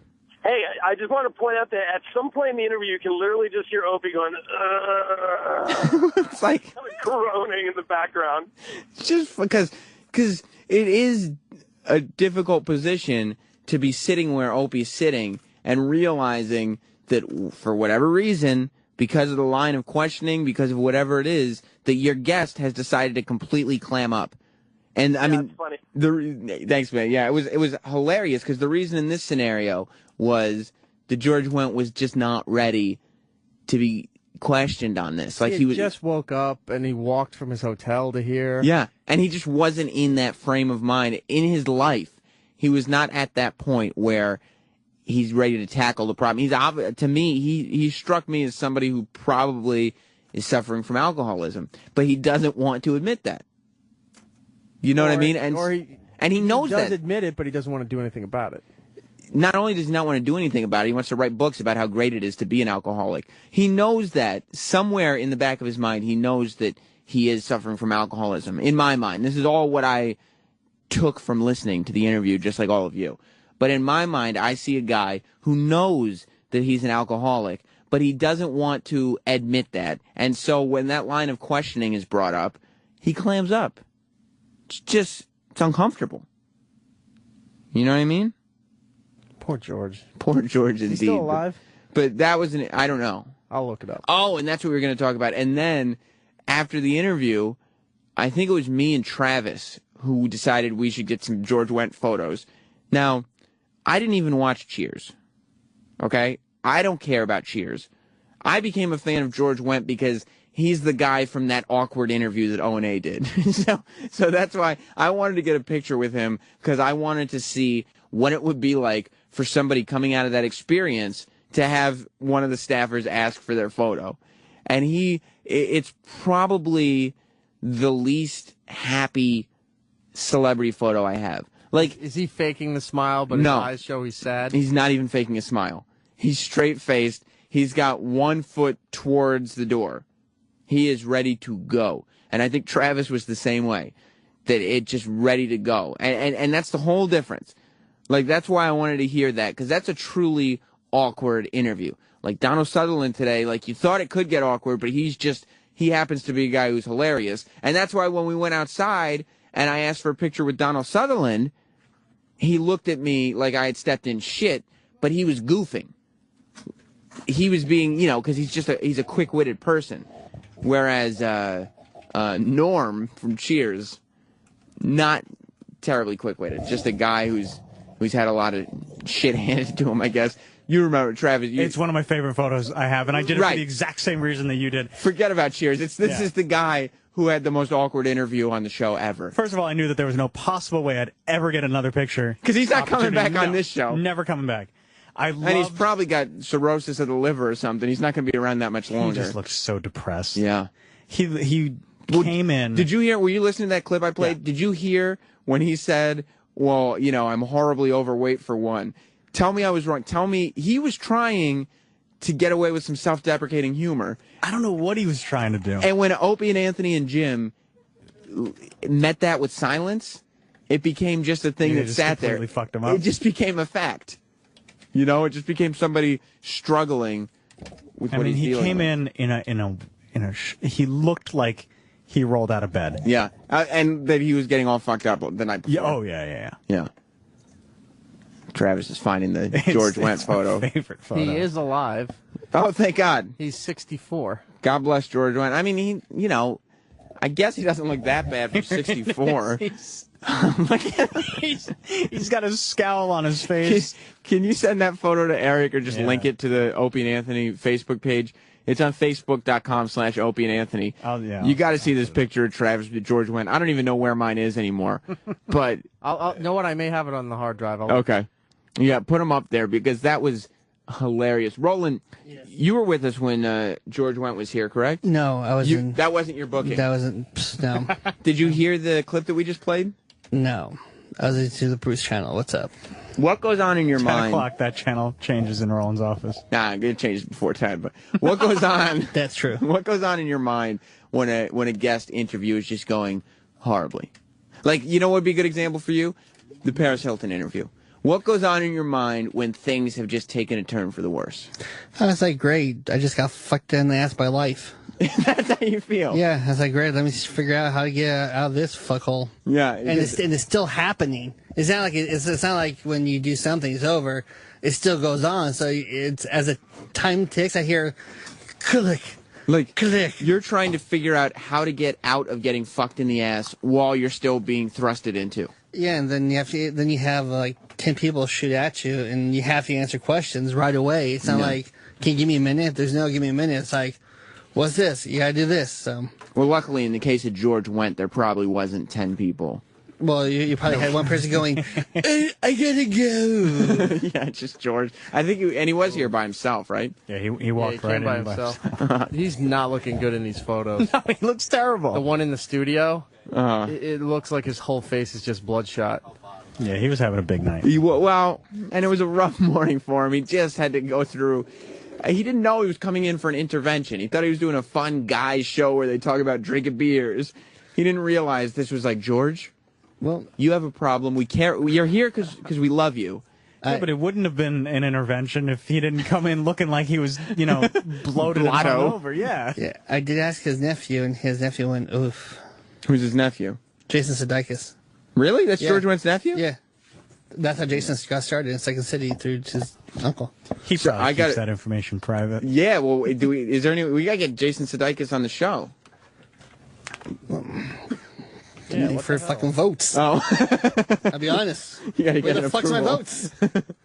I need yeses. Bob in Illinois, you're on After Opie and Anthony Live. George Wendt did an interview on the NASCAR channel a couple weeks ago. Yeah. Still hawking that shitty book, I think. He was all fucking hungover.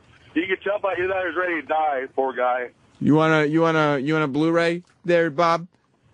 Yeah, sure. What? It's Immortals. It's that movie that came out. Mickey Rourke's in it. He's having a comeback, right? Sure, man. And then Superman. And Superman's in it too.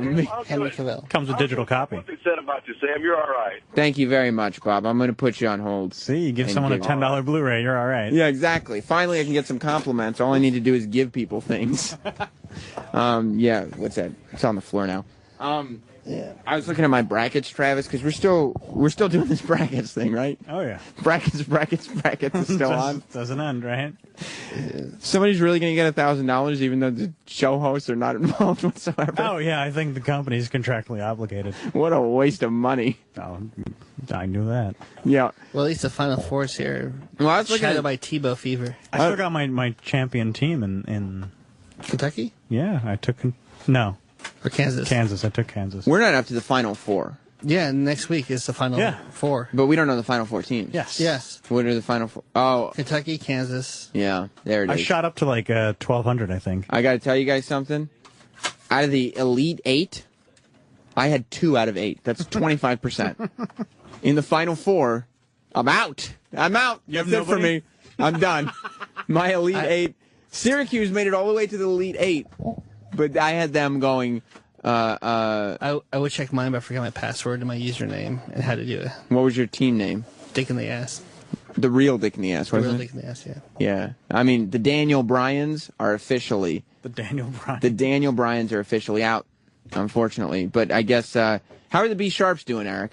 Well, I was just doing the Facebook update. I'm going to log in right now. That's how dumb this whole thing was. That's how much of a waste of time and money the whole thing was. All of us, everyone here has to log in to figure out where they are in the standings. Like, I've hung out with people who are sitting there watching these NCAA games, and they actually know which of the two teams playing they have to win.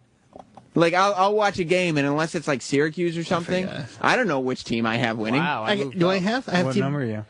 I am now at 1559. I'm winning them 12-20. I don't care. I have Tebow fever. I have like, I think I'm in 18 something. You have to be if all your people are gone. Are you still in this thing, Eric? Well, we're all still in. No, I mean, I am out. The guy in second place, his name is Butt Sex. Butt Sex. Yeah. That's a ripoff of Roland's name. I have 3 of the final 4. Oh, you do? Yeah. You were right about this, Travis. Anything can happen in the final 4. How many do you have left? 2. You have 2. Are they in the same on the same side? Yep. Oh, so that's not good. So the most you could have in the championship game is 1. 1. Yeah. But what if that's the winning team? Who do you have winning the whole thing? Kansas. Is Kansas still in? Yeah. Yep. They're good, too. Are they good? Kentucky is really good. I don't know. That's who I have to win. You have Kansas winning too? I have Kentucky to win. Yeah, one of them will win. How did you guys... Well, Roland, you actually watch sports. Roland is asserting that one of these 4 teams will, in fact, I ain't win. bullshitting you. This is confirmed. Roland's Lock of the Week. Eric, how did you pick the teams? Norm Macdonald posted his bracket, so I just did an exact copy of his. Oh, Jesus. Norm has a sports show. Or he did for a little while. Eric, do you have any... There he is! I knew he wasn't paying attention. I was waiting for him. You were in your bracket talk. Ron Bennington, the great Ron Bennington, has arrived. Welcome back to After Opie and Anthony Live. We were just doing a little sports break for all the people. You know, everybody's got March Madness and Tebow fever. The illness is unbelievable. But, yeah, did my opening change? Now do you just say it before the crash? I have to tell you, Erik, could you play the crash? It used to be like a spontaneous, like, whoa! It was like fantastic at one point. Yeah, now it's become this afterthought. And Eric's excuse, well, we were talking about brackets, so I couldn't bring in Ron. True. You understand? Yeah, I understand. That doesn't hurt you at all, does it? No, no. The fact that you guys are talking about what every other show out there is talking about, I don't want to interrupt that. We have... I love the extra lights in here, by the way. Are they working for your show, too? Yeah, they're fantastic. I think they mainly put them in for you guys, really. Yeah. Because you guys were saying, how is the video element going to play Well, out? we don't do that. We just like to see each other's makeup look good. But, you know, Roland, today at 12 o'clock, we're probably going to simulcast when Tim Sanity hits and does his first press conference with the Jets. And they said this is the biggest press conference in the history of backup quarterbacks ever. You cannot get into the normal place. They've had to move it to a field house. They have. Yeah. For the backup quarterback. Roland. Tebow. Have you seen the back of Roland's shirt? Let's take a look at it, Roland. You just says Tebow at 15, and then it looks like it's old. Is that the point of that? No, it just my first wash did that. So one wash. It's just a cheap shirt. Yeah. Yeah. They made him too fast. But looks vintage. It really does look vintage. Don Sutherland, he goes, did you pay too much money for that shitty shirt? I got to tell you, that's a great Donald Sutherland, though. Yeah. I thought he was here. Yeah, so did I for a second. Hey, close your eyes, assholes. Is that your new, is this replacing Linsanity for you? Yeah, I still got my phone. They're best friends, you know, Lynn Sanity and Tim Sanity. They are. Yeah, they're both friends in Jesus. That's right. 2 religious guys. I mean, Jesus is taking over New York sports, it seems like.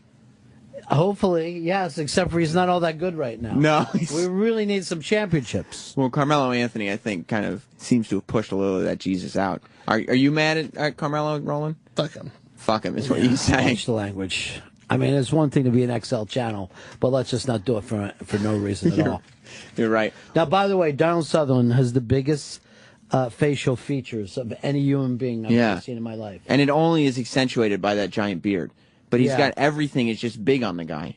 It is, and he seems like instead of doing this movie, he should have been in Hogwarts. Now, have you seen this? The Hunger Games? Yeah. Yeah. What'd you think? I mean, I talked about it a little bit on the Sunday show. Yeah. It's Twilight, you know? It's It going to is do Twilight. very well. I thought it wasn't. Well, it's already done gigantic. Yeah. You know, I but- thought that it wasn't. I thought that it was going to be different. I didn't realize it was Twilight. Yeah, it's Twilight. Yeah. Like, I That's the thought. best thing to say about it. Like, it's just like Twilight. And I don't know why. Did you see it? Yeah. Yeah. I saw it in a screening room. Very fancy. Yeah. And we all moaned. We were moaning what was going on. Oh, God. And then when, you talk to Donald Sutherland, he's like, this is the Occupy movement. This is fantastic. This will start a revolution. Like, a lot about. I don't know. No. Then a lot about kind of what irked me is kind of spoilers, so I don't want to talk everything about it. Go ahead, say it. No, I don't want to. But, yeah, I guess when. Write it down, and then I'll be able to do it, because I saw the film, too, and I want to talk to somebody about it. What was the whole idea, the uprising didn't exactly pan out. Didn't to really me. even take place. No, it didn't, did it? But it was there. It was potential for it. Right. I guess that comes in second or third. But I don't go to. Then they're not a Hunger Games anymore, are they? I don't think so. At that point, we're going to stop the Hunger Games. Does this chick defend her title in the next Hunger Games next year? That would be shocking if she did. Although she could probably win again. She didn't seem to have too much of a tough time with it, did she? Well, that's because most of the action happened off screen. Two more people are killed. I was sitting there, and like Jess was describing the book to me and the plot of this movie, and I said, "It sounds awesome." Like the little kids, they go and they fight to the death, and they just fuck each other up like crazy. But then I went and I was like, I was talking about it over the weekend. I was like, these little girls that are lined up for the movie, instead of me using a little bit of intelligence and saying, obviously, this is not what I've expected, I was walking past all these girls like, wait till they see what's going on in this movie. Right. And then I was like, oh. I think happened Jess got you to take her to a teen flick. Yeah. That's all. She likes the Twilight movies. So after that, she's probably going to keep lying about everything, oh, God, the action that goes on in Sex and the City 3. You got to see Valentine's Day. There's this giant, there's a tank in it. But didn't you think, like, it was a couple of different movies, too? Like, the one, like, where the city people lived, they were all acting like they were in a 90s Batman film. Yeah. And then you get out in the other, it just felt like different movies. It was very much like Penguin's Gotham City. Right. And, like, have you paid attention to all the other people who act like they're in some form of reality? Yeah, no. No, it doesn't make a lot of sense. But I actually like the part before they started the Hunger Games better than the Hunger Games. You like the kind of makeover? No, not that. Yeah. There was a long makeover. When they go to Oz and everybody's shining their feet and everything. Well, I saw Lenny Kravitz was bragging about this, and he was doing interviews. Yeah. I'm like, Lenny Kravitz, you've been in the fucking film 3 minutes longer than me. You know what I mean? Like, you're barely in it, and yet he's doing interviews. Well, yeah. I mean, aside from, what's her name? The girl and the kid, most of the people are only in for a couple. Stanley Tucci has a standout role in this thing. But, yeah, I mean, I guess I just thought there'd be a little more adultness to it. There's none. Something. None. Like you could imagine what this movie would be with an R rating. That would be a movie I would see. Well, that's come up quite a few times, is how come Bully got the R rating and this thing didn't. Bully says the word fuck, and Hunger Games kills kids. Yeah. We don't mind kids seeing children get killed. Yeah, as long as there's a little romance thrown in there. Now, the other thing, and of course I'd never say this in front of Mr. Donald Sutherland. No. But shouldn't you have felt bad when some of those children died and you didn't? No, of course Like, there not. was no connection. No, because you sat there and you were like, yeah, well, 23 of them got to go, So, you know? yeah, how many are left? How many are left now? And you couldn't even, like, I think you're supposed to want the kids to upheave against Donald Sutherland. Right. And then you kind of don't. You know what I mean? No, you I don't think at all. It's not really giving too much away, but it is. It's the kids are going to love it. I don't think that you're giving too much away because everybody must have seen it if it made $155 million. Well, unfortunately, Donald Sutherland, I don't know if you were listening to the interview. Yeah. He walked in here, and they were Opie, Anthony, and Jim. No, we didn't. Sam saw it, and I'm sitting there holding a camera with no mic in front of my face. And he's just sitting there like, what did I walk into? But yeah, I mean, Roland, you haven't seen it yet. No, I was watching Notting Hill over the weekend. I think you'll really... Notting Hill. From what year? Like it was on TV. It was on 98? HD. Yeah, it was good. You'll enjoy it. I think you'll really enjoy Hunger Games. I'm excited because I love like the Twilight series. Yeah. Take a sandwich because you will get hungry watching Hunger Games. Oh, yes. I stuck a sandwich in there, and I broke it out very, very quickly. And how fast did Woody Harrelson go from a drunk to a lovable guy? I didn't, this whole, you sons of bitches are about to... Yeah. That bit's been done quite a few times now. Yeah. No, but what I meant was I liked the part, the tension building up to the fact that they were going to have to go fight to the death was probably the best part, not the makeover part. Okay. Before the Hunger Games, before the makeover, that part. I did not have a favorite part of the film. You didn't? Mm-mm. Jess was upset with me, too, because she was like, well, what'd you think? And I was like, wow, I didn't really like it. Like, if you ask any follow-up questions, I'm going to tell you what I thought. And then she said, well, what didn't you like about it? And then she, You should have said what I didn't like about it is I'm not 14. Right. You know what I mean? Because that's like if people say to me, did you like Finding Nemo? No, I didn't because it wasn't made for me. I couldn't relate. I don't know what to say about Cars 2. Yeah. I'm sure, like, if I had two kids in the back seat watching those little TV sets, I'd be like, this movie's great. You don't stay up with the cartoons. I think it's weird when... Like, I don't like the cartoons anymore either. Like, even the Toy Stories, I go, okay, I mean, I guess it looks kind of cool, but I'm lost. When you have kids, yeah, when you and Jess adopt, then you will be like back into cartoon world because anything that makes your kids happy. But when they're not into cartoons, now what weirds me out is like Toy Story 3 will be playing at like 10:30 at a theater, and it'll be packed with fucking adults watching it. And that's insane to me. I don't get that either. Roland, you like cartoons? I love them. I watch Cartoon Network too. You do? Scooby Doo, yeah. What HD. So you watch Scooby Doo, but not new cartoons. Yeah. Oh, the movies I watch all of Pixar's. I love. Even the Puss in Boots. I just got on 3D Blu-ray. I gave up after Shrek 1. I was done. I do like when Puss in Boots. Yeah, when Eddie Murphy yells. Yeah, that's my dad. What I like to do is watch that with the fucking screen off, so I'm just listening to Eddie Murphy. Eddie Murphy yelling. My dad walks around the house still to this day. I'm looking down, Shrek. I'm looking down. I'm like, Dad, stop it. He's 12 years old at this point. Erik, you still watch cartoons? Oh yeah. Now, do you? I know you're really obsessed with the cartoons from when you were a kid, like watching He-Man and stuff like that on DVD. You watch He-Man on DVD? It's not even funny. It's not. It's action. He-Man, Voltron, G.I. Joe, Mask. Like I could see if you were still watching like Fred Flintstone or fucking Scooby Doo. I have all the Looney Tunes. Tunes. To me. Like picking up on nuances that you might not have picked up when you were a kid. But He-Man is just like by the Castle of Grayskull. By the power of Do you Grayskull, watch with your shirt off? You just no shirt on and a plastic sword. And then you put in like strips of tinfoil over your chest, X'd out. By the way, Chris thinks that E-Rock doesn't like him. Chris Stanley? Yeah. I don't know why. Is that true? I don't know why either. I have Somebody no idea. told him a lie, I guess, that fucking E-Rock complains that he mumbles too much on the air. The other day, we went to do something, and then we had a meeting, and my Twitter's just blowing up, people yelling at me saying, how do you not think Pepper is funny? It's like, why are you making fun of Pepper? I'm like, I haven't even said anything. Did you say it on the air? No, he said something very kind to me in the hallway, and then I misconstrued the whole thing. That's just not like you. He would see so Pepper like, what the fuck? So he could have the excitement and maybe use that as a ringtone, for himself. Do you feel, Erik, like Pepper doesn't have that broadcast voice that you're so used to? No, I love Pepper.